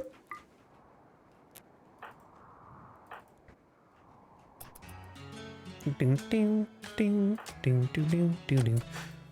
you just cook 4 meals at the same time? Nectaros is like in the kitchen, just Neanderthal, flipping pancakes, and got a pizza in the oven, spinning the dough on his finger, just having a great time in there after cooking over this campfire for years at this point.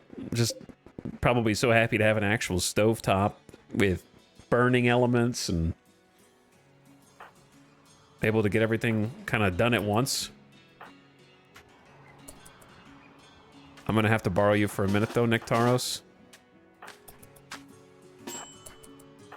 Gotta kill this cougar. We can't just be walking down here while it's on patrol. Where is it? Oh, there. Oh, the edge of the map. God. I guess we can haul the other bodies while we're down there. Ding. Todd, why are you grumpy already? You just got here. Rebuffed by Vexa. Can everyone stop hitting on Vexa? I know that she did the, like, I'm gonna doctor your wounds, you big, strong fighter. But that doesn't mean that she's into you, man. She's married.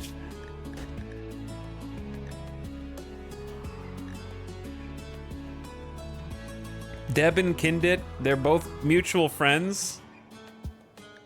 And one-sided friendship with Vexa.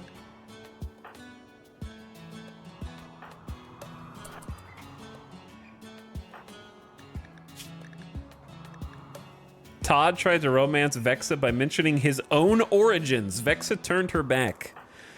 Your bully origins? Which origins are those exactly? The fact that you dropped here in a paralytic abasia state for a month and we took care of you and fed you for free and kept you warm? Those origins?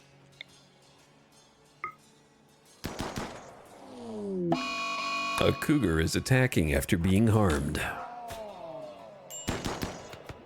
Good shot. Good shot, Vexa. Nice.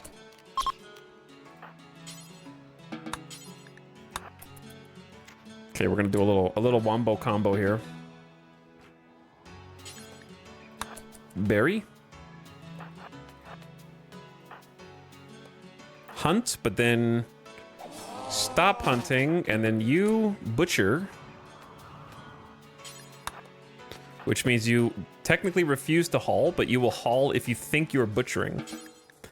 And then you bury this other corpse. Okay, cool. At least we get to accomplish multiple things there. And then Todd, I don't know what you're doing. Cleaning volcanic ash. That's a great point. Let's check on our current home zone situation. Make sure there's no home zones where there really shouldn't be. We could also, like...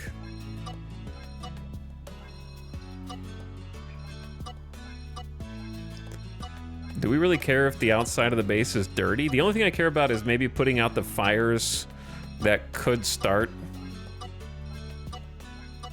on the traps.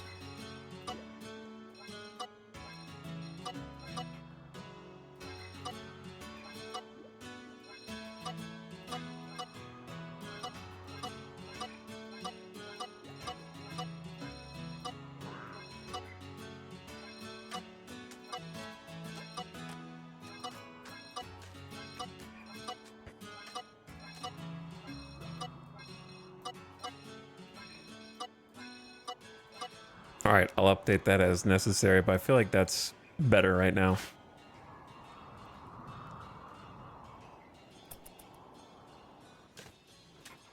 Just for micromanagement purposes.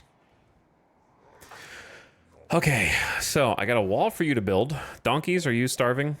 I don't really know what you guys are eating, if anything. Not much. You're not eating anything.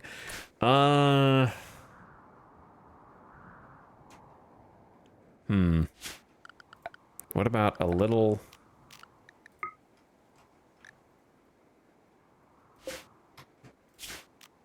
stockpile?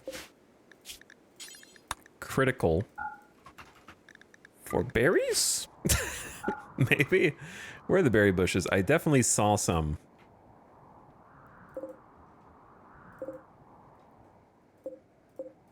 That's only like 16 berries, bro. 8 berry bushes. Harvest if you can.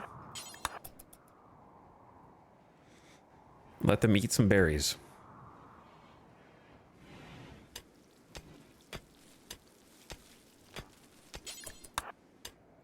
I thought I saw a home zone top right. Well, if you're wrong, you're out of here.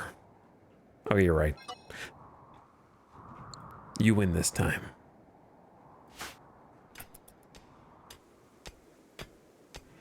Here you go, donkey. Sorry, I didn't mean to starve you guys. Did I see another? Todd tried to woo Vexa by joking about his childhood fears. Vexa rejected the advance. Oh my god, you guys need to chill. You just got out of bed. You have befriended Nectaros, which is great, but everyone stop hitting on Vexa. Challenge level impossible.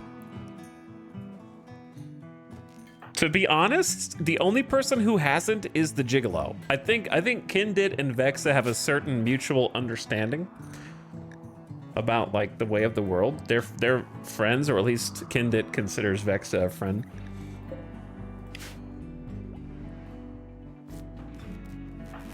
Luge and Todd having a chat about peas and oak trees, I guess.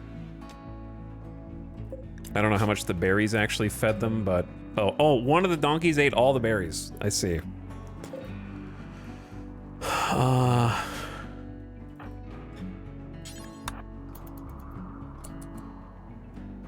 Actually, you harvest this. I hate that we have to send someone out to haul 8 berries, but it's the way of the world.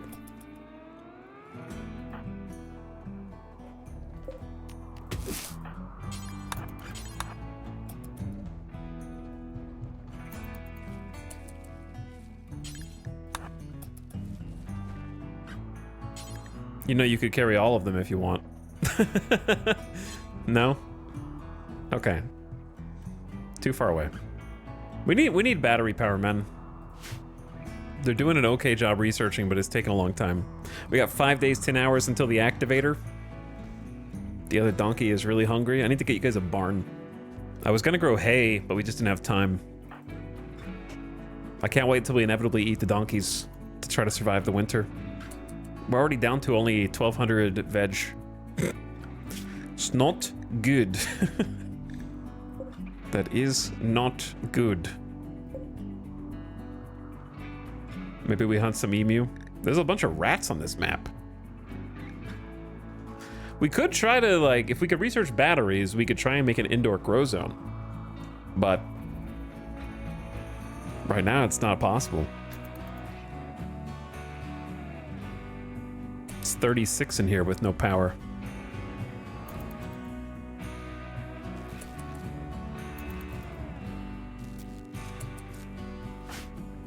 Make sure no one's got hypothermia. They're gonna be unhappy about sleeping in the cold. Todd, rebuffed by Vexa, was the final straw and will now pig out on food. Todd, what did I just say about the food? What did I just say, Todd?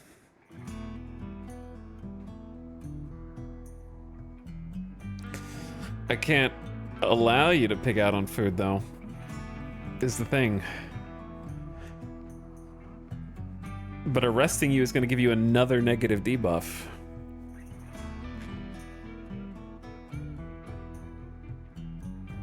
It feels a little, but the food is the food, right? The food is the food.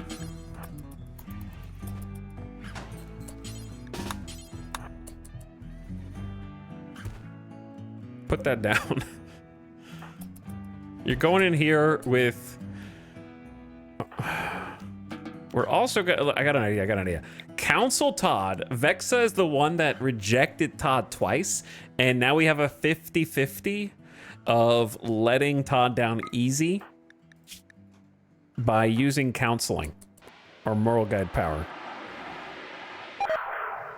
Todd has become upset during the botched attempt at failed consolation. Vexa just made it worse after trying to help him and let him down easy. Well,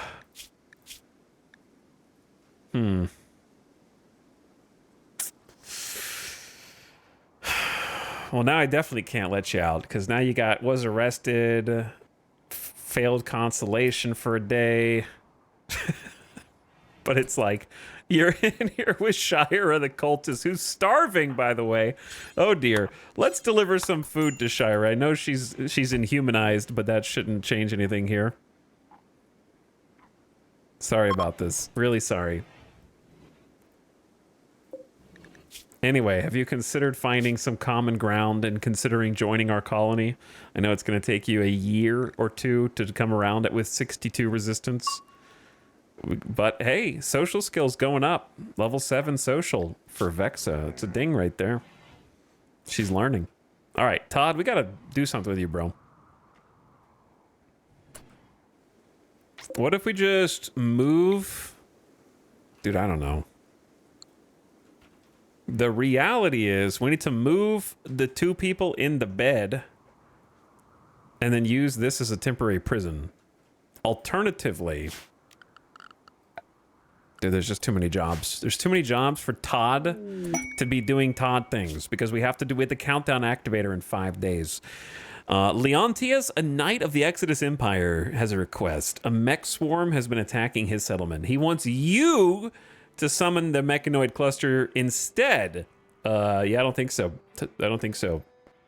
Leontius. 1 Cyclops, 3 Militors, 1 Scorcher, 1 Auto Mortar, 1 Countdown Activator, a Mech Node, 2 Auto Inferno Turrets, an Auto Charge Turret, and Mini Slugger. I'll be honest, if you even have Smoke Grenades, this is really not a bad mech cluster. The Auto Mortar sucks, but you could hide from the turrets with some smoke. But we don't have smoke. We don't have much of anything.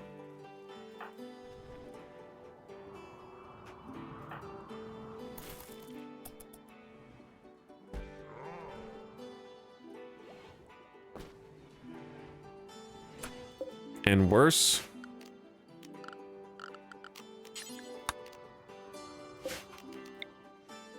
We are weak.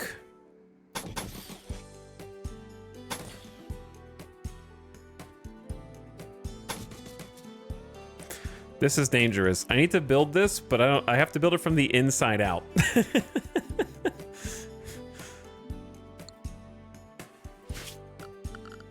Or else they might walk into the lava pit. It's gonna be pushed right up against the lava.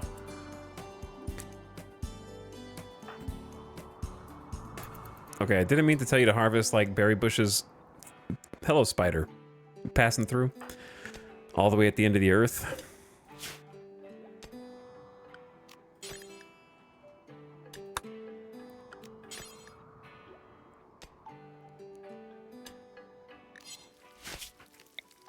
I want you to mine here as well when you get the opportunity.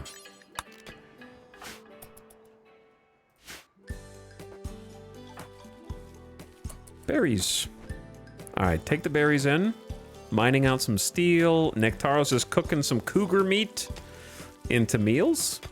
Appreciate it. And then Kindit is researching while Luge is mining. So at least someone's researching full time, even though we have a lower intellectual on Kindit than we do on Luge.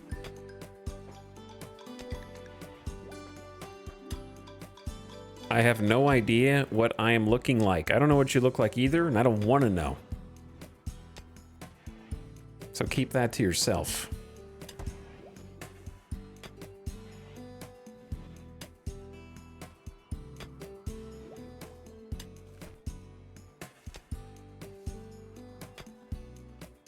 Why are you guys defacing? That's just the normal, that should be the standard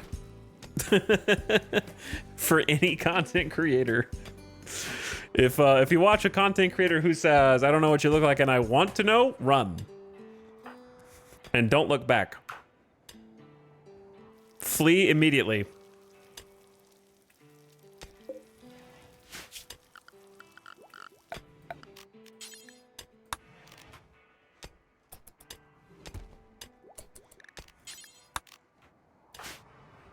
All right, I want to get Todd out of here.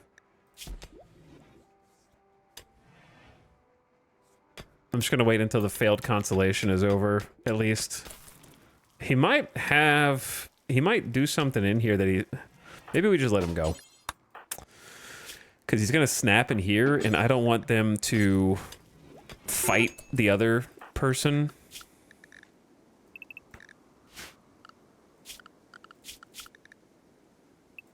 We probably need to increase the safe zone.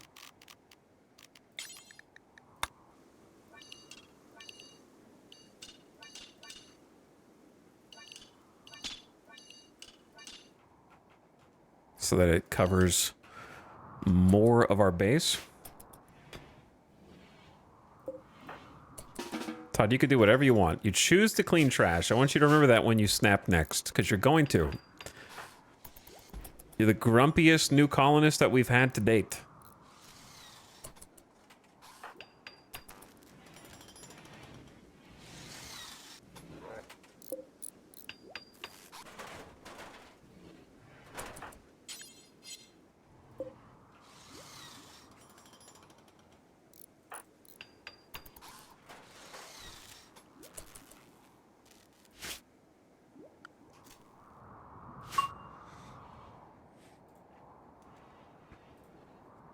I love when a misspell is taken for something else. I love it when I can tell when someone has only been exposed to the internet for a very brief window of time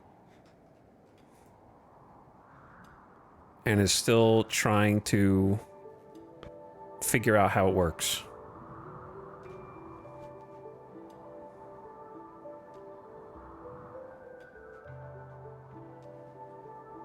Such innocence. Such innocence that we can never go back to, the rest of you chatters who know how to do emotes and... Stop bullying chatters. Nope.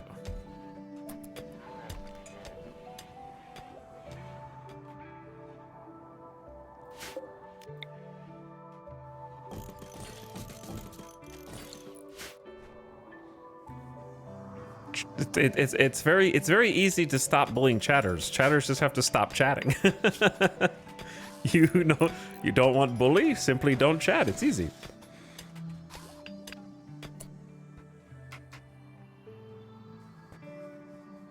Be a lurker. Lurkers never get made fun of. Have you ever heard anyone shit talk lurkers? No, because they just keep to themselves, mind their own business. Productive members of society, part of the view count. You know, getting it done. It's only the chatters that get into trouble.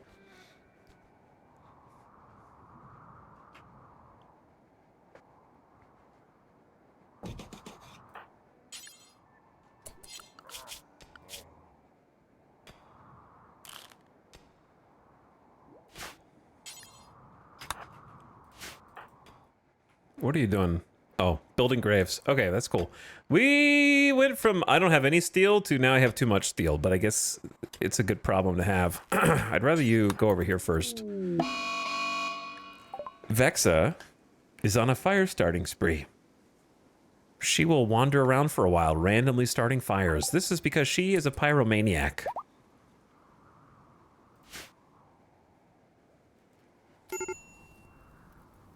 Oh my goodness, a fire in the middle of nowhere.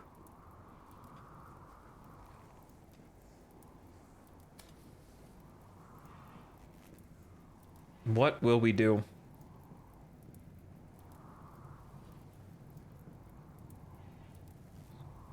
It's a good place to have a pyro outburst. Why are you putting the fire out? Oh, because we built something here and therefore it created a home zone. Okay, maybe I just turn off automatic home zone and then cry. This button right here is automatic home zone, and then cry when I inevitably forget to make a home zone myself.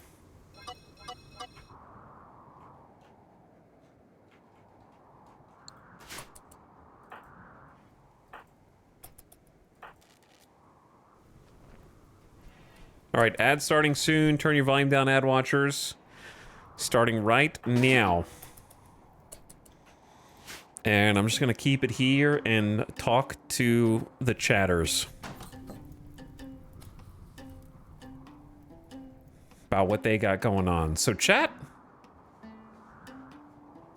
how was your Thursday? What did you do? What did you spend your time playing? What are you gaming on? Well, you have the, I mean, obviously you have the stream open on your primary monitor, which is the 60-inch TV, a few feet from your face, and then you're probably playing RuneScape, old school RuneScape, on your smaller secondary monitor. You probably have the stream open on one screen, and then a stream VOD from YouTube on a second screen, and then RuneScape on the third smallest screen, right?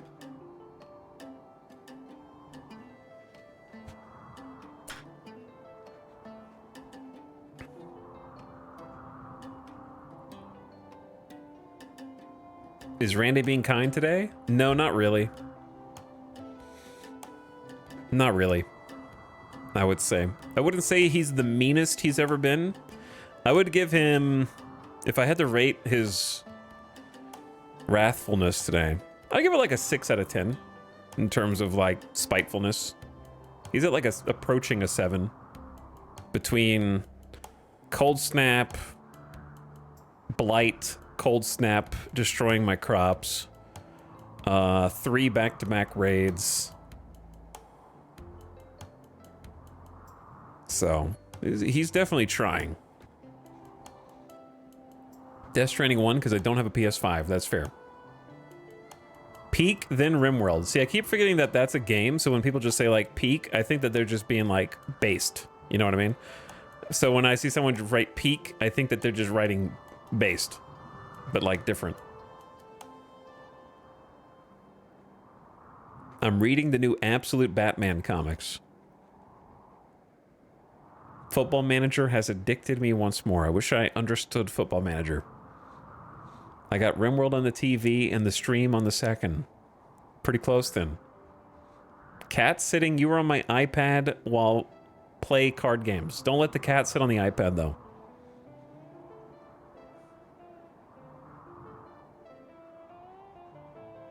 New game about base jumping called Based. Copyrighted.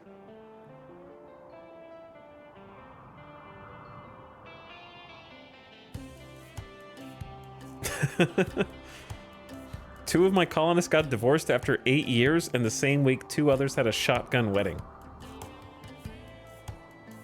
Just to rub it in. Metal Gear Solid 5? Nice. I'll play that one day. Playing Satisfactory, Phase 2. It does get more complicated, and it only gets more complicated. Satisfactory was fun. I'll go back to it eventually.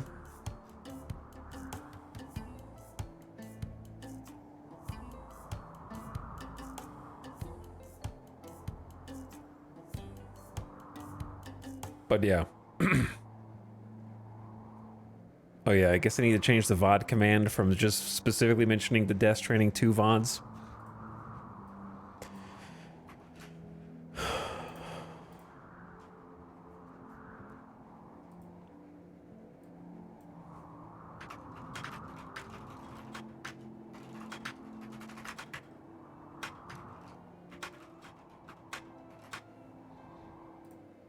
There we go. Fixed. So it's a little bit more specific. I'm putting the RimWorld ones up there too. For the rain mutes. The rain muting. Welcome back from the ad. I like that the fire is melting the snow in real time. Very cool.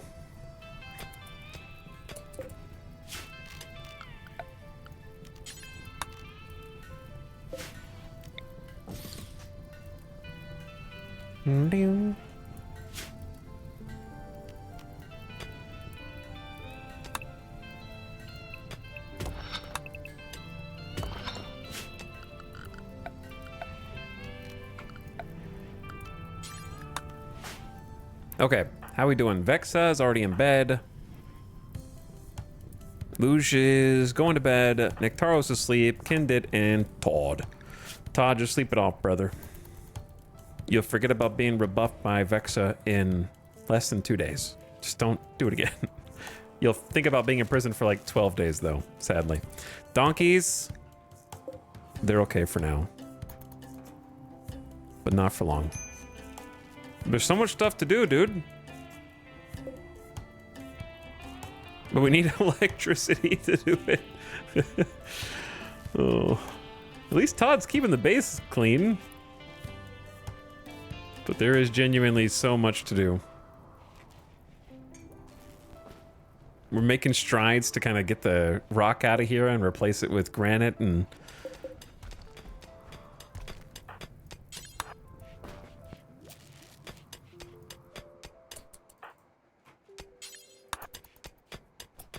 So many sandstone rocks in here that we need to get rid of.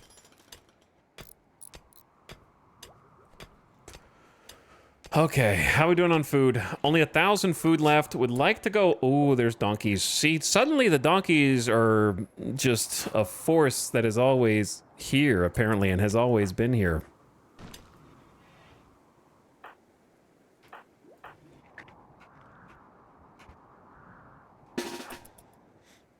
It's worth hunting, though. What happened to the chicken? Its head imploded from frostbite. So, very sad. Very sad. Just got so cold. Just that noise, but like head exploding.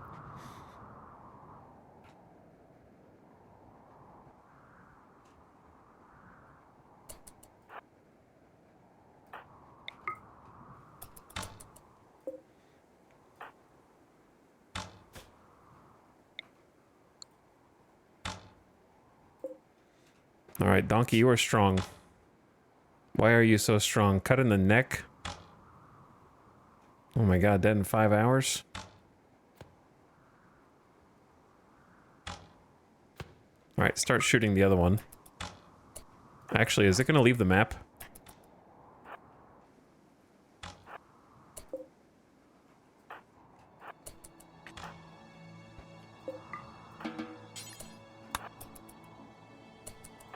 Where'd the other donkey go?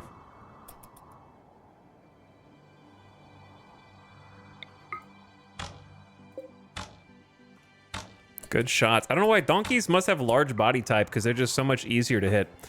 So, Nectaros, you can eat and then Bucha.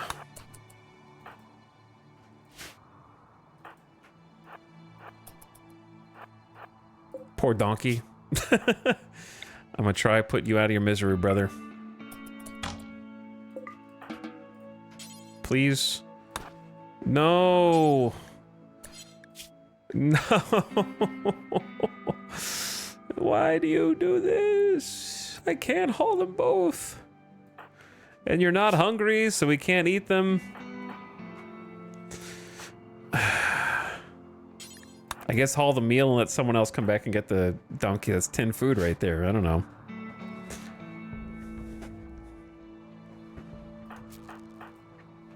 Hey, close your eyes, Donkey 1 and Donkey 2. Don't look.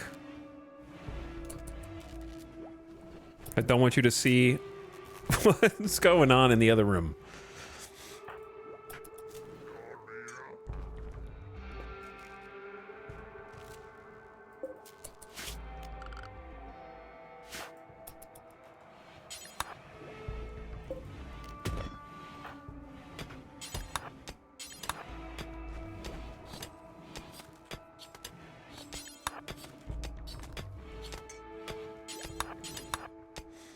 Okay, big butcher time. You play some if you want. That sounds cool and chill.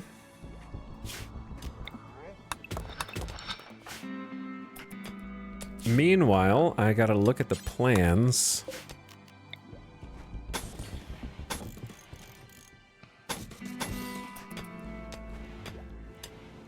This is probably gonna be the prison for now.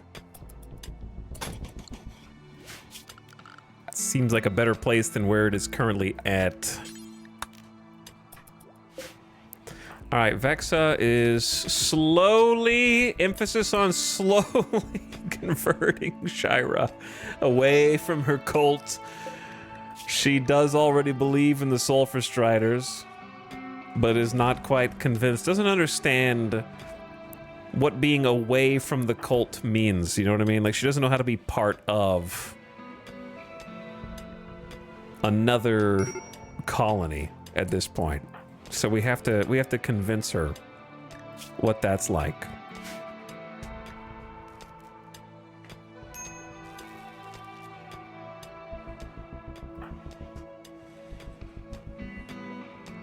And then she'll never truly learn how to converse with other people, but that's okay.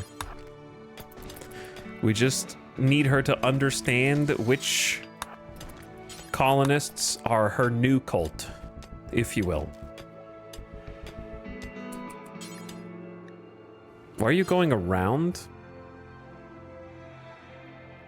to do that from the corner?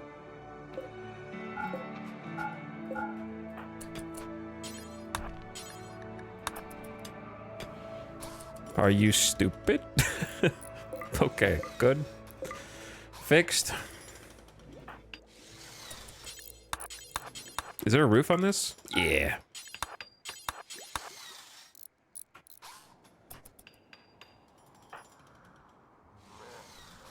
How close are we on battery research? 600 out of 800. 3/4.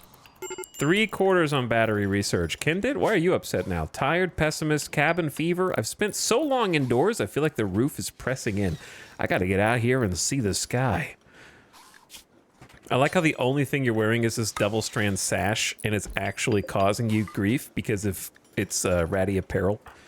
HP too low, we can fix that by taking it off.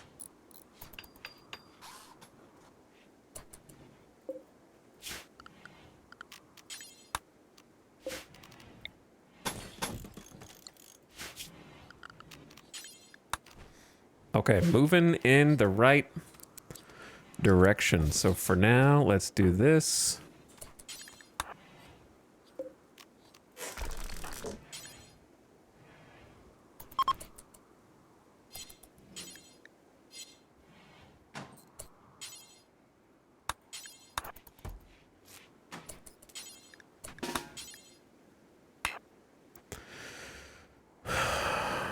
Hold up. There we go.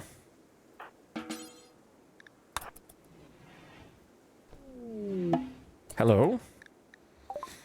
You've intercepted a distress signal from a nearby camp of the nation of Welfweg. The frantic voice begs for immediate assistance, defending against a threat. They offer everything at their camp in return for help. It's actually not that far away. I'll think about it if I survive the countdown activator in 3 days, 10 hours, which we should. What I'd really like is to finish this smithy. Because you're really, really close to being done.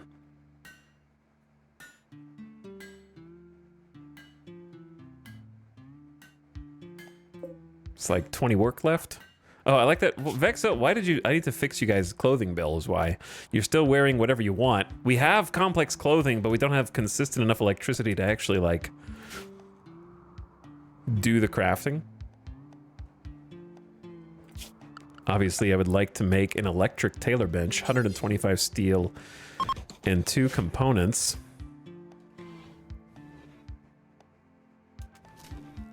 We need some wood here so we can either, like... We need to do a lot of things. But getting some wood will be nice.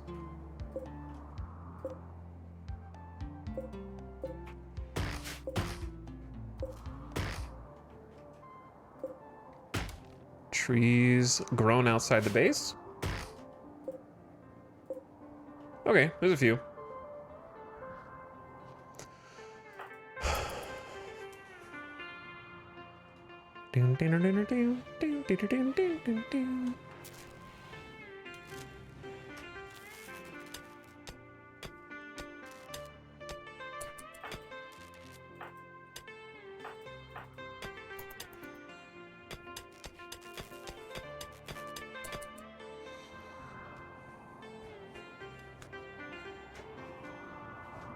Chat, you can tell when you're streaming late and playing RimWorld. You can tell when the Europeans are starting to wake up because you start getting chat messages like chunk storage space full question mark, and isn't there still a dead donkey southeast of the base, or did I miss it being hauled to the base? You can tell when the Europeans start coming online.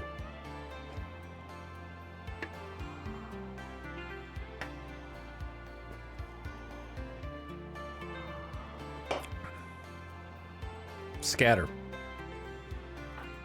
Oh, you're wearing the armor, Lush.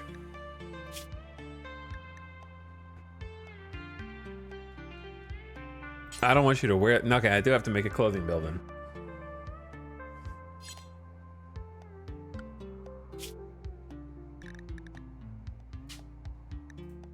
I don't know why the armor is even optional. I don't mind you guys wearing a helmet all the time.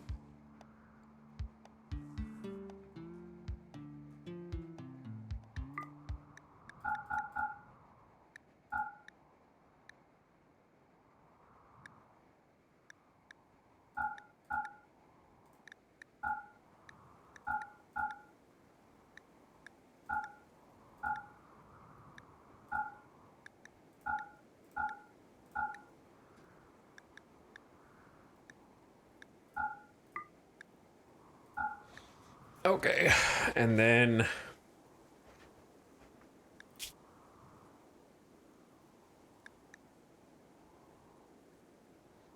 to be honest, I guess just wear the helmets because we don't have toques anyways, so just keep wearing the simple helmets for now. Utility will be at my discretion. Noble apparel, no. Miscellaneous, kind of whatever you can find.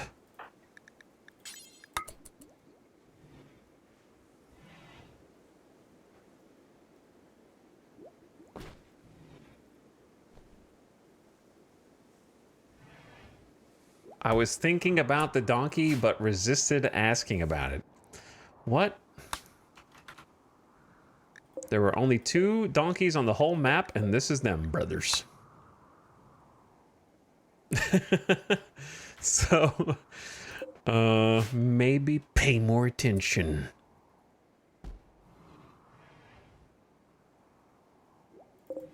We have 300 donkey meat. From 3 donkeys.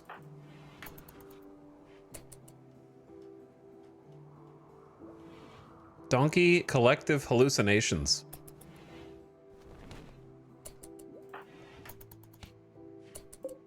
These donkeys will need to get hauled if we can't keep them fed.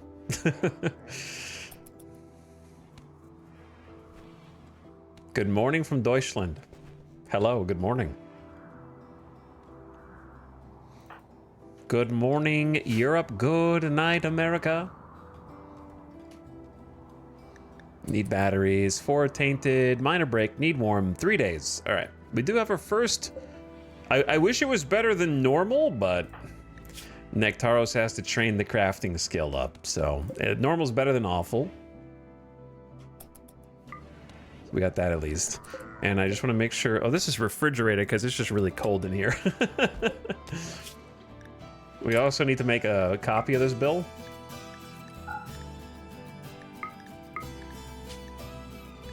That does not allow vegetarians, so it focuses the meat. We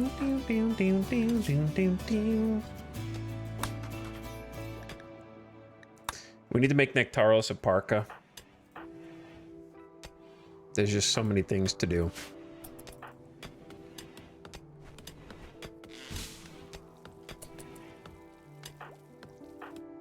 I'm trying to do them all. Oh my goodness, what is this chat message?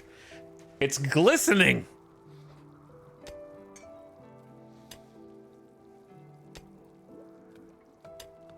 It's glowing! Good morning, how are you? What the hell are you talking about, Leafy Pew? I'm Dr. Worm. I'm interested in things. I'm not a real doctor. Is it, what meme is this? I don't know what this meme is, so I'm timing you out for 10 minutes. I don't care if you paid for that chat message.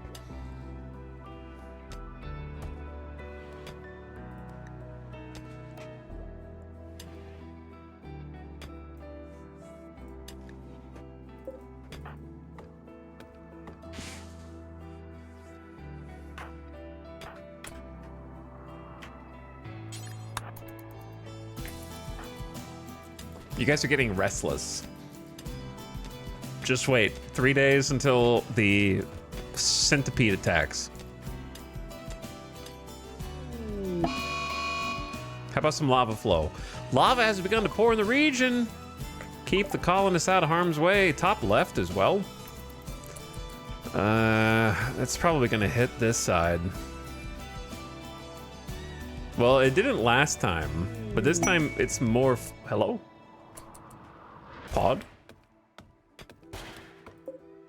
Gene pack for floppy ears? Licapinos has contacted you 10 days ago. You helped her in desperate circumstances. Since then, she got back on her feet and now wants to reward you properly for your help. She is sending a gene pack for floppy ears.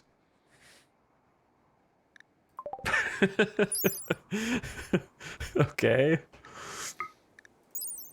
They have long, floppy, hound-like ears. Oh, okay.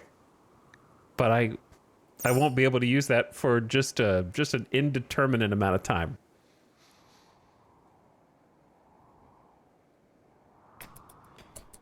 Just such a long time.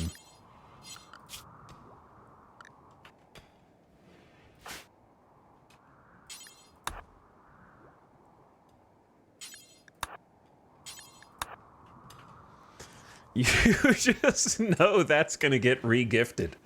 That would get re-gifted if I could. Yeah, I guess I could if a trader came.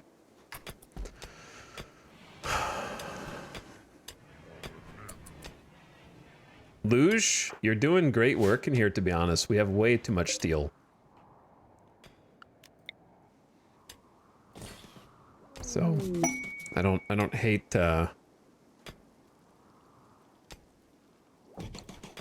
using some of it on some more spike traps for now, and then regretting building all these spike traps later. That's definitely what's going to happen. Todd keeping the base super clean while not having a snap. Kinded is threatening a snap. I don't know why. Pessimist with cabin fever.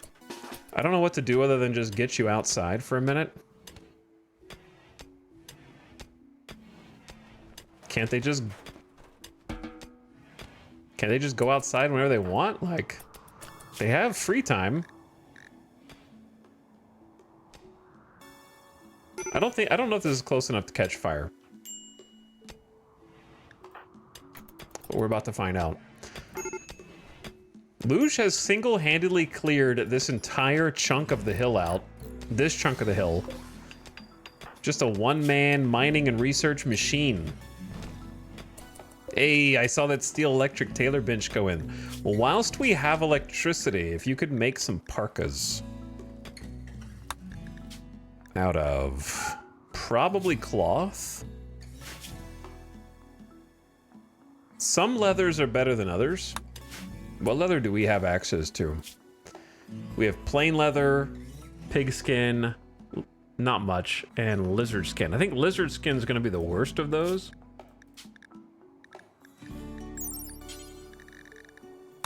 Lizard skin is 43-degree insulation versus 64. So you lose 20 degrees of cold, but you gain more armor. So you actually get like 9% sharp armor. Something. Plain leather, you also get the armor, but you have way more cold. So plain leather is like kind of a nice balance because it's literally this somehow the same armor as lizard skin for sharp. And then if you were curious, why are these not in alphabetical order? Pigskin is less armor and less cold. So pigskin sucks.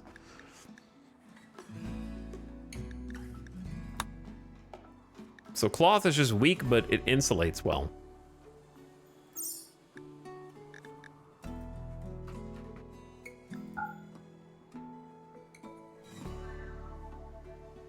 So I'm just gonna let them use whichever material they see fit, to be honest. As long as it's not, well, we'll use human leather for a different thing. Oh yeah, we can do like actual dining chairs now. I forgot about that. Totemic dining chairs, comfortable. They look pretty cool too. Way more comfortable than a stool.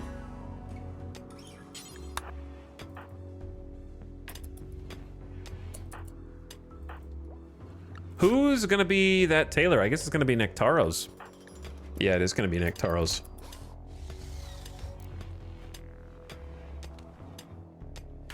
I can't believe you got all this cleared out.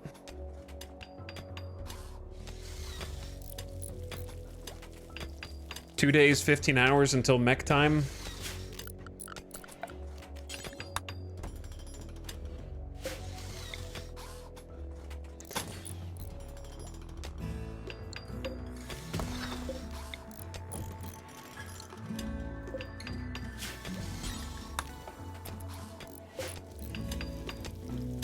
Hey, nice, good quality chair. So a good quality chair is 0.78 comfort. Also has 15 beauty, which is nice. Does cost more resources, but a good quality stool is 0.56 comfort. It's actually a pretty substantial amount of comfort difference. You actually should build chairs for the workers because they do get a comfort benefit from working there versus not having a chair, so it keeps your workers happier. Who knew that letting workers sit would make them happier? When are they going to discover that technology for cashiers?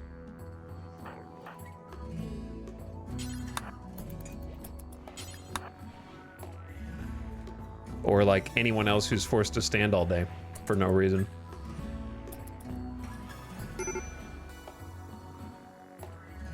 All right, Kendit, if you're gonna have a major break risk, drop the Gladius.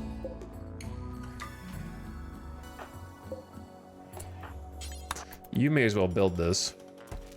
Hopefully it doesn't catch fire, but that would be kind of funny. And they keep coming in here to like start a project, but then the power goes out. The old installation. You've learned of an ancient complex nearby, said to contain information about the smoke-wept tier. If you can break into the structure and hack the computers inside, you could collect the info, but watch out, there could be all manner of dangers, and the enemies around may be alerted to the activity.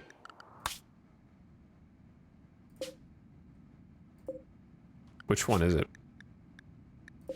That one? It's on the road. It's pretty convenient.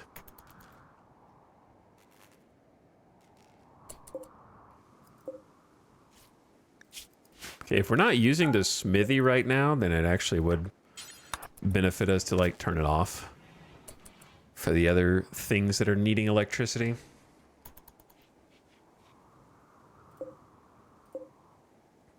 We got a grid excess of 1,000 when the wind is going. So we still got plenty of power, but the wind has to be going.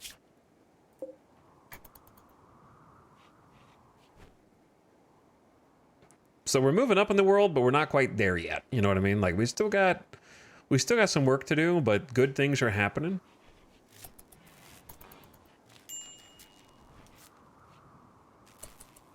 Clearing out a lot of usable, workable space.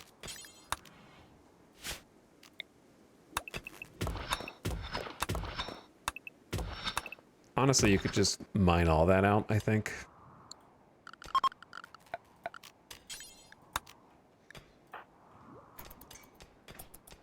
Okay. Vex is still asleep. We need to get you guys an actual bedroom. We're just going to use this as a bedroom, I think, initially. It's going to be a little oversized, though. I want Luge to get back on research duty, but at least Kindit can do it. Just dinged level 10, close to level 11 intellectual. Todd's a little less grumpy now. Quite comfortable, helps. Decent dining room. I don't know if why they consider it decent, but how can they sell more stuff if they sit down? I don't know. Profits need to go up. Corporate's not that far up the tech tree, sorry. Taco Tyler, thank you for gifting a sub, by the way, to Klutz Kerman. Thank you for the gift sub, very generous of you. And Tristan S says E. Always E. Thank you for the 46 months of sub. I really like this colony. I'm gonna be so sad when Randy kills it, you know what I mean? I just think about that sometimes. Why would I think about such things?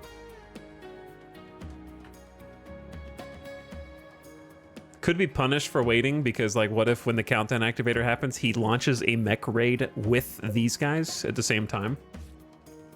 I was like, you should have taken it out sooner.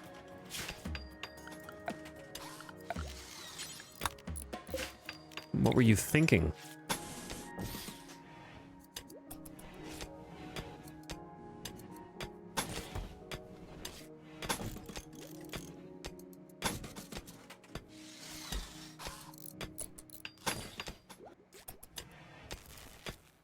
Luge, doing awesome, dude. You were going fast. You have mined out this entire hill. Great job. We just have to pave it. Batteries! Store electricity. Hell yeah. Huge. All right, I have so many things I want. Air conditioning is obviously important, but we can get that after. We need machining, but we're so far away from microelectronics, to be perfectly honest, that I'm just gonna get long blades. Mechs are kind of our pain. I want long blades so I can actually like build a warhammer. That'd be useful. Okay, batteries. Make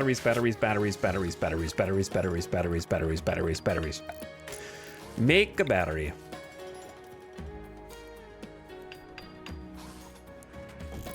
Make a 2 battery.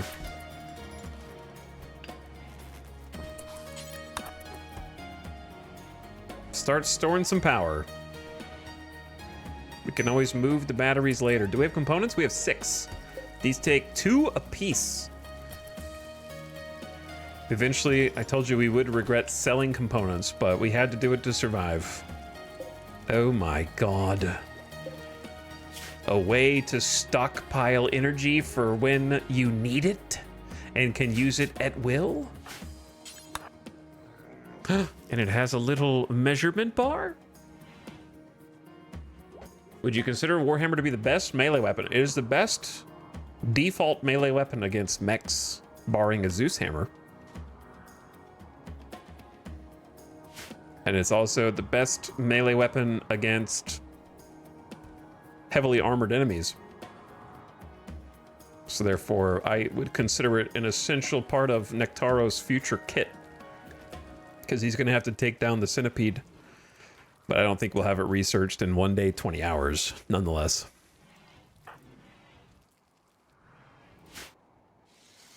Warhammer does big blunt damage, and all the heavy armor things don't have as much blunt armor as they have sharp armor.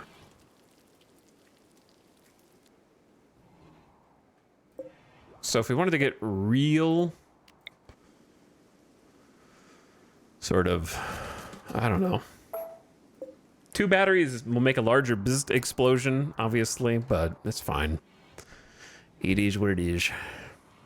Eventually I'll have a grid, but for now we just need excess energy stored.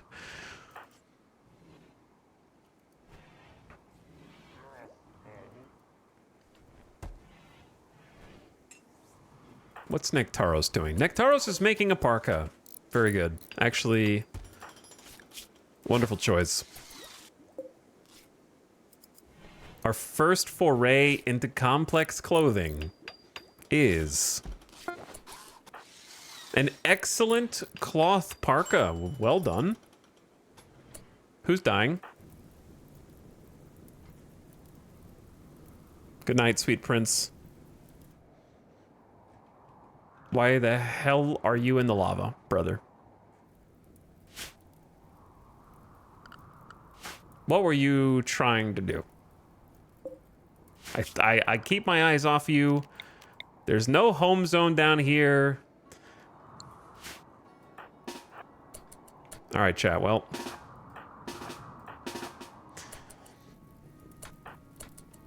just get out. Just, brother, stop walking back in it.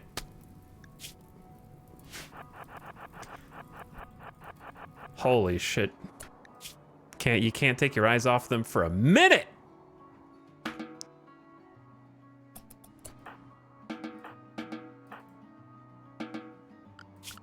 Just some light burns.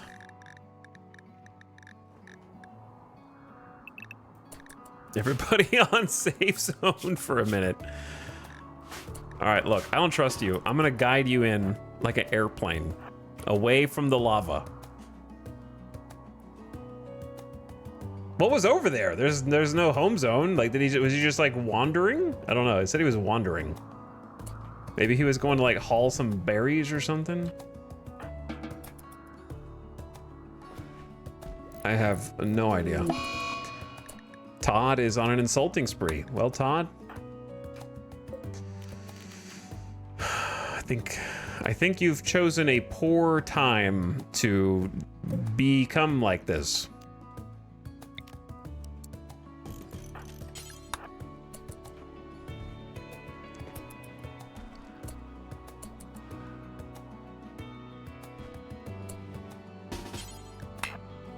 Look, you're not even getting a bed. You're getting, hold on. I just gotta get you out of here because you're gonna create a domino effect. You're gonna create a domino effect. Because Kindit's mood is already not great. Okay. Todd insulted Kindit's uncle's plant growing skills. Yeah, Kindit's already unhappy. Once again, you've chosen a poor time. Todd, you're kind of the worst. You're the newest colonist? What's with the paralytic abasia colonist? They're like, it's like the Shaquille O'Neal meme, you know? Like, I arrive at the colony, I sleep. Paralytic abasia done, real shit! And then they start just like beating everybody up and insulting them and like going on murder sprees.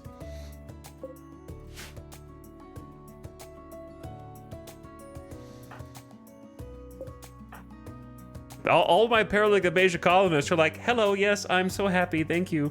I'm just grateful to be alive. And then the second they snap out of it, I will kill everyone. I will bring you all to my level. Do you know the mechs are gonna attack tomorrow? Did you know that?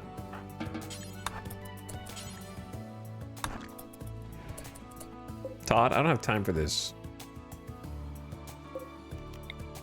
I have to let them out.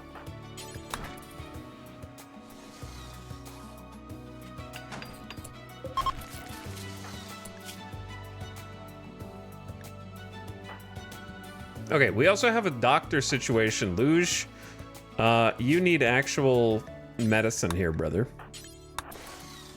I know we don't have a light in here, but we're gonna make do. 47%. All right, you need to get well. Burns on the prosthetic leg, foot, arm, and torso. The robots are coming, yes. We're gonna try not converting. Counseling, maybe? Todd, you need to cheer up, brother. Don't flirt with me! Todd wooed Vexa by playfully making fun of her emotional stability. Vexa did not respond. No one's gonna like you at this rate, Todd. You're about to become the most hated colonist. Rebuffed by Vexa. Botched attempt to counsel Todd. That was a 260%. Todd has become upset.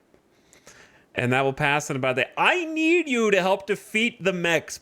And you are just gonna screw it all up, man. I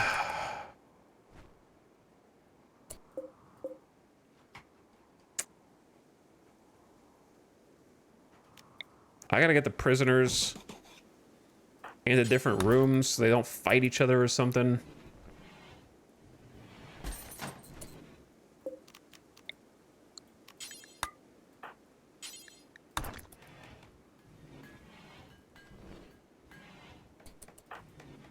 I need that 5th pawn, man. We can't do drugs, and we don't have any even if we could. How can I make Todd happy enough, just long enough, to help me fight the mechs in a day and a half?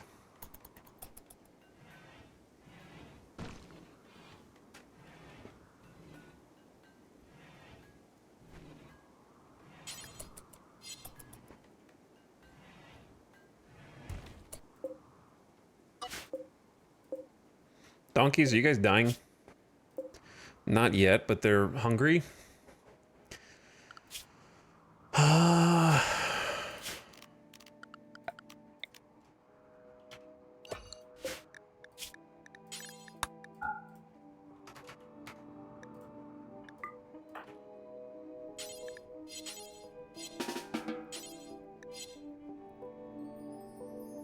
do I give you rice? Wait, where are you gonna haul the potatoes? Haul the rice, there we go. I don't think this is worth it necessarily, but worst case scenario, if we need the caravan to try to get food on a different map tile, they can at least help us do that. So it's possible they can help us kind of get our value back.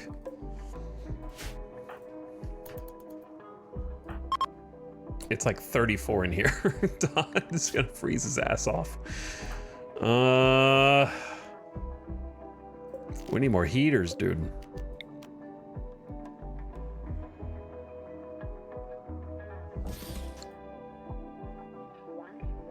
This is supposed to be a freezer, so I don't even want it. I don't even want you to be in here. I could just put you in here temporarily.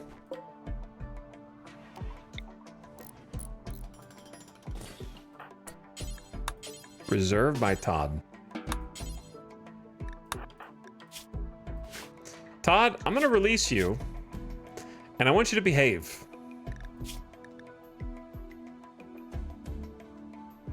Okay? Because this is too much work.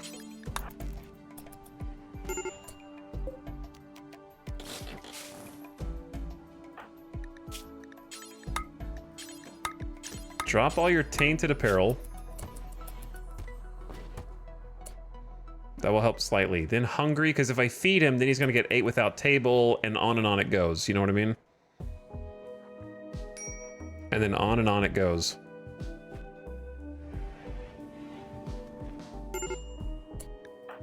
Now Kinded is threatening. with ravenously hungry. Oh my god, major break risk, major break risk, major break risk.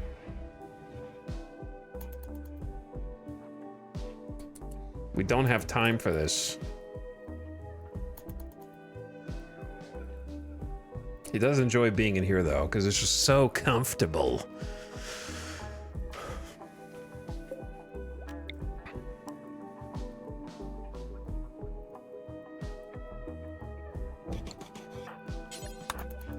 Let that heater kind of help bleed some heat over into the rest of this area via the vent.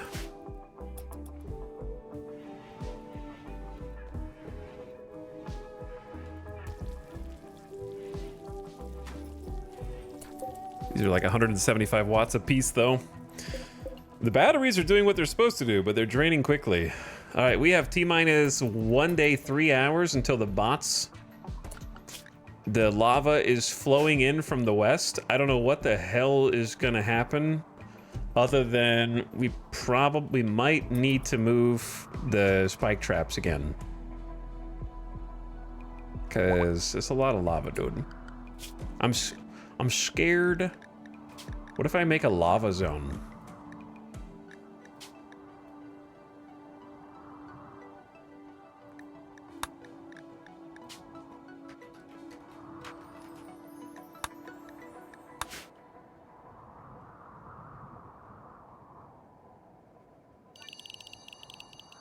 They're not going to go in this lava. They're not that stupid. But just somewhere that's like, you can go outside the base, but just stay close to the base. It sounds like a Sonic the Hedgehog leveled. Dude, they ate half a stack of rice all by themselves and it's deteriorating? They'll eat it before it deteriorates, I think. Oh, we just have too much to get done. And not enough time to do it.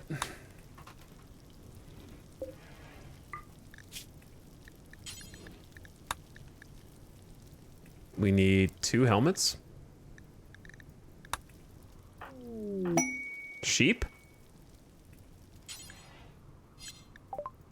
A group of sheep are joining the colony. I got really bad news for you guys. Bad news. Bad news for the sheep.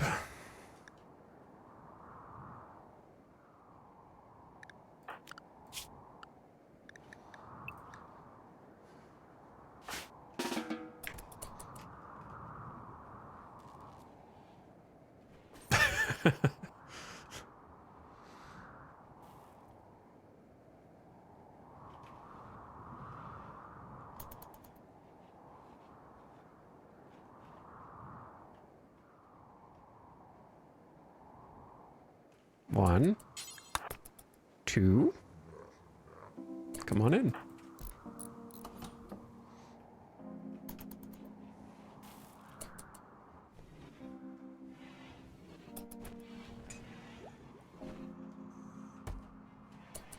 All right, Kindit, Grumpy, Todd, Grumpy.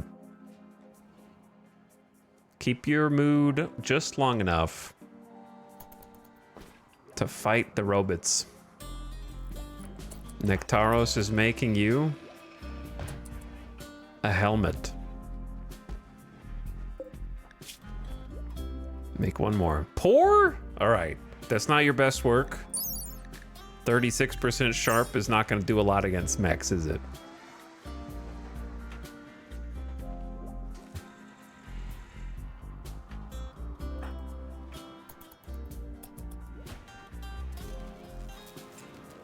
All right, we need some more battery power.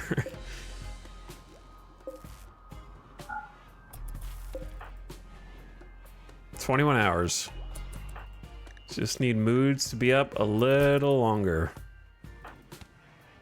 Play some Hoopstone. Yeah, have some fun. Read a book. Actually, I'm going to forbid that for now. Todd. Darkness. About to snap just because I don't have a light in this hall.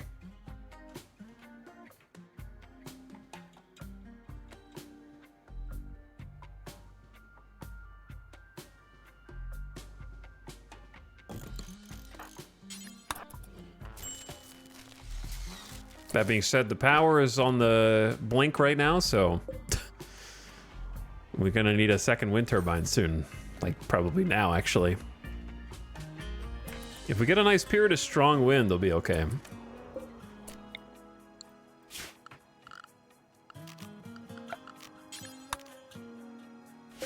We're not really ready to do this project yet, so I'm just gonna build another chunk of granite right there just to make me feel a little better.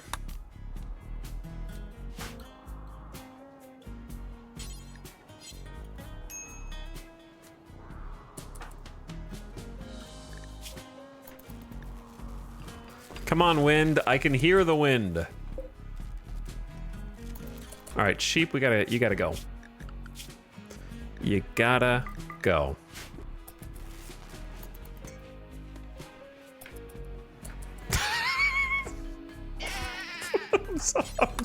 I'm so sorry. Kill it fast. Kill it.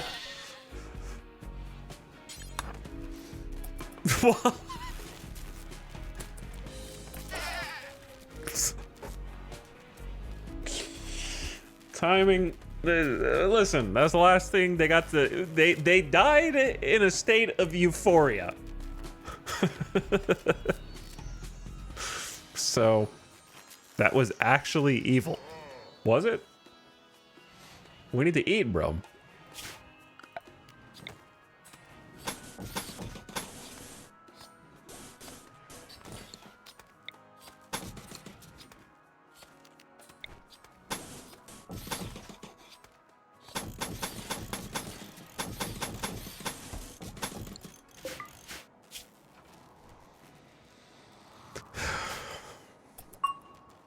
Listen, lamb is on the menu now. That's a good amount. That's like 80 meat. All right, 15 hours until bad things happen. Rebuffed by Vexa. I need you guys to stop. I need you to stop. Now even Kindit is getting rebuffed by Vexa. I attempted to create a romance, but I got the cold shoulder. Donkey meat has rotted in the storage. Rip 19 donkey meat.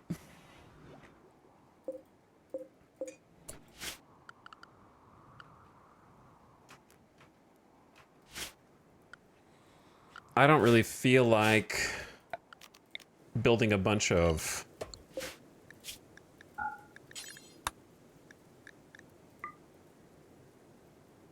special shells right now, so I'm just gonna tell them to put the meat in here. At least it'll be refrigerated and such.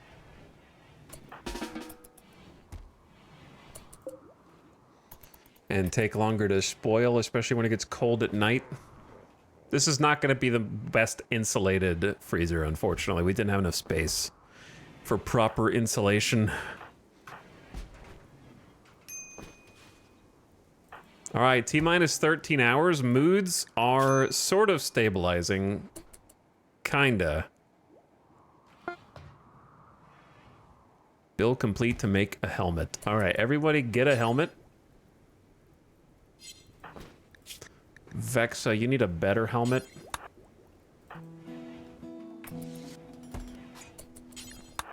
Todd, you get the poor quality one. I think the lava stopped. Seems like it's more north to south instead of west to east.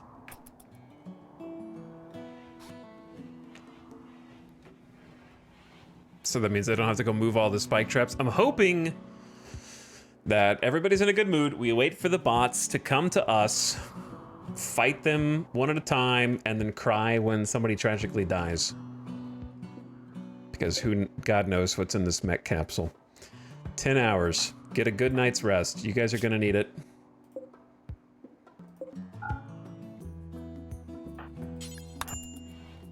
Turn the smithy off.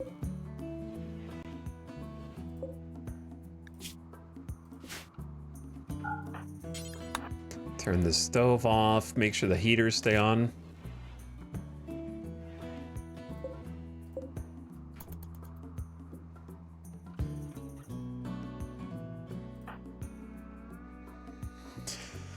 Okay. Kindit. Wait, Todd's already awake? Todd, why are you awake? hungry. He seems to be feeling a little better. He got extremely comfortable. This place is so cushy. Recreation fully satisfied. Decent rec room. Is this the rec room? Kindit, your mood should go up too. Luxuriantly comfortable indeed. Oh my god. Nectaro, stop building. You're terrible. Cease. Nectaros doesn't even have like a parka.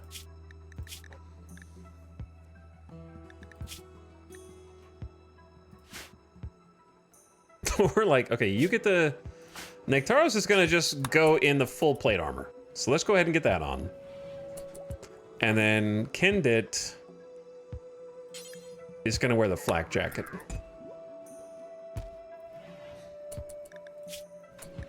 Okay.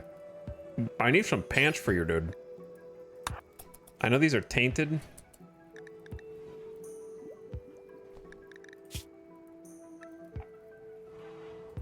All right, T-minus 3 hours.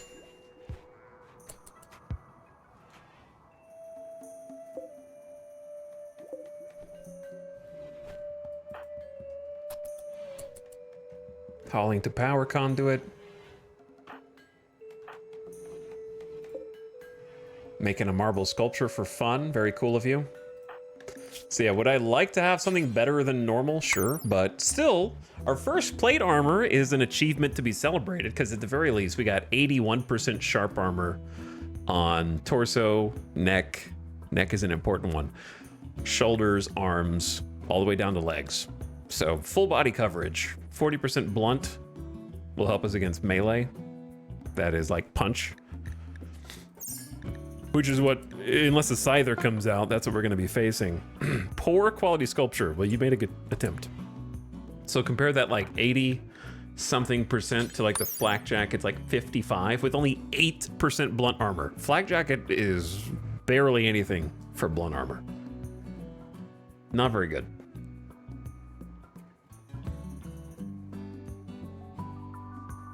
So huge advantages for the full plate armor in my opinion.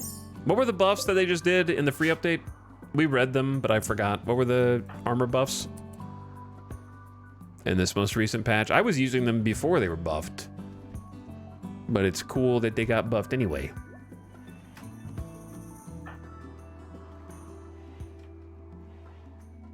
Gonna be really nice actually like settling into here after these mechs are dead.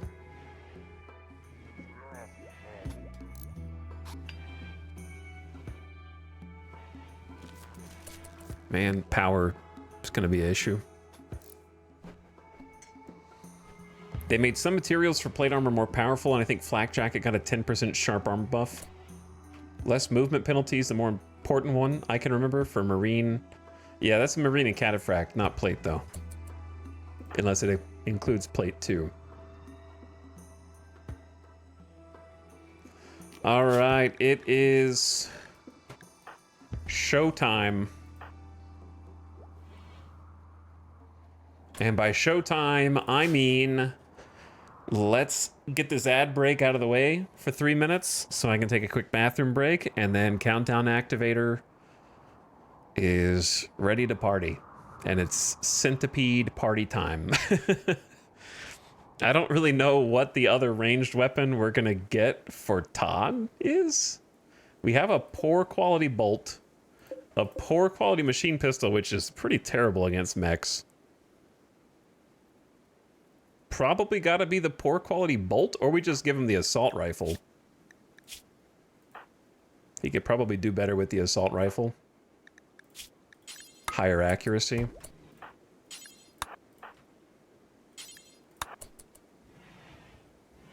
And then the excellent great bow, and then Kindit. We don't have any good blunt weapons. We do have a good steel mace, but it's way down there. And I am not going to go get it, so I guess Gladius is it. And then it's go time. The mechs have woken up. They stir. All right, and we will tackle them when we get back. BRB, thanks for watching. Quick bathroom break while running the ads. And listen to this.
Yo. And we're back. Game time.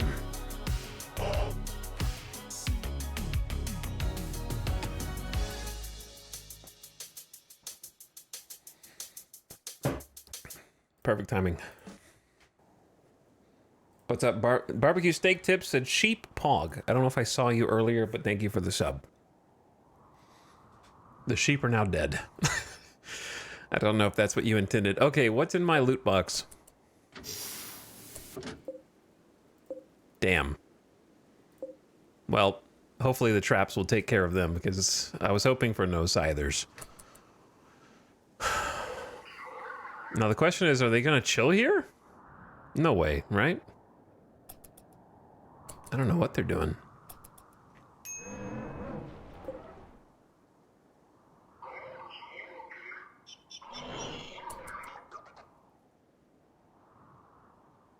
I'm surprised that they're just chilling here. Free base defense as long as you don't ever go outside your base.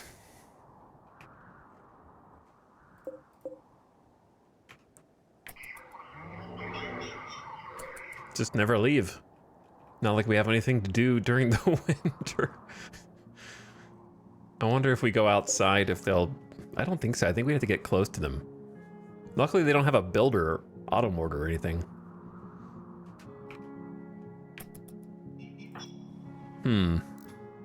Obviously, I'd rather just, like, take them out.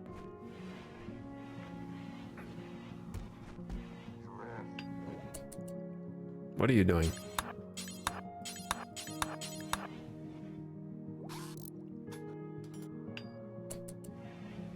We need power.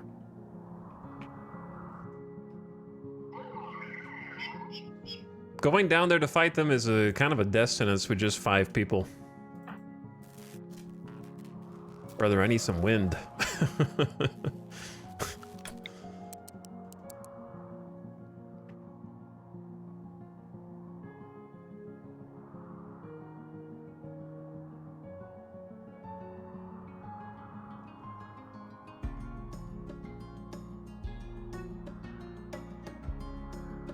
I think I'm just gonna build another wind turbine. Like right here.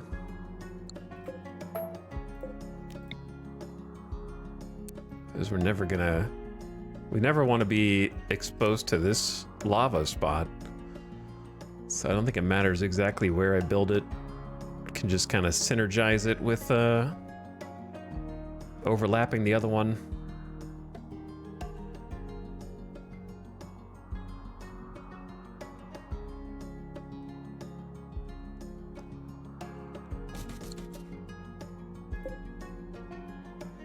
Okay, so if we mine this, components in there. Todd has been overwhelmed with horrible visions, rambling about things that only he can see. This happened because of darkness. I didn't even know that you could get dark visions as just a regular dude. I thought it had to be one of the anomaly colonists to join.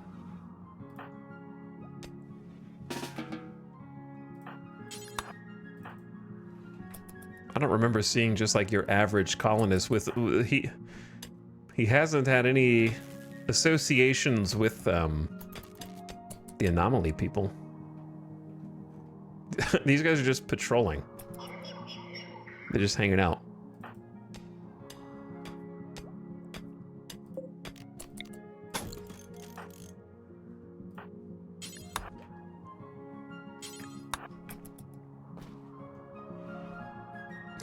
Todd is not normal.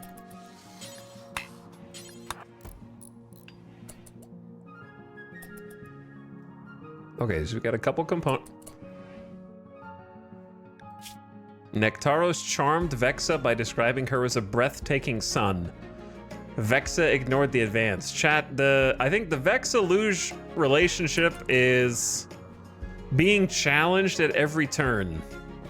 I have never seen so many flirt advances before in such a from so many different colonists. It's everyone. Luge, Nectaros, Kinded, and Todd. I've never even seen such a high quantity.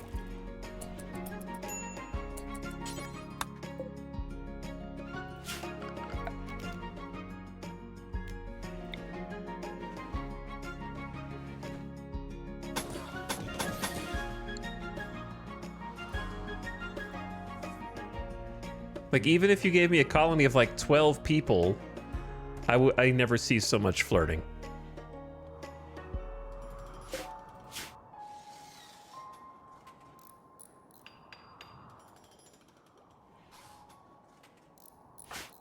This is like a all-time high.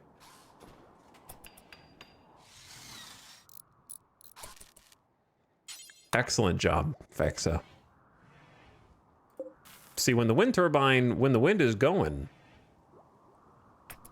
then it's smooth sailing. I think that's a good use of our resources.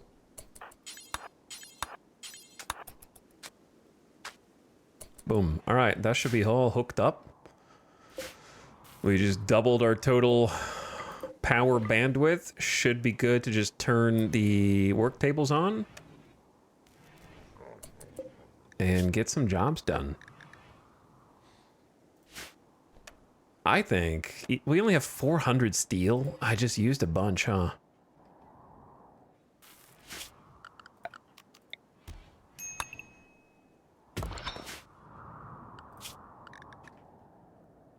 These guys are going to be a bit of a pain just down here lurking menacingly.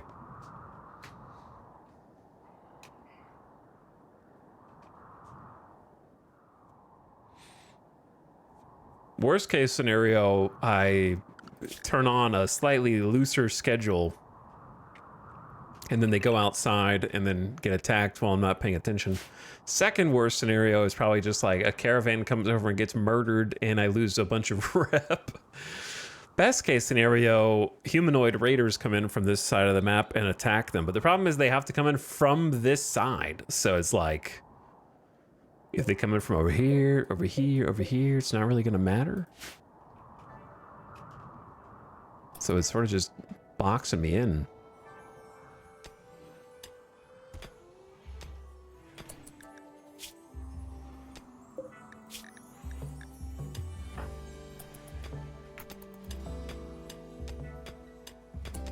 I don't know if keeping Nectaros in the plate armor is the play. It's kind of just slowing him down and consuming the plate armor. But he needs clothes. He can make himself another parka.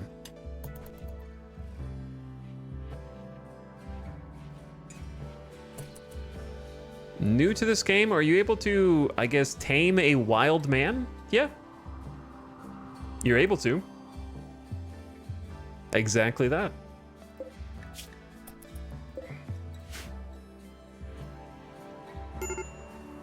Todd's dark visions have stopped. Void catharsis. Todd, is there something you're not telling us?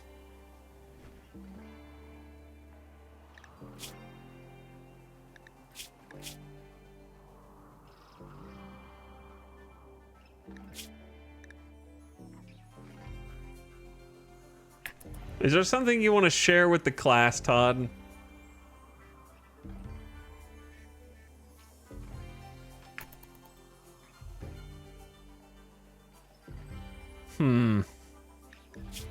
Very suspicious. Todd chuckled erratically about the illusion of reality and spluttered haltingly about sinister shadows and the mockery of happiness.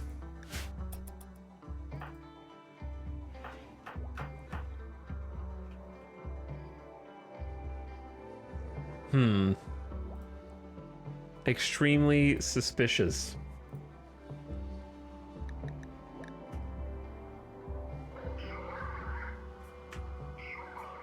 I need to nuke these guys from orbit. Ugh. You actually can go to orbit now, but I don't know if you can nuke things from orbit, but that'd be cool.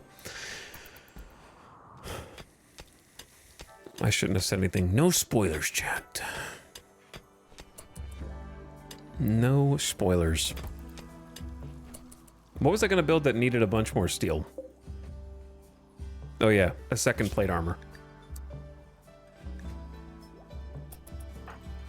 So I will get Nectaros working on it. I think the best thing that Randy could do for us is manhunting pack. Like a huge manhunting pack. They would fight the robots.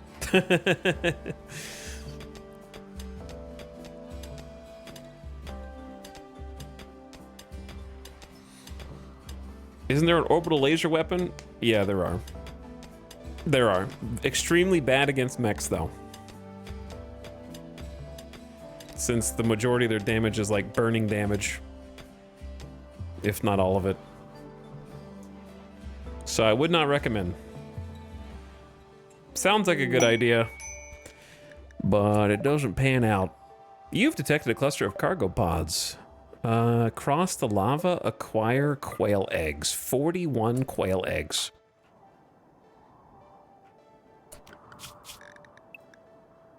All right, if I babysit Vexa, should be fine.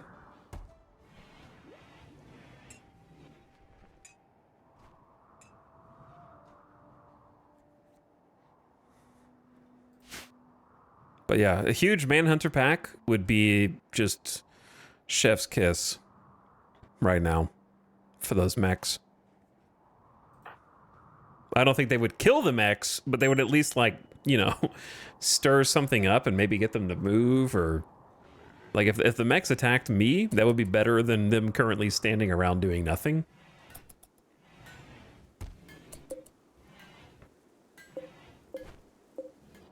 Them standing there is actually the most menacing thing they could do, because I can't attack. Because they're supported by mini slug turrets. They have the range of the lancers. The centipede would just be bearing down on us. They outrange us. If we can't even poke them from afar and try to get them to come attack easily. And we'd be out here in the snow in 19 degree. So we just get wrecked. We try to fight them out here in the open. With no EMPs even. Yo, the double wind turbine's looking sharp with the 2 batteries. Happy about that. Okay, Todd. You get a work schedule now, though. I don't know if you have much to do besides clean volcanic ash. Vexa might have some base repairs. I don't know. Stop it, Todd. Todd charmed Vexa by complimenting her judgment. Vexa did not respond. Wow. RimWorld as a simulation is just so realistic. So realistic. This is what it's like being a woman. Probably. I wouldn't know. But you just get like... You know? Can't they just be... She's already married. She just wants to be friends with the rest of you. Stop objectifying the main character, please.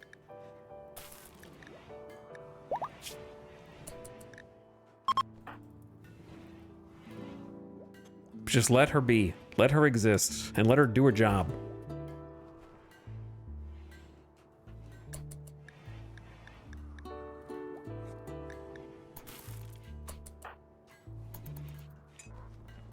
Okay. So here's what you can do, Vexa. That will help us in many ways. Sandstone time.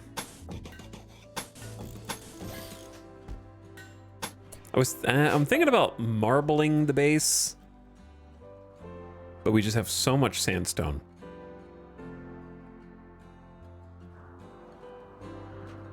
That I need to use it for something.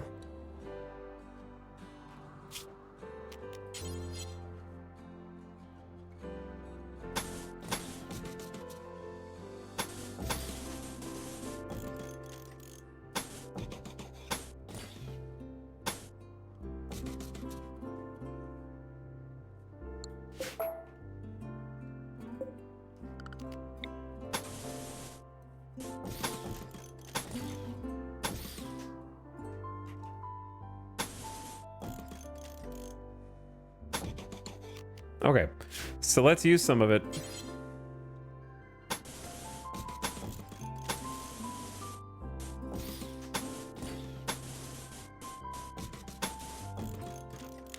Get this hallway paved. It's been a long time. That'll give you something to do. Longblade research complete. You can now make long swords and spears.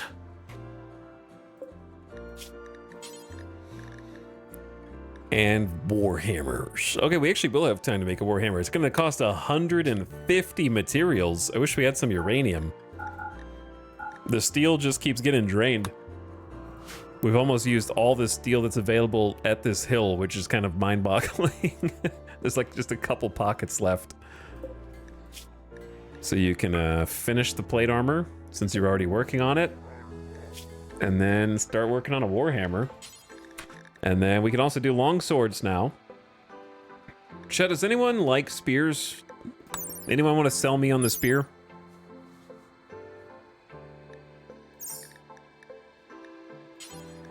over the other weapons. It has more armor pen than a Gladius. But it seems like Longsword and Warhammer's just better? Spear is good for bloating storage.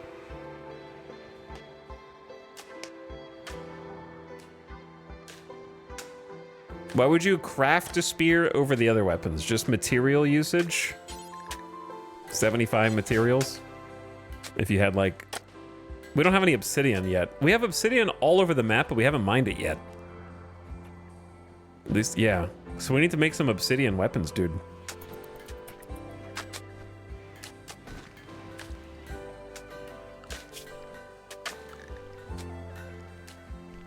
I wish the pin was increased or like had reach mechanics. Yeah, it needs something, but it might benefit from obsidian.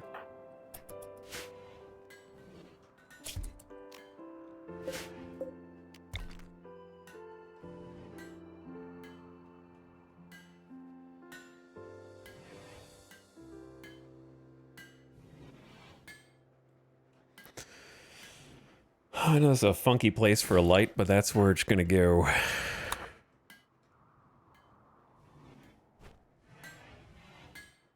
Oh, we took like all the granite, huh? Yeah, we took all the granite. Boom. There's a light for you, Shira. I know that's an improvement.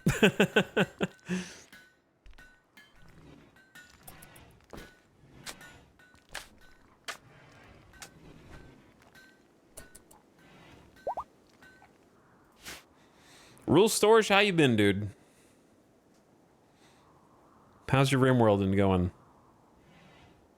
Attack Dragon Rider, you either have a very lucid imagination or you've been playing mods so long you don't remember what's not a mod.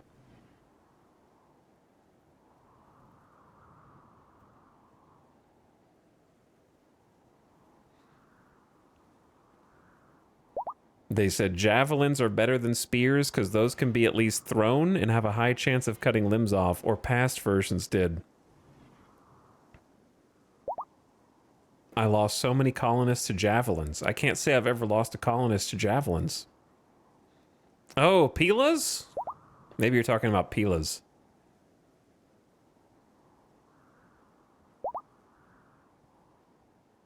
That would make sense.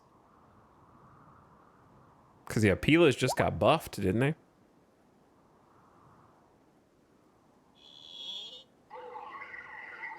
The wiki says spears concentrate more on a specific limb and are more likely to hit organs with 1% less raw DPS and more pin.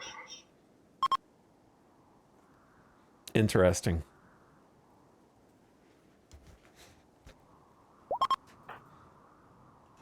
I wish they would make spears able to attack from second row. That would be cool, but also I think they would not know how to balance. Uh-oh. Careful where you walk, traitors. All right, they're probably safe, depending on which way they... Oh no. Oh no, my tile is not safe.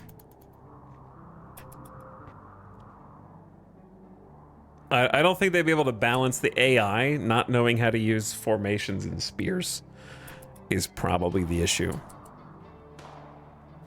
Run, you fools! Oop. Look at that. Look at that long-range shot from the mini slugger, and they just paused to start healing in the middle of nowhere land. You guys better go, dude. Paula, run! Run, Paula! You guys gotta get out of here. But yeah, basically letting spears hit from the second row would be awesome. But then they'd have to make it where the AI, like, can do it against you. Which I feel like would be tough to program.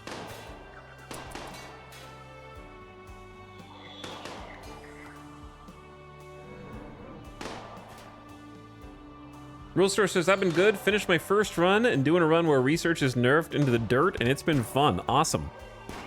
I love those type of runs. I hate fast research speeds. Wow, if you guys could take out a mini slugger for me, that'd be great. The funny thing is the other mechs haven't even engaged. It's just the 2 mini slugger turrets. And they're just fighting it out. I can't believe the other mechs haven't fought. That's the craziest part. Oh, are they running? They were doing... Guys, you were in an actual good spot. Uh-oh. You hit one of the actual mechs, which is what awoke them. Holy shit.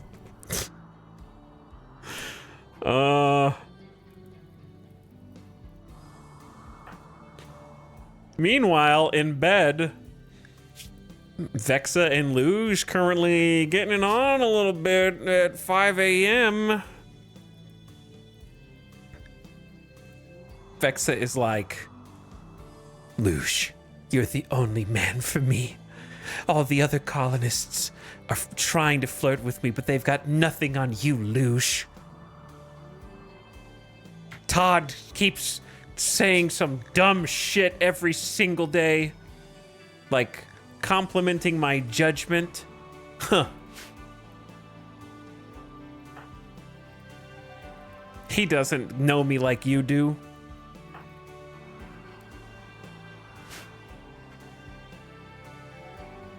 Are the mechs pissed now? Let's see. Make sure we're staying on safe zone. Maybe, I wouldn't mind if that woke up the mechs, but I feel like they're just gonna turn around and go back. But maybe not. This is grim. Kindit has the animal war call.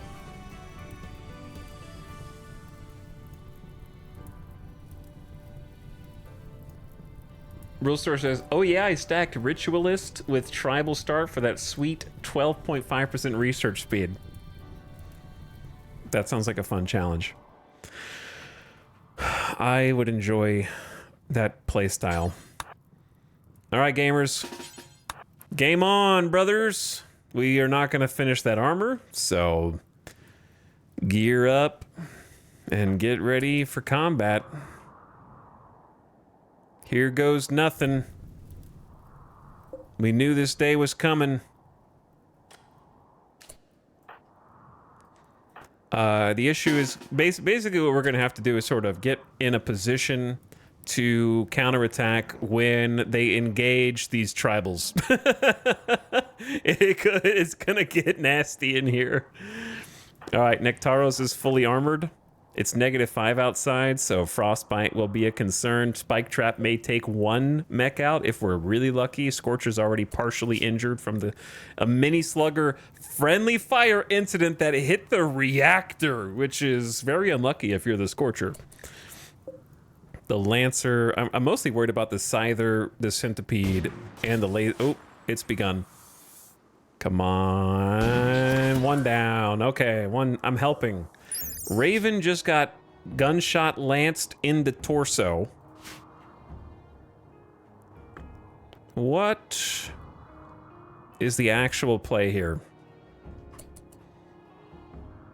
What is the actual play? Let the tribe do something first, because they know. Oh. They can definitely take out the Scorcher. Uh-oh.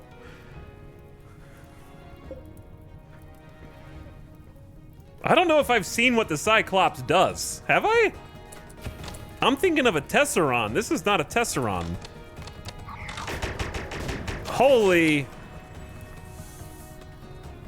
Yeah, I don't like that. Okay, how do I engage? How do I get in on this? Centipede's slow, so we could kill the other dudes. The Scyther is the scary part, right?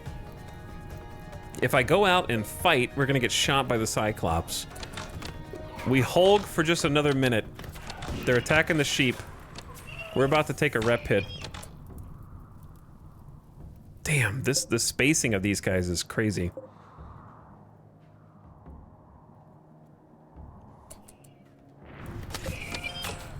They might be able to take the Scyther down. I saw a Pila hit.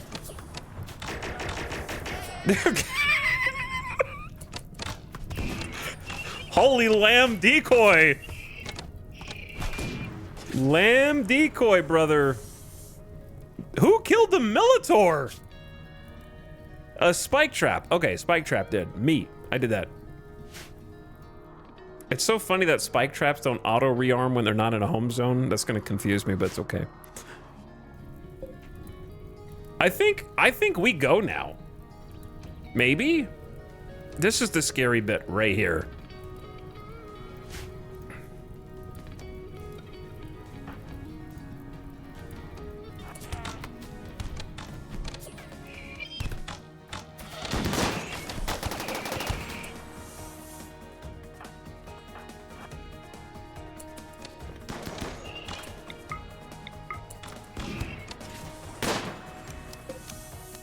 I'm in danger. Tactical retreat.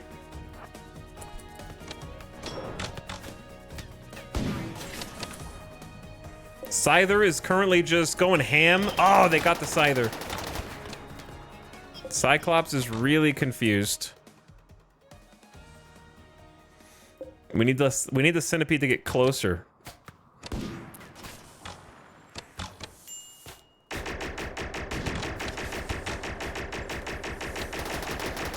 Sweet Jesus, Dan!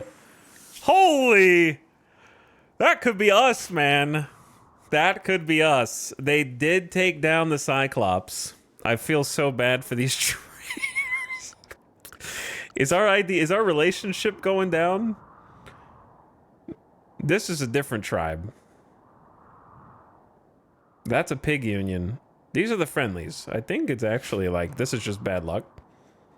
I wasn't even trying to gamify it to try to get their free stuff. How do I get to this Lancer without him headshotting my colony?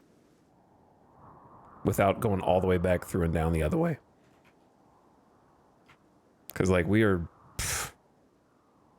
really close to making this work. But also, I can't go out. I just remembered. I can't go out and help them because they will just shoot me in the back with recurve bows. So, literally can't help them. We're gonna pivot over here, though.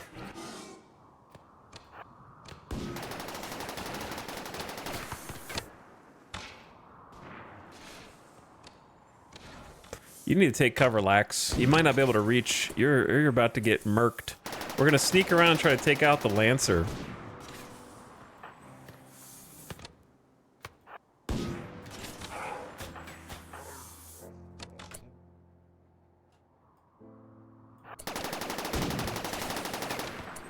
I just don't want the centipede to turn around and then...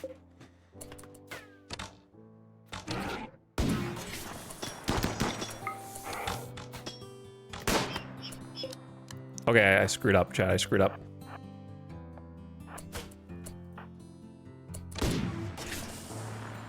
Photos taken milliseconds before disaster.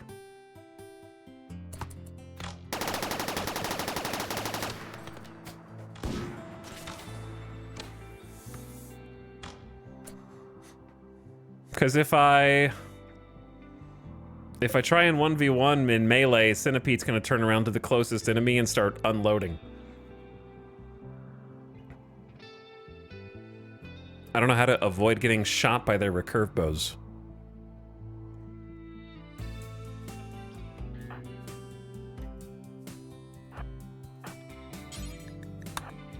It's time to be brave. It's time to be brave.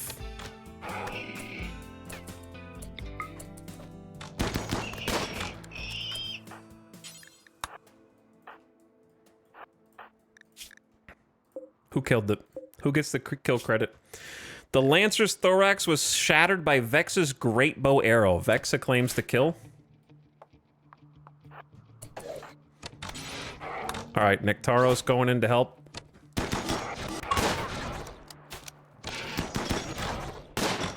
Target change to Nectaros.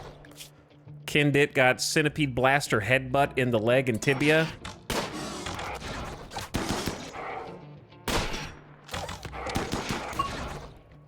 Taros currently face tanking. Holy. Luge bolt action rifle bullet pierces centipede blaster's second body ring. And rip to the brave ones over here. We might be able to save Dan. Hold on. They deserve at least a heal route, I think. Are there any more mechs on the map before we celebrate? There can't be, right? Like other than what's down there. We're gonna have to take this out separately.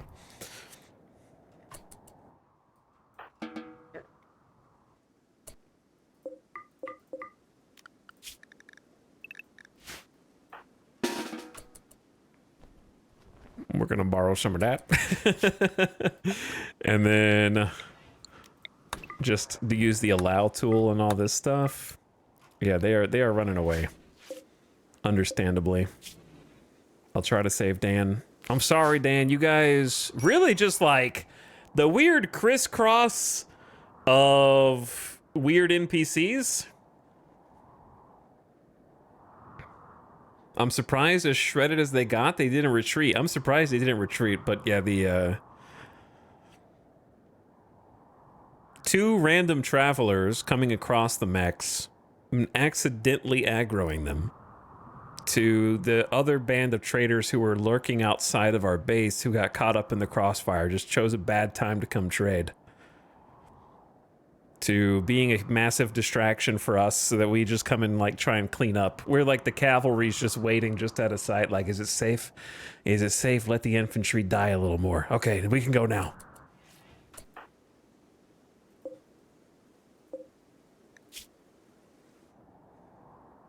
Are the two travelers dead? Yeah, I mean, they're pretty dead. They are pretty dead. I don't know what happened to the other one. Their body might have burned up.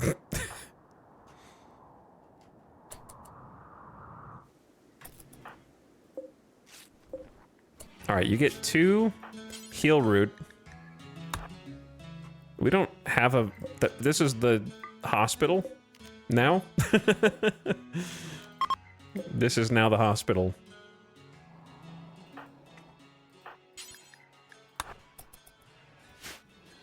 Rip sheep. That one got a field cremation. Wait, what happened? A traitor stood in the lava for cover? Oh. Classic. That's some good old-fashioned RimWorld just chaos factor, I think.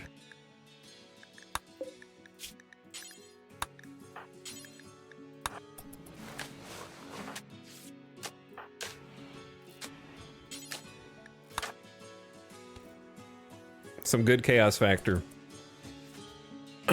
Mechs at the corner. Other NPCs get into a war. It's fun to watch. They didn't really drop anything crazy, which is good. I don't like cheesing to kill traitors. I want the traitors to live. They were just in the wrong place at the wrong time.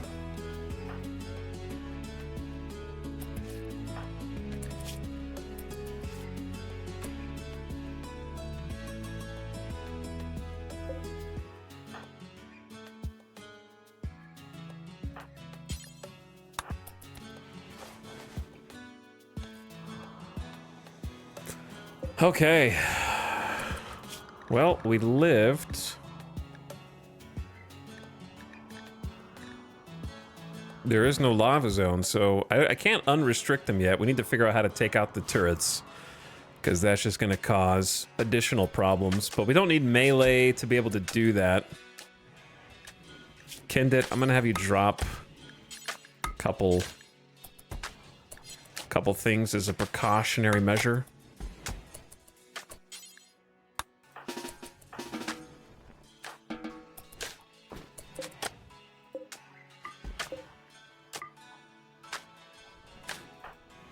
Because your mood's getting a little scary low.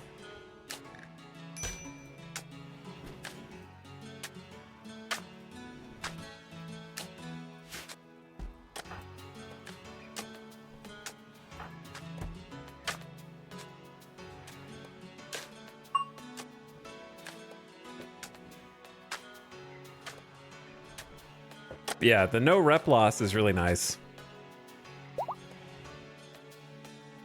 I was worried that we were going to be instantly hostile with them.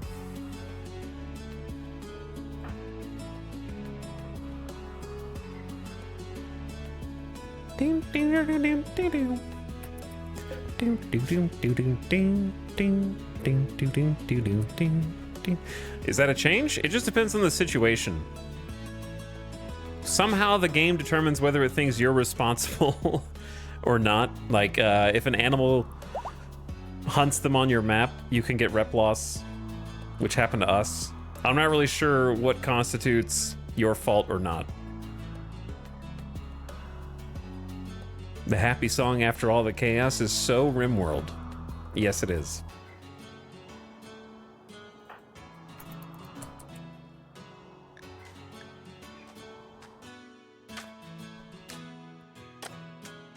The random travelers got the blame? I don't know.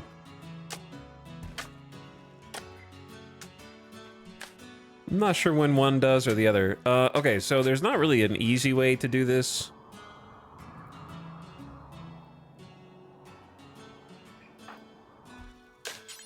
Vexa, you can have the flak jacket.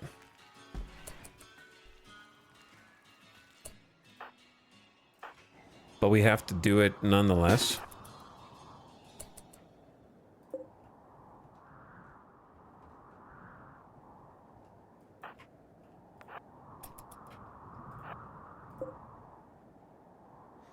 If we approach from this direction, should be good.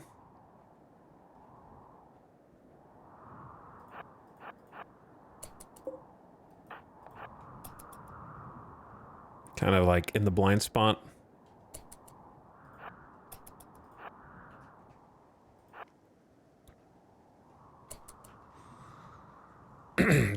We don't have any way to hide ourselves from these, so we're just gonna have to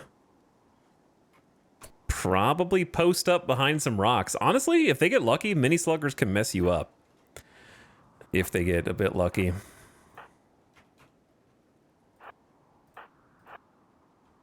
Actually, let's just do... I don't know what I want to do, actually.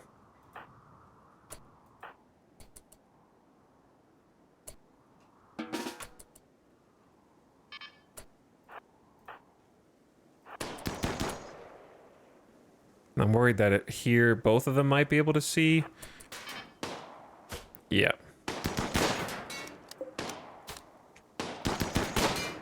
Use the rocks for a little cover. One dead.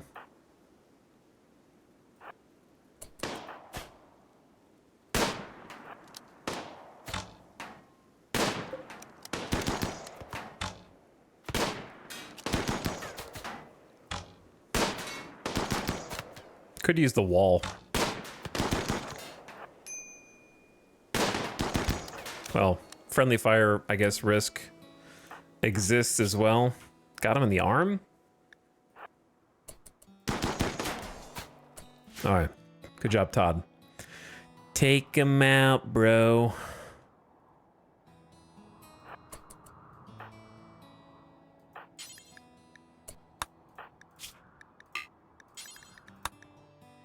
Have Vexa do a little field tending while Todd tries to take out the last one.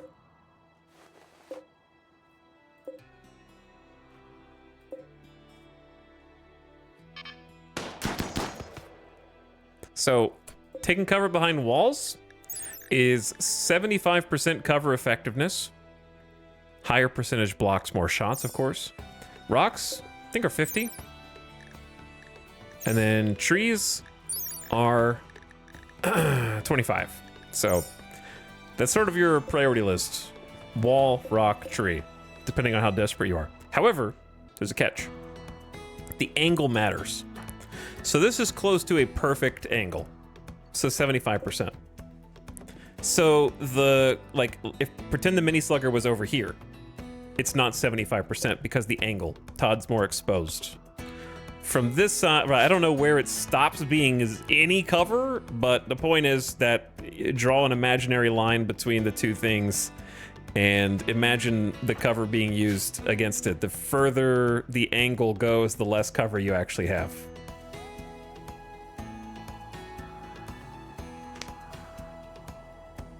Found this on the Steam forum, not sure if it's reliable. You won't lose rep if they take injuries from a faction hostile to them, including the hidden factions like mechs or a permanent manhunter. That would make sense. That would make sense.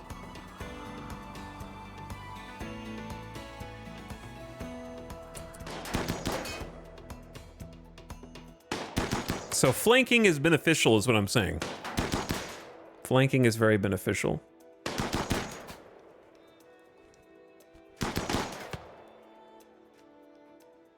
I'm gonna let you guys go home. I assume Todd can clean this up.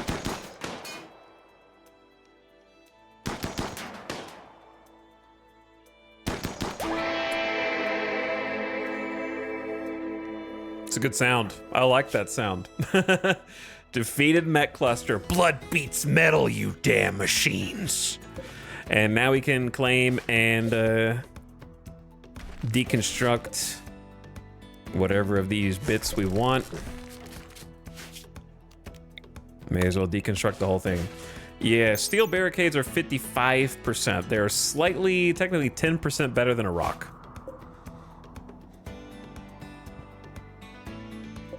Sorry, Rosarit the medic. Gotta pass your bloody corpse on the way home. It's very sad.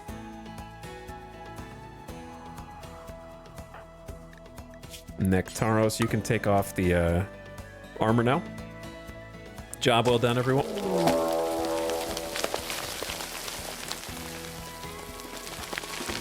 Let's keep the armor on. Let's keep the armor on.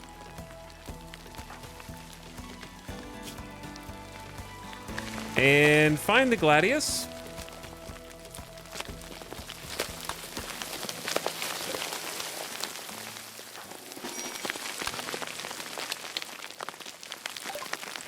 Giant insects are tunneling toward you. They will break through in a few seconds and plant hives, which will make more hives. All right, we need everyone to get home right now, dude. Oh my! Wait. Oh, they're just in this room. Oh shit. Go here, then there.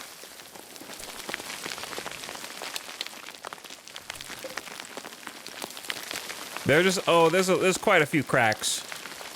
There's quite a few cracks. Run, go through the door. This is why airlocking is important and not having giant hallways. Uninterrupted.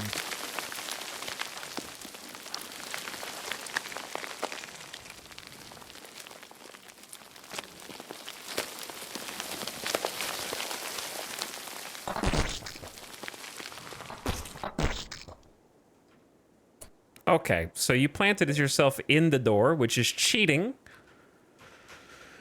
I don't really see any mega spiders.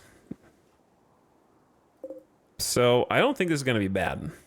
I think Randy's running out of steam a little bit because he's just been so busy with us today. So I don't see any mega spiders even, but I just see a lot of hives. Like,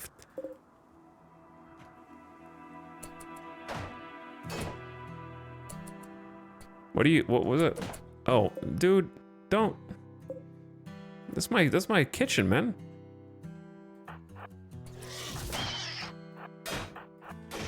Todd.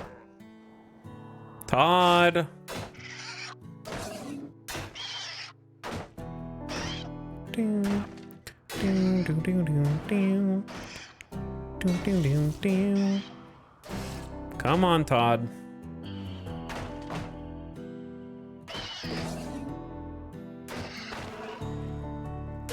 All right. Let's go.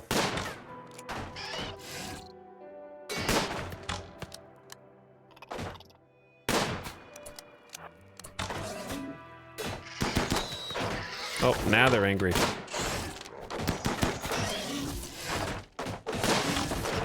Holy shit, I'm right here, guys. Why are you breaking my shelves? I'm here. You can come get me. Why are you destroying my stuff? I've never actually seen this behavior. Normally when there's a path open, they don't start destroying.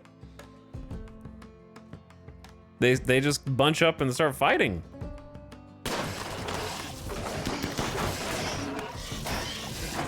Dude, imagine Dan is starving.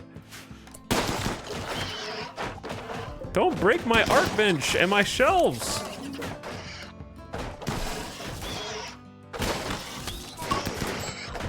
And my vents. Weak spots for the bugs.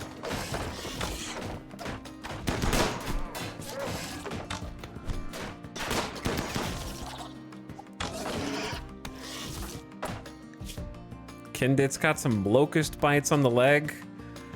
Nectaros has just been face tanking the whole time. They're destroying the chicken box. Well, the chicken's dead, so that's fine. All right, we're gonna just move in and take care of the rest, I think.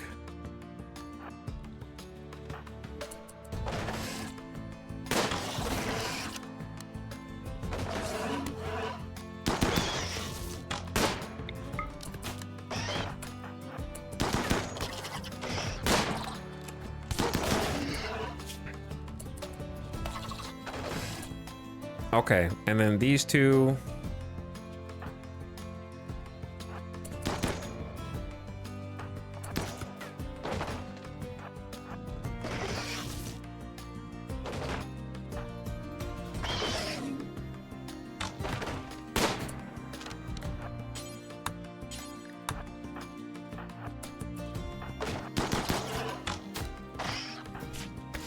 Oh shit, we shut the door.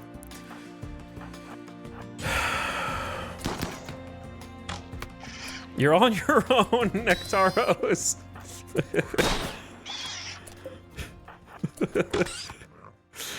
Okay. Shira, are you okay? Just a little hungry. Yeah, it's been a bit crazy, hasn't it? It has been a bit crazy. Okay, Vexa and Todd, you guys stay back to destroy the hives, please, and kill any surviving bugs. I like to kill the surviving bugs first because I've seen them, especially mega spiders, kind of get back up. Don't shoot Kindit, please. They get back up and then you have to fight them all over again.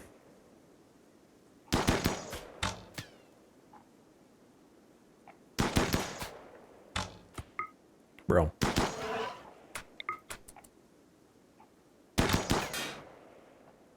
You need to go get healed.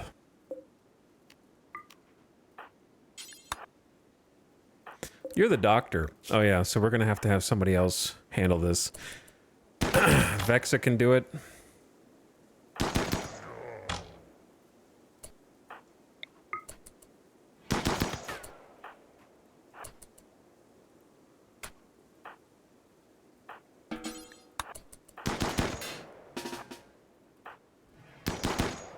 Okay, let's tidy that up first. Then do a little tend to Kindred. How much heal root do we have? We have 46. So I'm trying to kind of space it out a little bit, but I want to use one every so often. Just to try to prevent infections, because that'll take even more medicine or time that I don't want to spend. All right.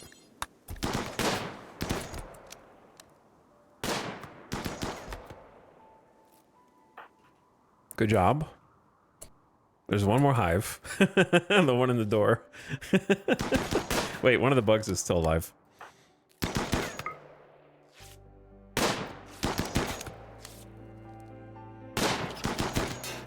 All right, Dan, are you starving still? Feed Dan. Oh, hold your fire.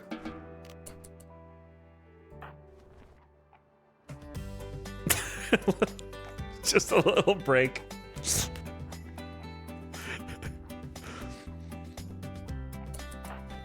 All right, we're not done. Yep.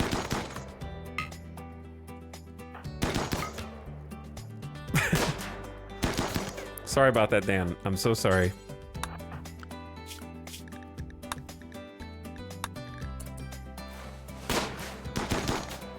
Hey. Wait, which bug is alive? We're just shooting it, whatever. Jesus, just hunt it.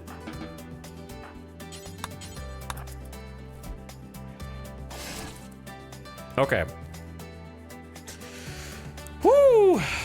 One of those rare instances where you have defeated Mech Cluster and defeated Insect Hive with a 0.3 day difference between them. The only good bug is a dead bug.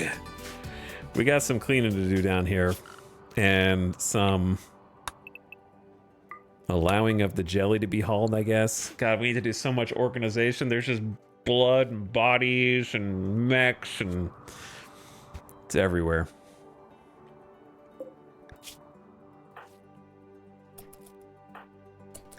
Nectaros just got bruised up a little bit. Armor did his job.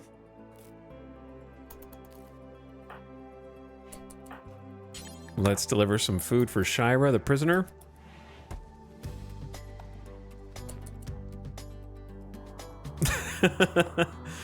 So, donkeys, are you starving yet? All right. We only have 750 food. We're a third of the way through winter, but you know how this map is. There are 2 more... Oh, yeah, there's 2 more donkeys on the map to hunt. I don't know where the donkeys are suddenly coming from, but... This is when I'm incredibly glad we moved the kitchen into a different room. Instead of... Imagine cooking in here and having to clean all this first. Oh my god. I need shelves in here.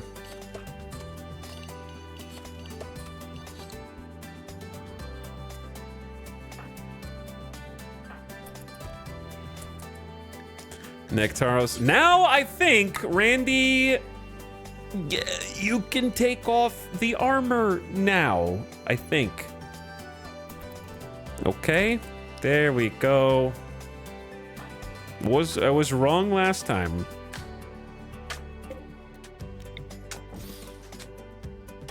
Vexer, you got your work cut out for you, dude.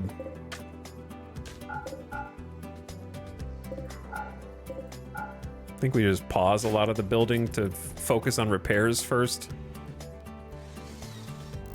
Oh yeah, spike traps. The spike traps are useful, but damn the steel flow. We only used like 2 in that one. Covert construction investigation. Margeau, divine leader of Trade Consortium, has discovered an ancient complex a long distance away. He believes it has info on the smoke web tier. They can't spare people to look into it, but hope you can help by supplying 3 colonists for an investigation. There are unknown threats, and it's being sought by the Polplom Nation.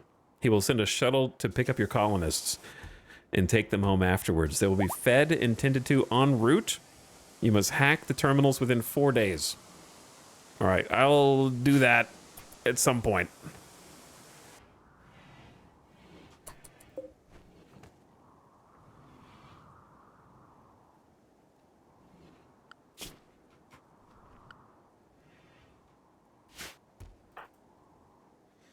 Why do they care about our relic? My interpretation is that they're looking for the relic and they're trying to use us to find it, but you're only getting 1 piece of the puzzle and you need all the pieces, so it's kind of like a Uncharted situation where they're just trying to get info via you, and then you're sort of using them to get info also.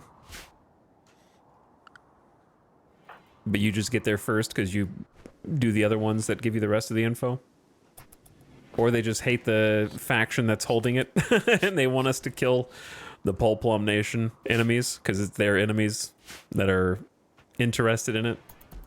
So it's an enemy of my enemy type of deal.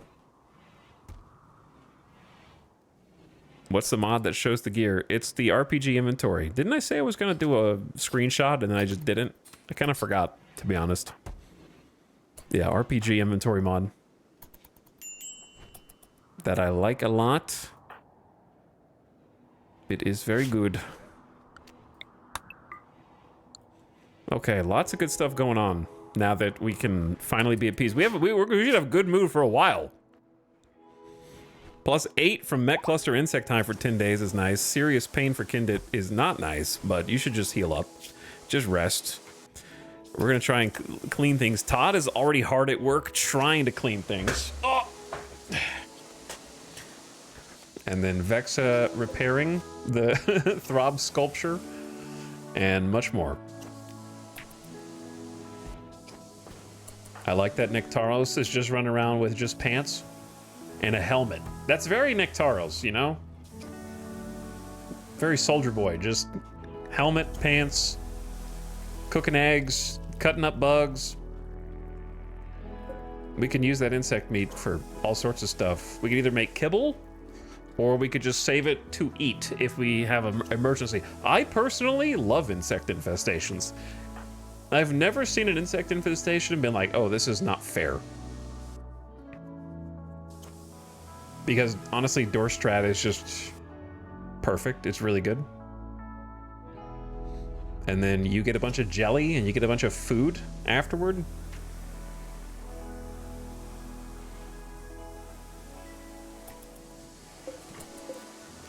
This door had 1 HP. Literally 1 HP.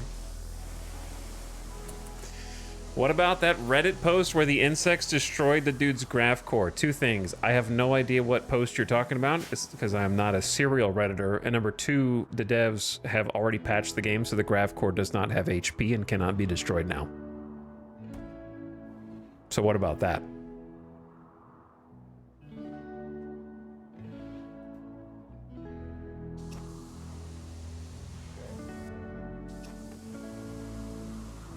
Good answer. Okay. Satisfied. Infestations feel like a check if you built your base correctly. Kinda. It can create some dastardly scenarios, like what if they appeared in this room?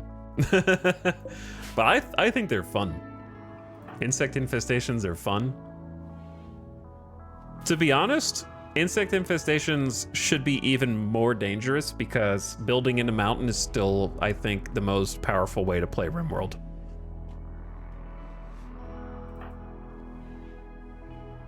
I don't know exactly how I would make them more dangerous.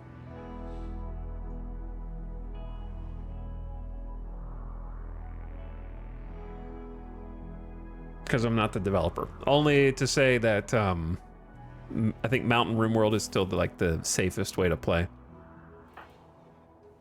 Insect infestations are not half as dangerous as any mech. Anything mech.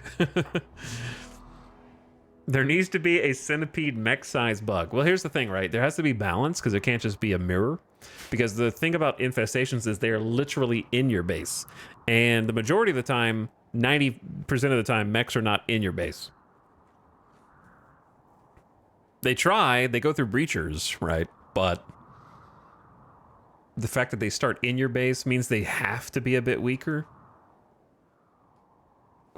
Otherwise, you stand no chance.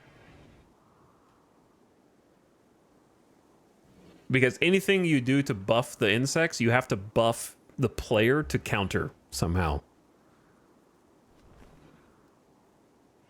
Because when you're fighting inside your own base, you don't really have a lot of strategic options anyway, except door strats. So if you power them up, you do need more strategic options.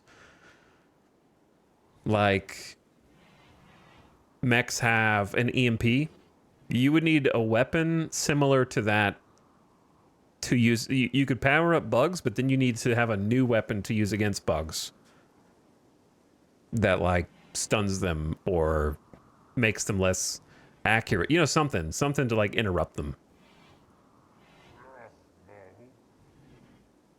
Not like a bug EMP. I'm just saying if you make them more powerful, you need a new counter.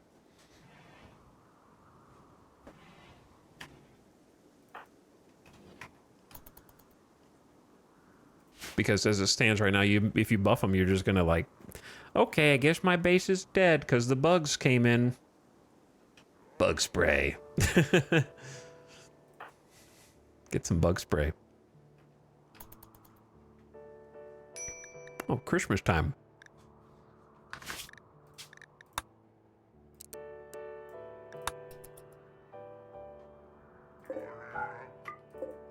Gonna allow this to all get built.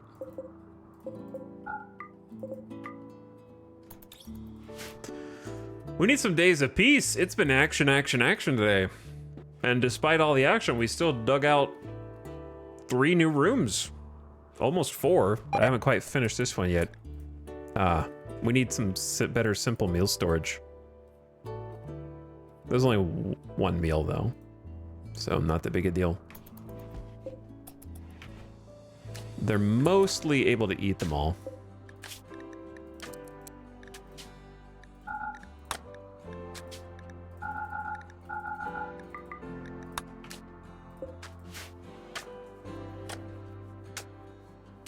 But anyway, Brutal Offender, thank you for the 21 months. Nectaros VIP. Dude, don't underestimate a person like Todd or Luge or somebody like that. Oh, you guys don't have to be on Lava Zone anymore because we took out the threat. So you should all be able to be unrestricted, I think. But don't underestimate that full-time cleaner. Like, think about how nasty this hallway was with all the bug splatter everywhere and bug brains, and then Todd and Luge just kind of combined to make it look good as new, basically. Now we can start filling more in.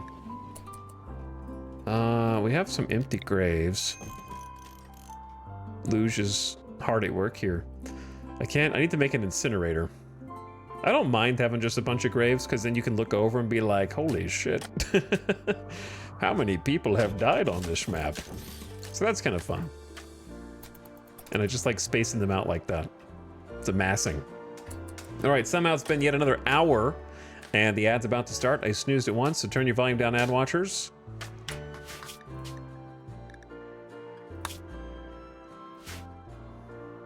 And I am hungry, and I'm gonna take 2 minutes to go get a snack so that I can keep streaming. And then while I'm doing that, I'm gonna leave it on 1x speed on camera mode. Which camera mode is the one that only follows, what is Attenborough? That like animals? What is flog it? What does that mean? We're following steel plate armor.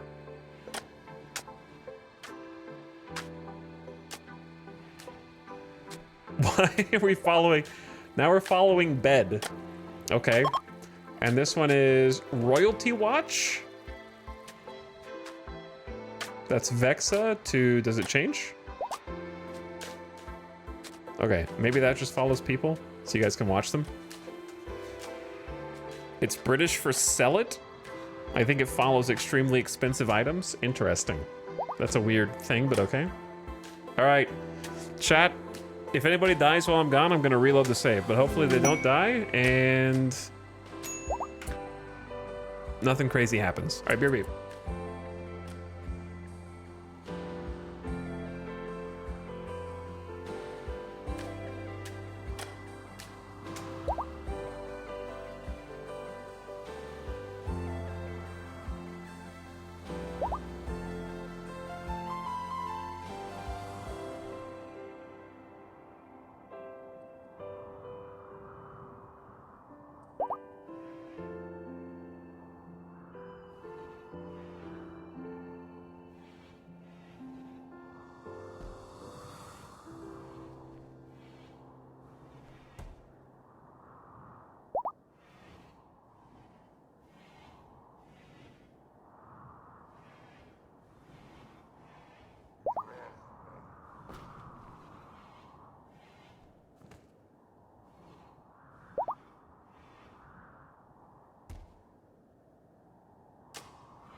Yo. Oh yeah. I call this screensaver mode. When it's just like one-time speed, watching what the whole colony's getting up to. Things just kind of developing slowly, but everyone's got some work. Maybe they're just taking a nice walk, resting in bed, or building a new suit of armor.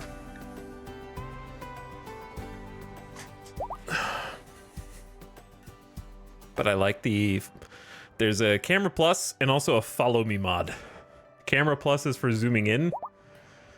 Follow me is for follow. I like camera plus because I can go vroom. Or anywhere in between.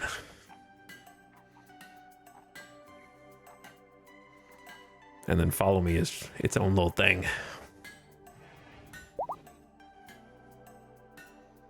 I like being able to zoom really far in.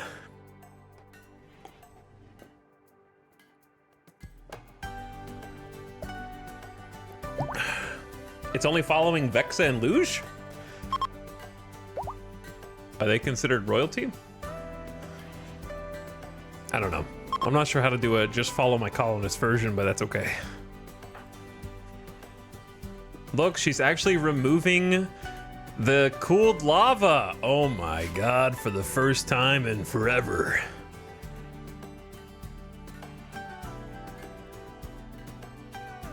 Here's the thing.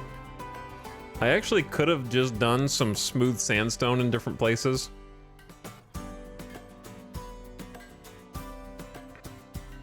But this is like 1,000 times faster. 1,000 times faster.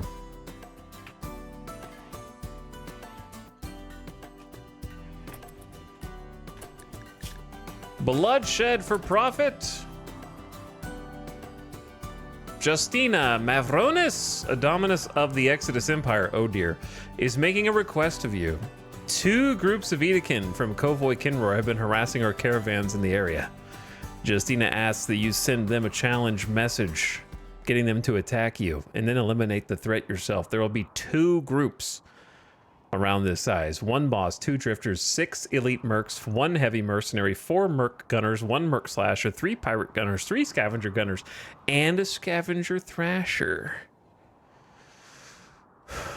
It's weird getting quests from the Empire. Well, I mean, they're giving us goodwill, so they're just giving us an opportunity to earn peace back. So we're not getting like other rewards, but obviously I'm not going to do it. So chat, what did they get done while I was gone other than smoothing out a lot of this floor? These glow pods are unironically useful right now because they're in areas where I don't otherwise have light at the moment, so that's cool. And then what's up with the egg sack? We're just keeping this for it's our friend. This is just our new friend.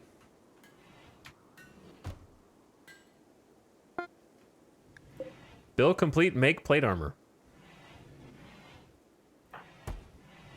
Normal. All right, well, you can't have everything. Normal, again, I have to remind myself, it could be worse, it could be awful or poor. You should be happy with normal, but it just took so many resources, man. We're losing steel.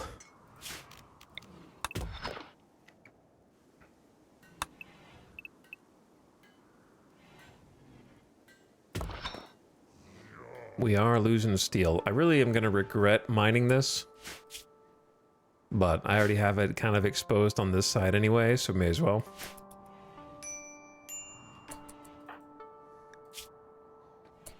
Kendit is suffering malnutrition. Whoops. To be fair, you could just get up and feed yourself, so. Whereas Dan can't.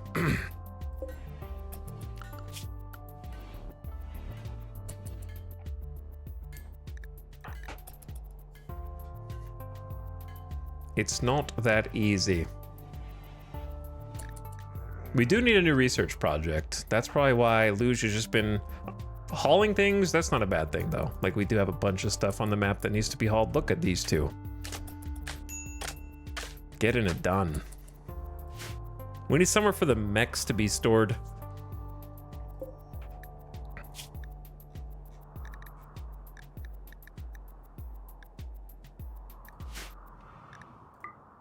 I'm just gonna allow it in that room for now since we're not using this for anything at the moment.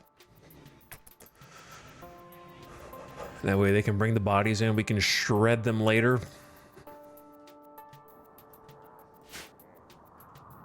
I like the castle keep thing your base has going on. It turned into a pretty cool base.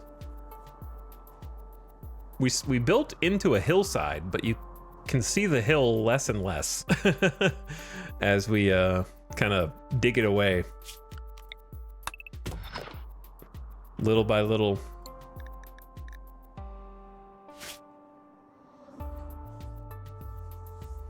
What's our worth? That's a question that everyone has to kind of like find out for themselves, I think. But determining your self-worth and then being proud of that, hopefully, is something that you will eventually come to. Learning to accept yourself and love yourself. And that's where you'll find your worth. But then it's also increased by your family and your friends.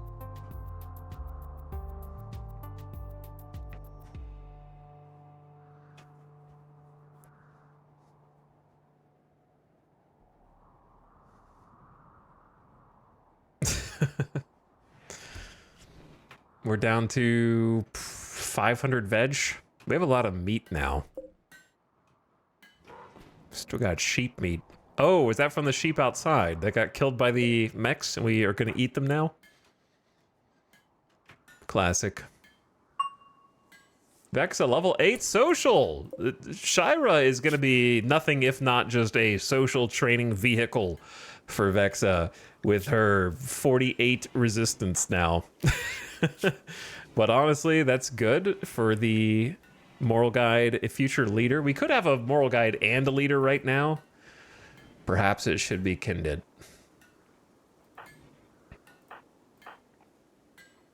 Perhaps Kinded should become the moral guide so that Vexa can be the leader. The problem is then Kinded is going to want more stuff.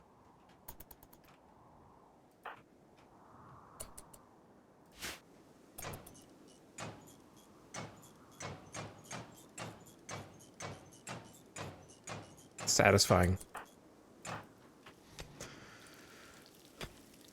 All right, Nectaros is cooking. Dude, we got 2 wind turbines and we still can't even keep the batteries charged? It's crazy.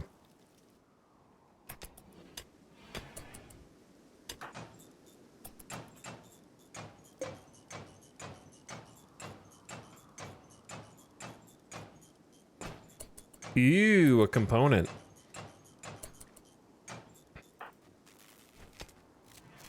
Okay. Nectaros is cooking when the electricity permits. Todd is kind of just cleaning up stuff and hauling stuff.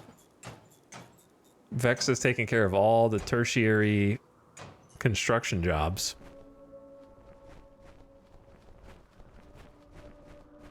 That's satisfying. All right, we'll have to come back out and get the components for sure. Todd, you do that. You do that. Let's go hunt the donkey. Get a little extra meat. We need to do this as well immediately before they see it as a weakness.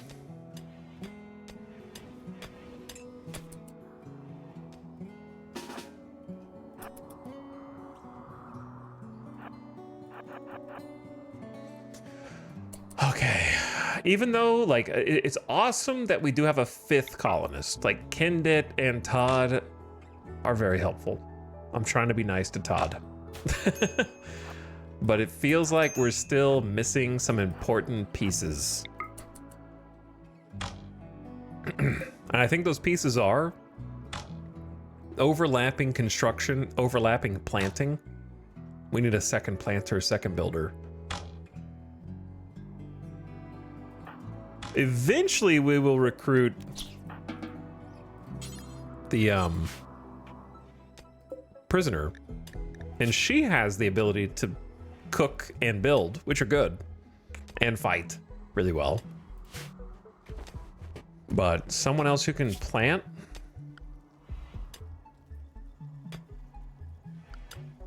But other than that, we have pretty good coverage. We have someone who can do art now. We have someone that can do tailoring. Speaking of art, Todd, do you want to do some art? Let's make some sandstone sculptures. Just you.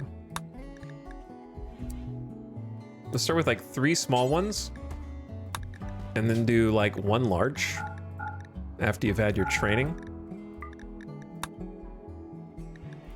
That's gonna be 100 materials by itself. Wait, did we use all the sandstone? Oh. We used all the sandstone. Nectaros needs to get some more, but he's been busy. He's like, I'm making a warhammer, man. I don't have time for that.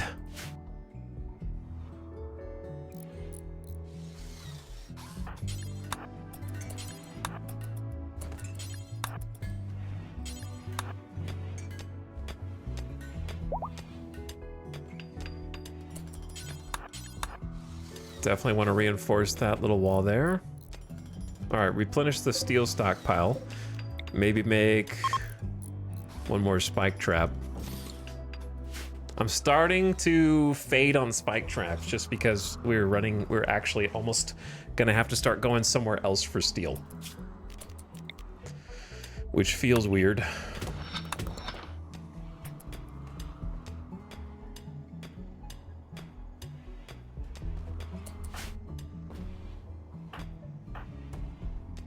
All right, we actually have electricity again. Level 12 mining, grats, Luge. You're killing it. We've been very, very fortunate to have, first of all, Vex is a really good starting pawn. Luge coming in with the mining and the intellectual has been massive. I'm gonna start researching some more. We have been not doing that for a bit. Last thing we got was long blades, and we're using that right now to make a warhammer. And then batteries. So we have a lot of options. Machining, of course, is extremely useful. A bit early for auto doors.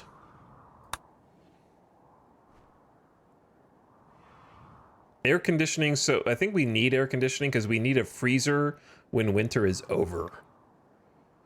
But I also could use some new guns.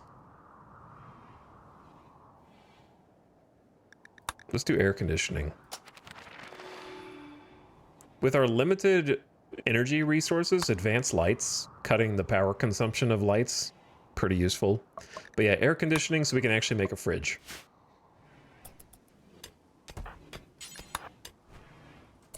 Tin steel. Thank you. All right, Kendit. Oh wait, did our visitor leave? Did we get like rep or anything? Dan is fully healed. Dan, where did Dan go? Dan?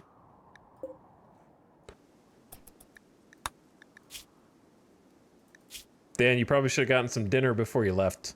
It's gonna be hard to find your tribe on an empty stomach. Bye, Dan. Relations went from 1 to 19 for tending one of their wounded. We actually got plus rep from that fiasco.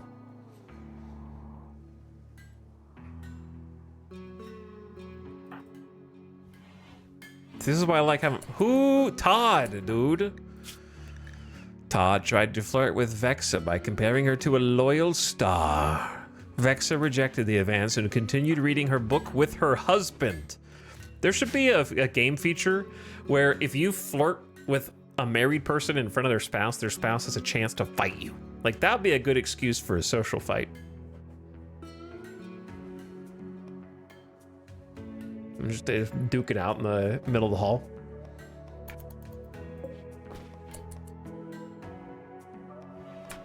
All right, you're so close to being done. Just finish the job. 3, 2, 1. Boop. Normal Warhammer. Okay, listen, Nectaros. I know I'm expecting too much of you too soon. That's your Warhammer now. I'll just be happy with the normal. 10.3 and 40% armor pen versus 8.6 and 33. Warhammer will destroy some body parts.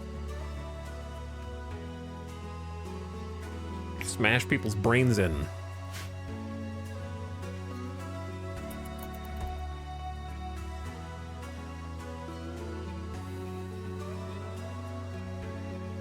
I don't know,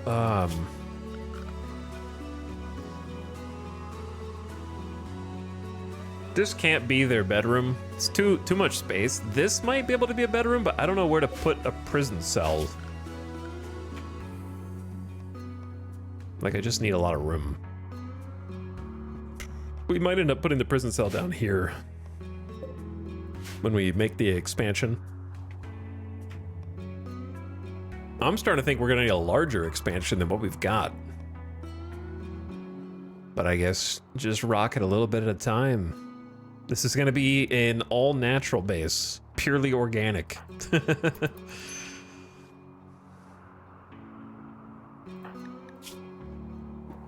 I guess Kendit wants someone to feed them.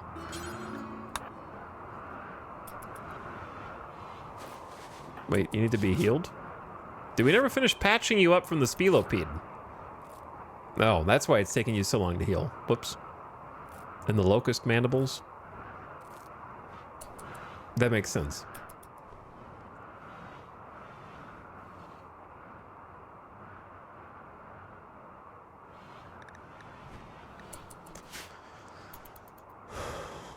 Hello, Todd.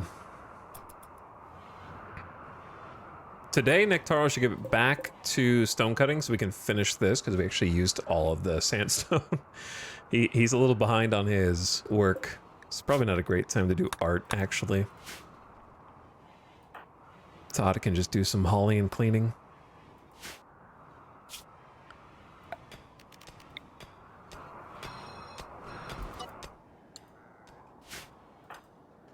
Vex deconstructing the barricades.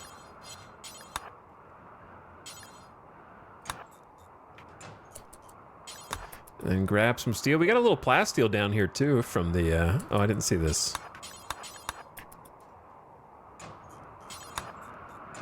Did you drop that meal? Look what you did.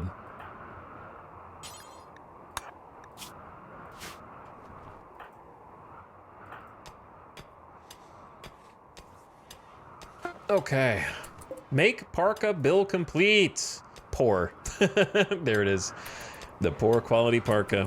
It'll get the job done though. You can wear it if you want. Still got 51.8 degrees Fahrenheit of cold insulation, tiny bit of armor, some coverage, which you do need.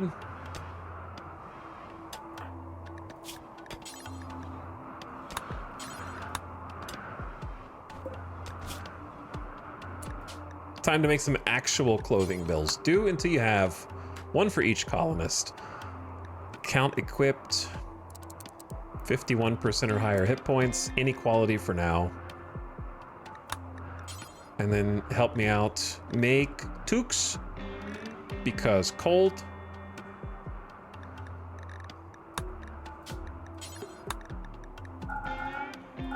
So you have 51%. Cloth, we only have 290 cloth. We'd have a lot more if a certain cold snap. And we can finally make pants. Holy.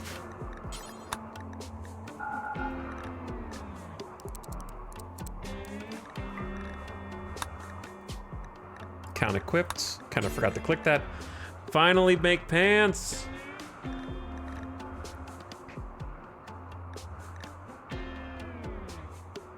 Where is button-down t-shirt? Or just button-down shirt, rather?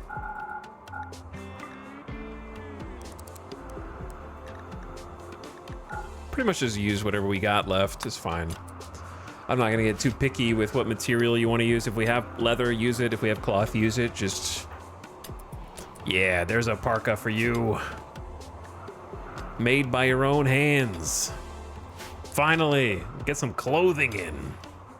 I want to get rid of this block.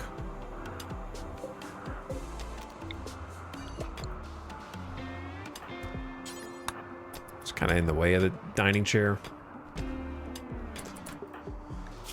Nectaros tried to woo Vexa by describing her as a notorious son. Vexa did not respond. Vexa is just like, I was thinking Nectaros.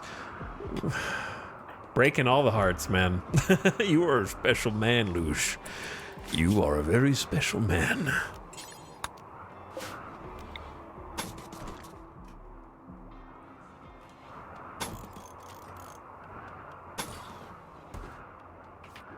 They are kind of relentless, yeah.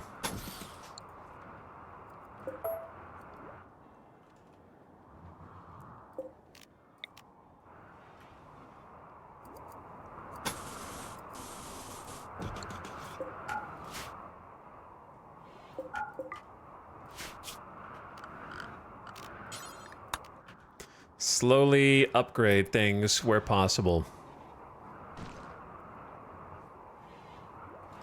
What you working on? We got another plain leather parka coming out. Nectaros about to become a crafting god. Just being level 8, employable professional, and is on the training arc right now. Very excited about that, though we don't have a perma rock cutter. We could have a perma rock cutter because I could get Todd to do it. I love when the pawns are carrying a centipede around. They look so silly.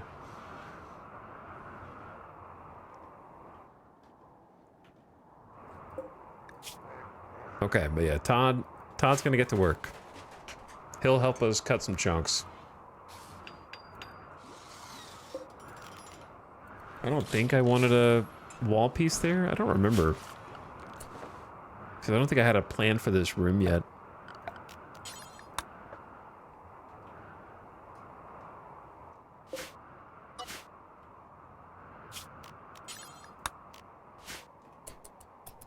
Might turn it into a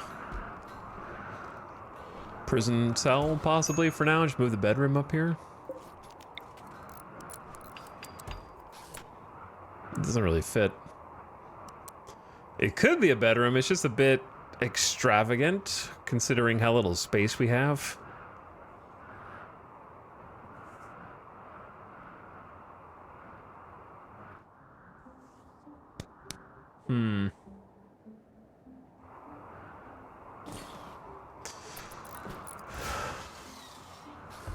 Just relegate everybody else to the barracks.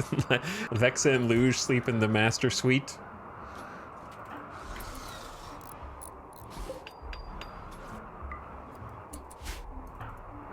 I mean, you can.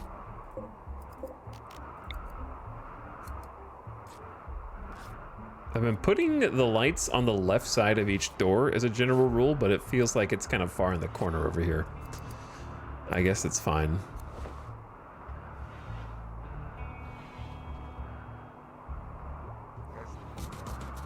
It'll have ambient mood lighting, I guess.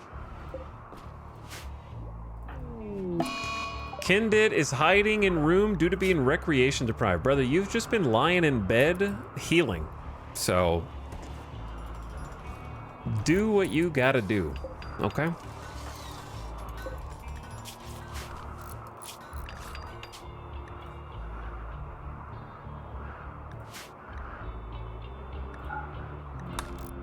Change the clothing bill so they take off their helmets and start wearing toques, because Nectaros is actually making them. Which I'm very happy about. I want to get some better storage in here. Lots to do. We can also finally do an apparel policy that says don't wear any clothing under 51%, because that is tattered. Get rid of the mood debuffs automatically and have them kind of self-police their clothing layout. As long as we have enough to fill their need for clothes, because we only have like one pair of pants. So we'll have to make more. But we should have enough materials. They're taking off their helmets and putting on a toque. There's a good quality one. Good quality. Nectaro's gonna go make some pants. Yeah, Nectaro's is going ham. He is. And then Todd's kind of filling in on the stone cutting.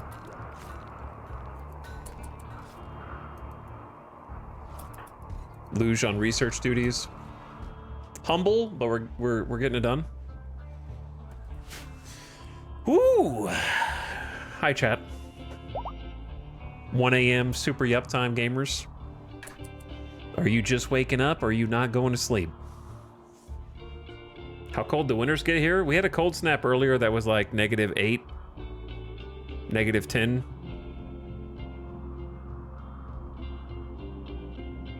Without the cold snap, still below freezing, but not in the negatives.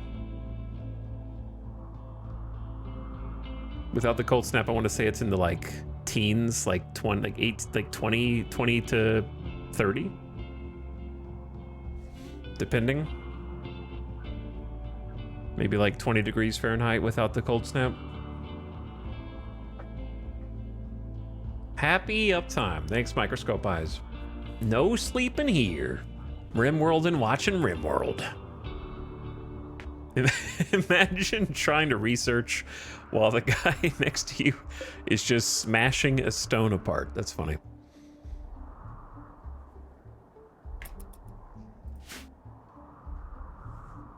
Chilling after finishing work, 6 p.m. Barely got to check progress. We've been doing, it's been crazy today. There's been a lot of raids, a lot of combat, blood everywhere. We're still trucking though. I don't know for how long. I think the problem is our wealth is going up, but we're not really getting stronger. Which, it is what it is. We'll just ride in the wave until it crashes. I think our biggest threat is getting like sieged. Something like that.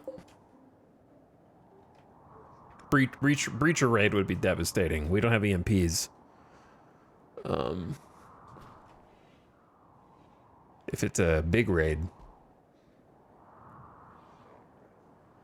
We had colonist abduction, mech clusters, insect infestations, imp raid. Thumper mech is probably the most devastating thing that could happen to the colony right now. Just because we don't have any possibility of having EMPs. And we have like 2 suits of armor and that's it. Good luck.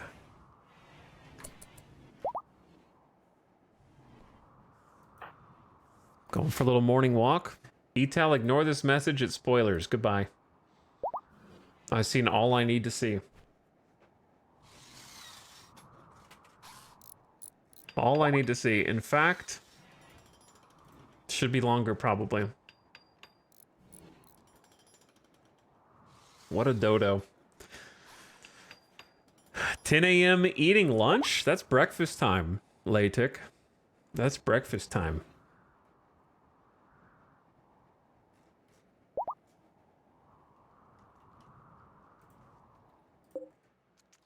Not the bunny. They're eating the bunny? The bunny got burned.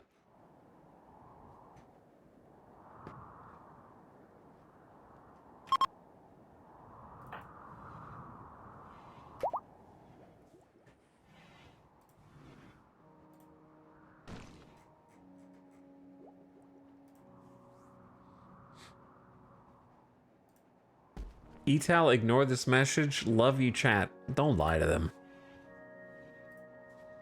Don't lie to them.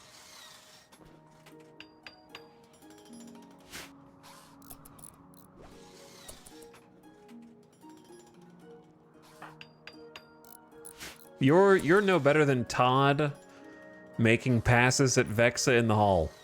Okay? I turn my back on you.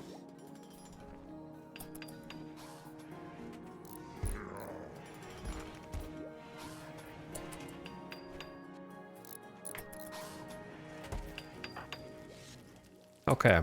Luge, what are you doing? Research. Good. But there's just so much that I want to do that I can't do.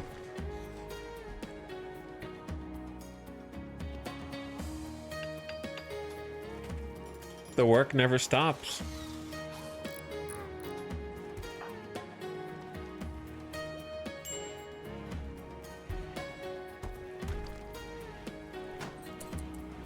Okay. Storage organization, I think, might be one of the peaks of what we could do. I was like, oh, I have so much sandstone that I'll just build shelves out of sandstone, and now we got no sandstone. You guys want a cute little bedroom over here? Here's the thing. I don't like vents in the hallway. So we're probably gonna undo these.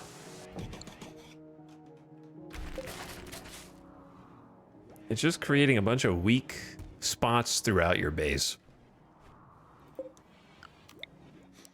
Sharing between a couple rooms still maintains the airlock consistency. We can share heat between these two spots. What's your goal for this run overall? Live. My goal for this run is not die.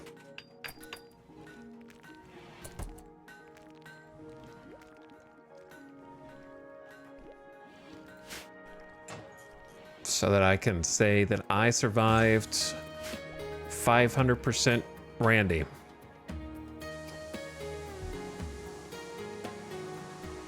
That's honestly up to Randy. Well, yeah, but you asked what my goal was. Goals are independent of statistical probability of success.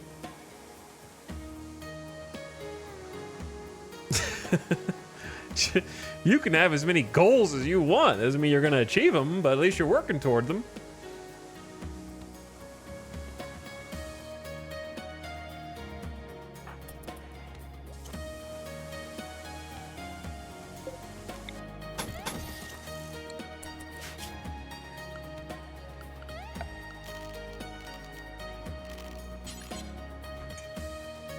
I got a little end table for you. You guys are gonna be living fancy, dude.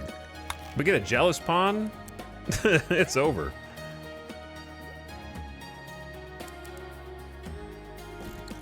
Oh, you guys are gonna get the first potted plant, too. Living super fancy, dude.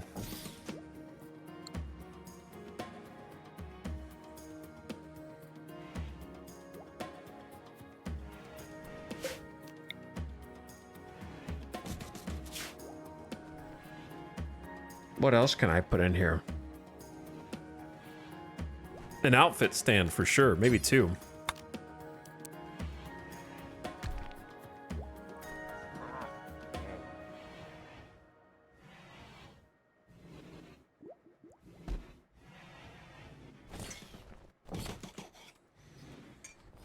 And then you don't want stuff that will make other pawns come in and interrupt their sleep. So I never put art or armchairs or bookshelves or tables because they will come in. I want more decorations, but I think outfit stand's pretty cool. That's a really great new addition. But I need something else to fill the room in.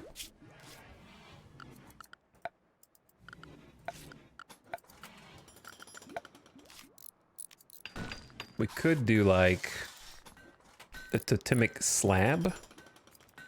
It's so silly how they're considered ugly. Marble ones I don't think are considered ugly, but we're gonna find out. Could put a nice cool totem slab in here.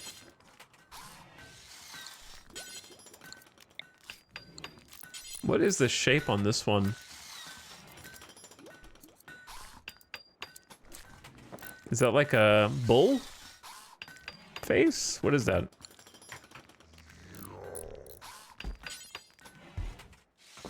This is 100. Oh, this costs 150 wood. How much does?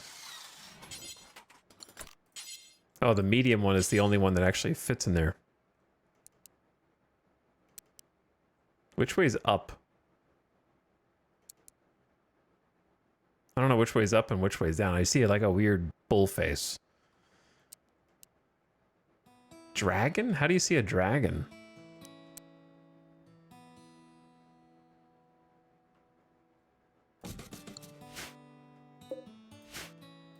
We definitely don't have we have 114 wood, but then we won't have anything left. A wooden base bass relief of totemic imagery for decorating a floor. Nice, good quality end table. All right, what's everyone else up to? I like how Vex is like, yes, I am now going to decorate my bedroom. I don't care about the rest of the colony. I want to sleep in style. Meanwhile, Nectaros just dutifully making pants for the colony, which I'm very grateful for, because guess who finally has pants? Oh yeah, this is the I got pants finally song after 3 days. Not naked anymore. But what about the parkas? Why does she not have a parka? Just hasn't been put in storage yet.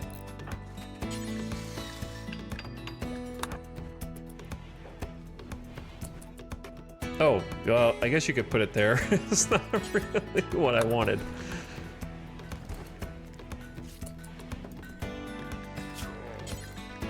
That's fine.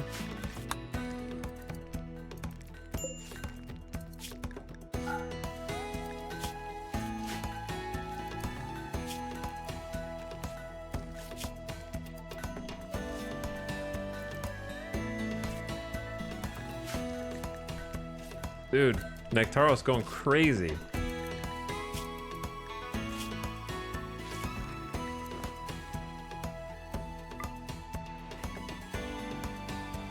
Let's go helmet. For now, I think the only thing that makes sense is helmet and plate armor. And then we can update it as we see fit. Vexa is getting pants? Yes, Vexa's got pants. And a parka. And a button-down shirt. And a toque.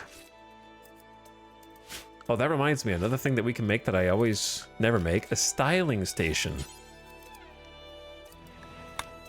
110 steel. Well, we're not exactly made of steel. $500, it's gonna go fast. But I definitely don't have wood. We could get like a uniform.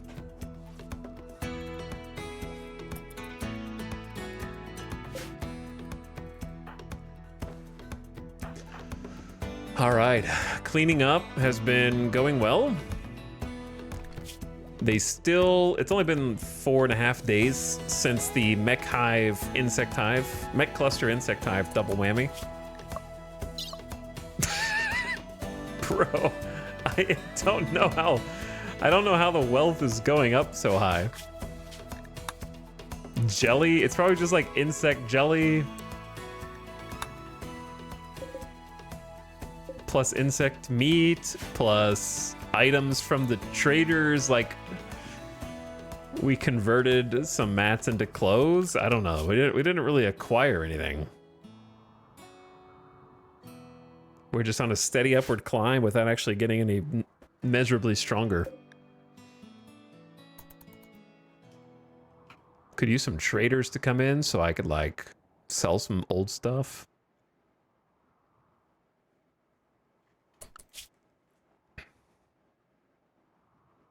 Because like this bar is item wealth and that's the one that's spiking. Right, you can see this orange spike coincide with this, and then this spike with this. And obviously we have a little bit of building wealth going up, but it's item wealth is peaking. All that crafting, I guess, like I don't know, it doesn't feel like we're crafting that much. We're just crafting a basic set of clothes. So what you're saying is just be nudist, keep wealth down, keep raids weaker. Just be nudist. Ding, ding, ding. Need to look inside the storage. Probably just have like random stuff that we could either use or get rid of or something. Like I got some, like a sculpture here or there, and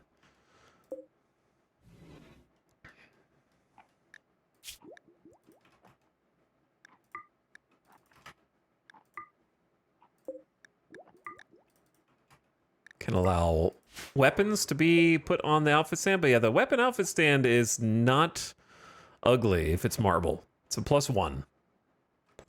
What difficulty is this? Strive to survive? I wish. It is first losing is fun, and then threat level cranked up to 500%, which is the maximum.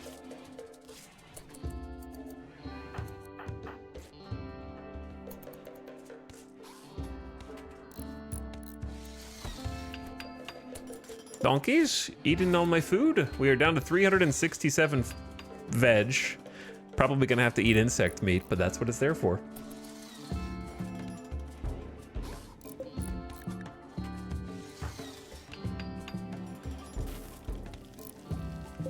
Excellent quality. Well, that's gonna increase wealth as well. We're making a bunch of marble furniture. Kalothi's curve-like. An engraving on this furniture illustrates Arcadius Kalothi's closing his eyes and surrounded by an orange aura. He's surrounded by a group of bison. The focus structure of the image almost conflicts with impressionistic style. This is the story of Kalothi's praying. Well, they were a visitor for a while. I guess they left an impression on Vexa.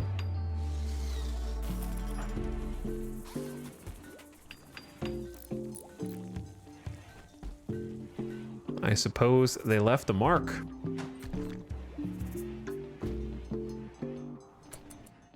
Fancy. We don't have any flooring yet, but fancy. Ding, ding, ding, ding. I wonder how many trees are out here still that are ready for harvest.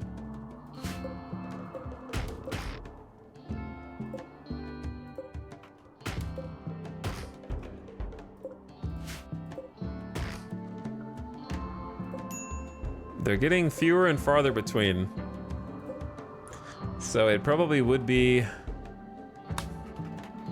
There's still 156 tree on the map, which sounds like a lot. Because I'm thinking about just making this totemic slab and then smoothing the sandstone in here and just putting the slab over the top of it. Could be cool.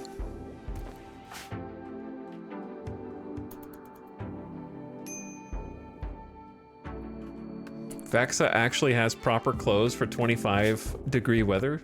Comfortable down to -13. Love to see it.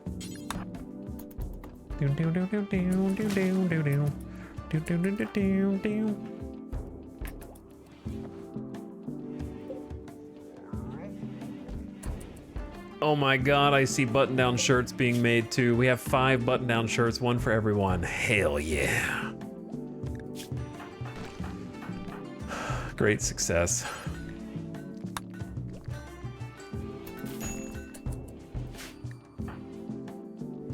Todd has a minor break risk, rebuffed by Vexa ×3. Todd wooed Vexa by making an observation about cannibalism. Vexa turned him down. Okay, you're approaching the unlikable anime character who just constantly, like, kind of harasses one of the female MCs. Who no one but the creator of the show knows why they're even in the show.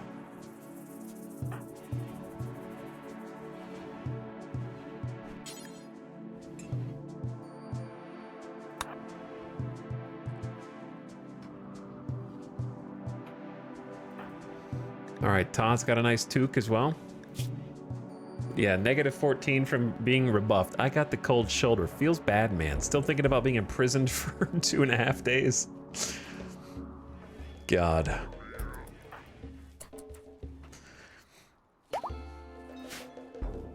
Chad, I want you to think about how far we've come from our humble, naked, tribal brutality beginnings. We have created a full set of toque, parka, button-down, pant, for everyone. Some of them still have their old ones. We didn't make 5 for everyone. 75 insect meat just rotted in storage. All right, well, that's not good. It's 47 in here. Hold on. I have an idea. Maybe. That is not good.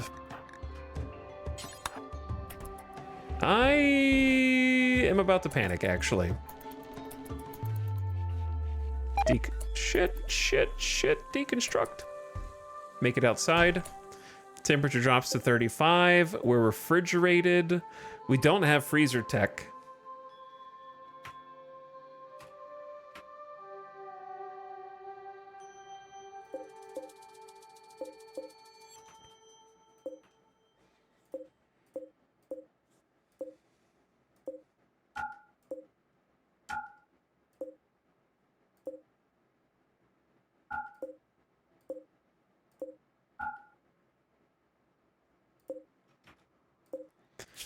I'm gonna say, let's just cook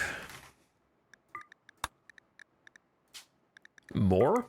They last for 4 days. We're eating for 6 people. Like 2 to 3 times a day. Just go ham.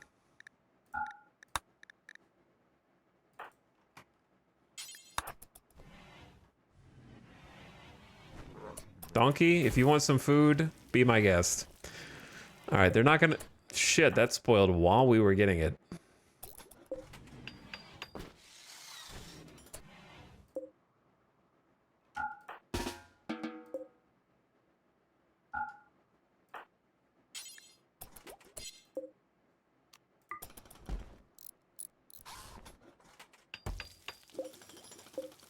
Okay, now it's frozen. That just, it spoils the second it gets on the stove. It's not... I'm taking psychic damage. I'm taking psychic damage. A solar flare has begun. The intense radiation will shut down all electrical devices. It should pass in about a day. The first time in the entire campaign that solar flare actually does something.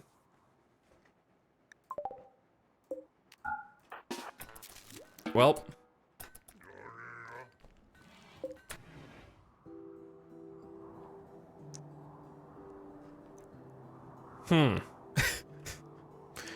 We're gonna need an alternative food source here.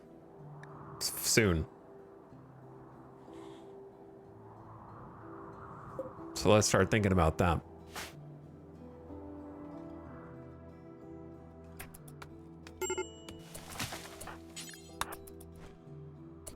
Why are you hauling 14 wood at a time? Thank you. Todd, what the hell is your problem? Hungry, was in prison. Brother, there's food. Go eat. Okay, anyway. It's time for agave.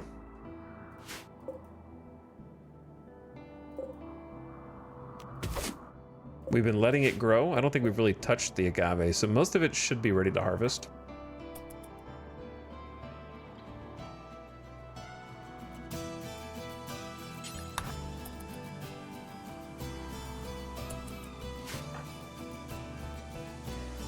But yeah, I broke this open, so this would be considered outside so that we would get the coldness of outside.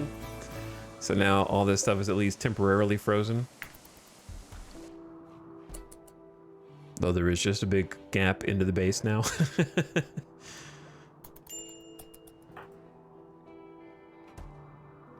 Well, these lights still work. It's gonna be egg sack time soon. I know exactly what I want to do.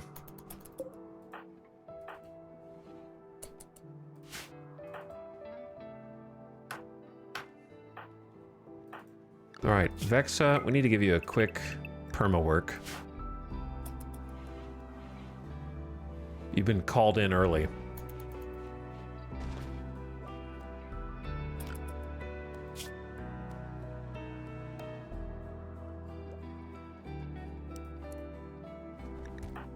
We're gonna get Todd to do a little. Well, Todd's mood is bad, but he's gonna help Paul. And then Luge.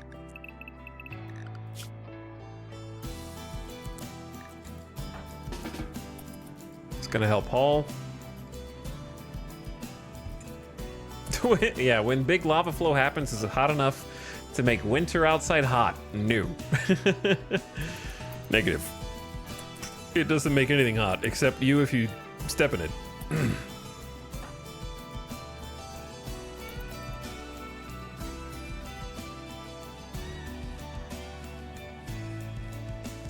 It's like 8 per, so like 41 agave right there, plus another 8. Well, I was wanting you to get the agave.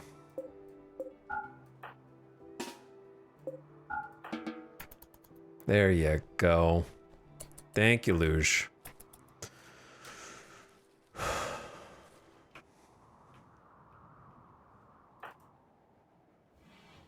And then when Todd wakes up, he'll give us a little help there too. Oh look, someone made a snowman. I love it when they do that.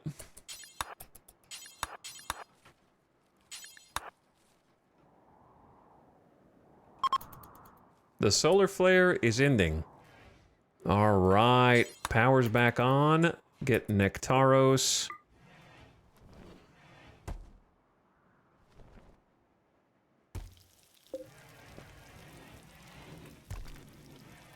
The spoils in goes crazy here.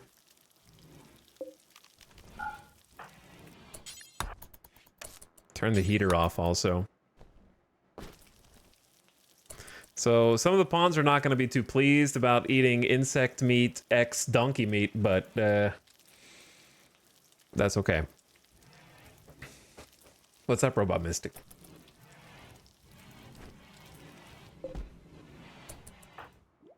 Late night gaming hours.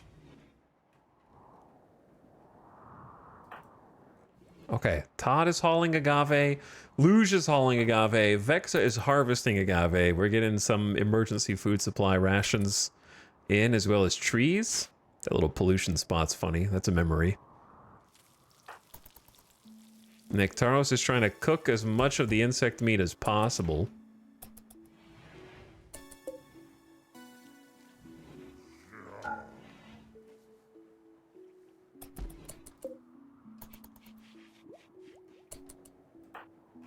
Cutting blocks from chunks.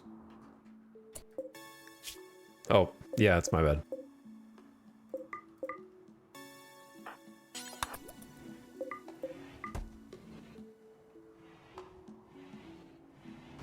Brought some wood in as well. Awesome. Yeah, sometimes you just need a little hauling catch up, so. But we're gonna have to let them sleep. Vexa can't do this forever. So let's get her back.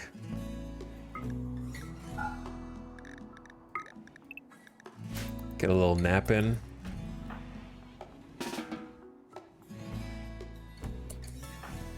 And then do the same for Luge.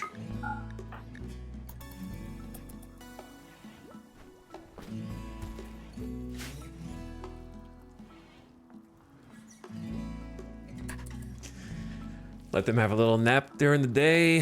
Nectaro's gonna try and cook the bug meat away, and Todd just gonna haul stuff in, try to get some wood from and some agave. Okay, there we go. Oh. How did you take down those hivers? Hivers? Do you mean bugs come from hives? Are you talking about the mechs?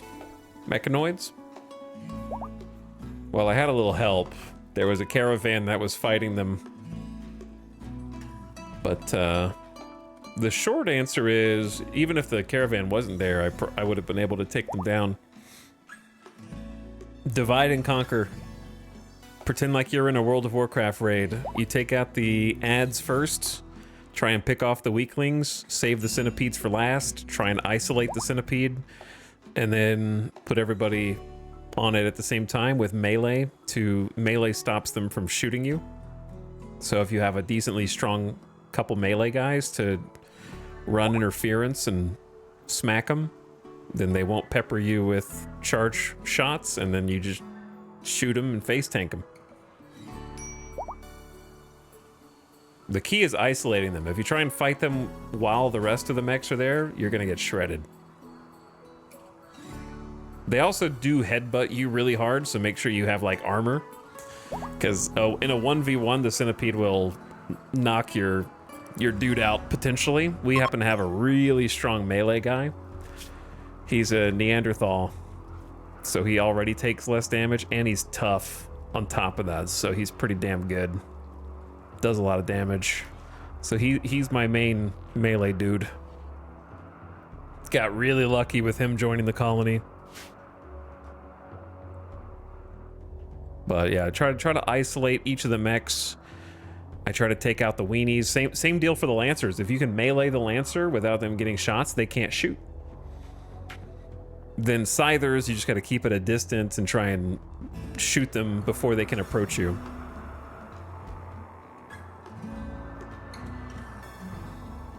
But if you have to fight the whole cluster at once, it's tough. My colonist does so much face tanking, she has a bionic eye now. It sounds like they're improved. Look at that jawline. I know, look at this dude. Look at that jawline. I just got him a Warhammer. Warhammers are really good against mechs also, because they do blunt damage. Go through that mech armor. So would recommend Warhammer or Zeus Hammer when fighting mechs, in addition to EMPs, obviously. We don't have EMPs yet. One day. One day we will. Todd, hauling is a thankless job, but thanks for getting it done, brother.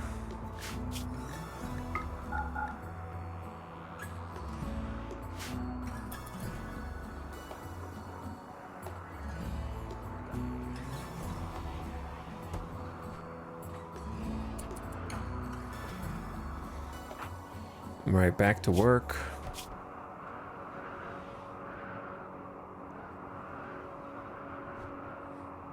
Yeah, built like a Minecraft character. Absolutely.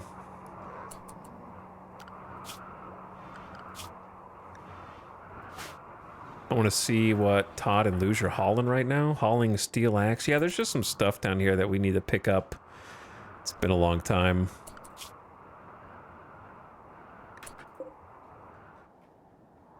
What's the revenge chance for a Finnick Fox?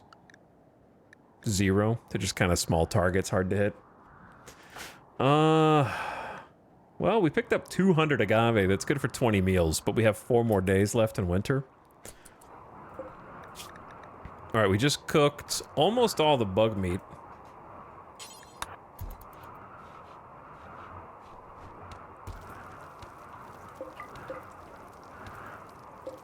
So hopefully we don't have too many meals. The ones in here should be good for 4 days. These are good for 4 days.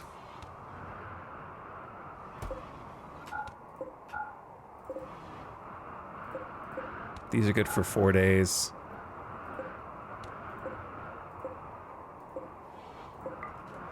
Just need to remember to unrestrict them. And then we probably just need, like, the donkeys are just eating the rice, man. They're just chewing through the rice.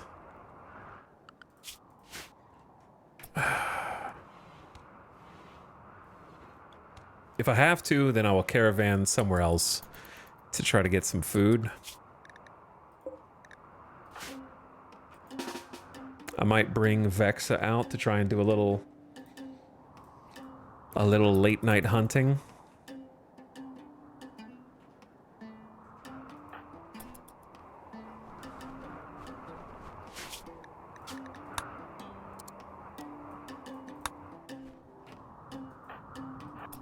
Even though they are small. Sorry, little boom rat. Oh yeah, you're incapable of firefighting. I didn't really think that through. Todd!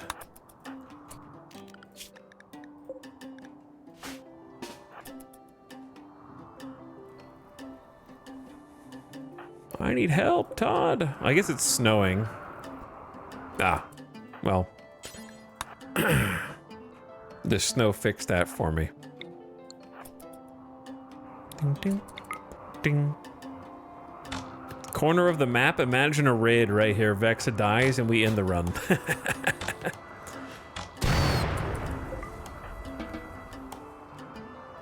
Could happen.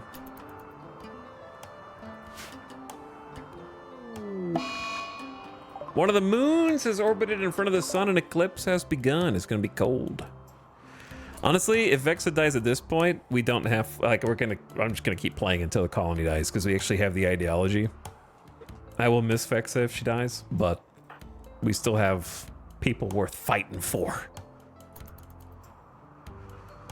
That being said, not having a builder would be absurd. Or a planter. It would be very hard. A 50-year-old drifter named Hawk is calling from nearby. He's being chased by 12 mercenary snipers from Toxin Society. He begs for safety and offers to join you at boiling point. If you accept, you have to fight the wasters on his tail. He's too frantic to offer more info. 12 snipers, brother? His best skill is intellectual level 11. He's a genie. So he should be good at crafting. And research, in theory. He's not going to be a good builder. I mean, a good fighter. It's going to be a very weak fighter.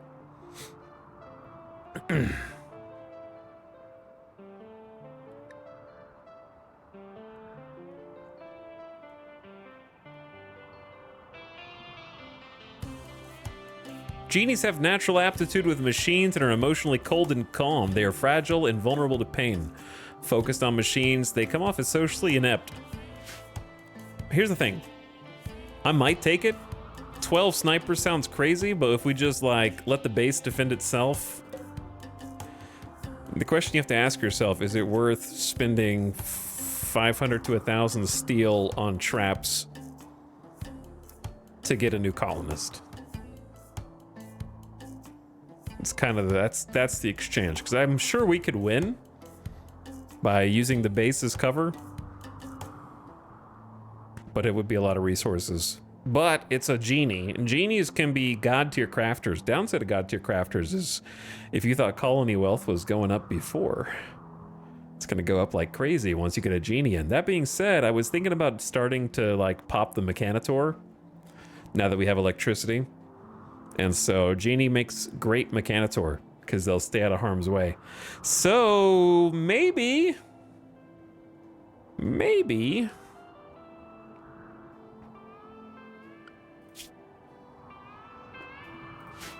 I think that's how we start tomorrow. I don't want to do it tonight, because it's 1:30, approaching 2 a.m.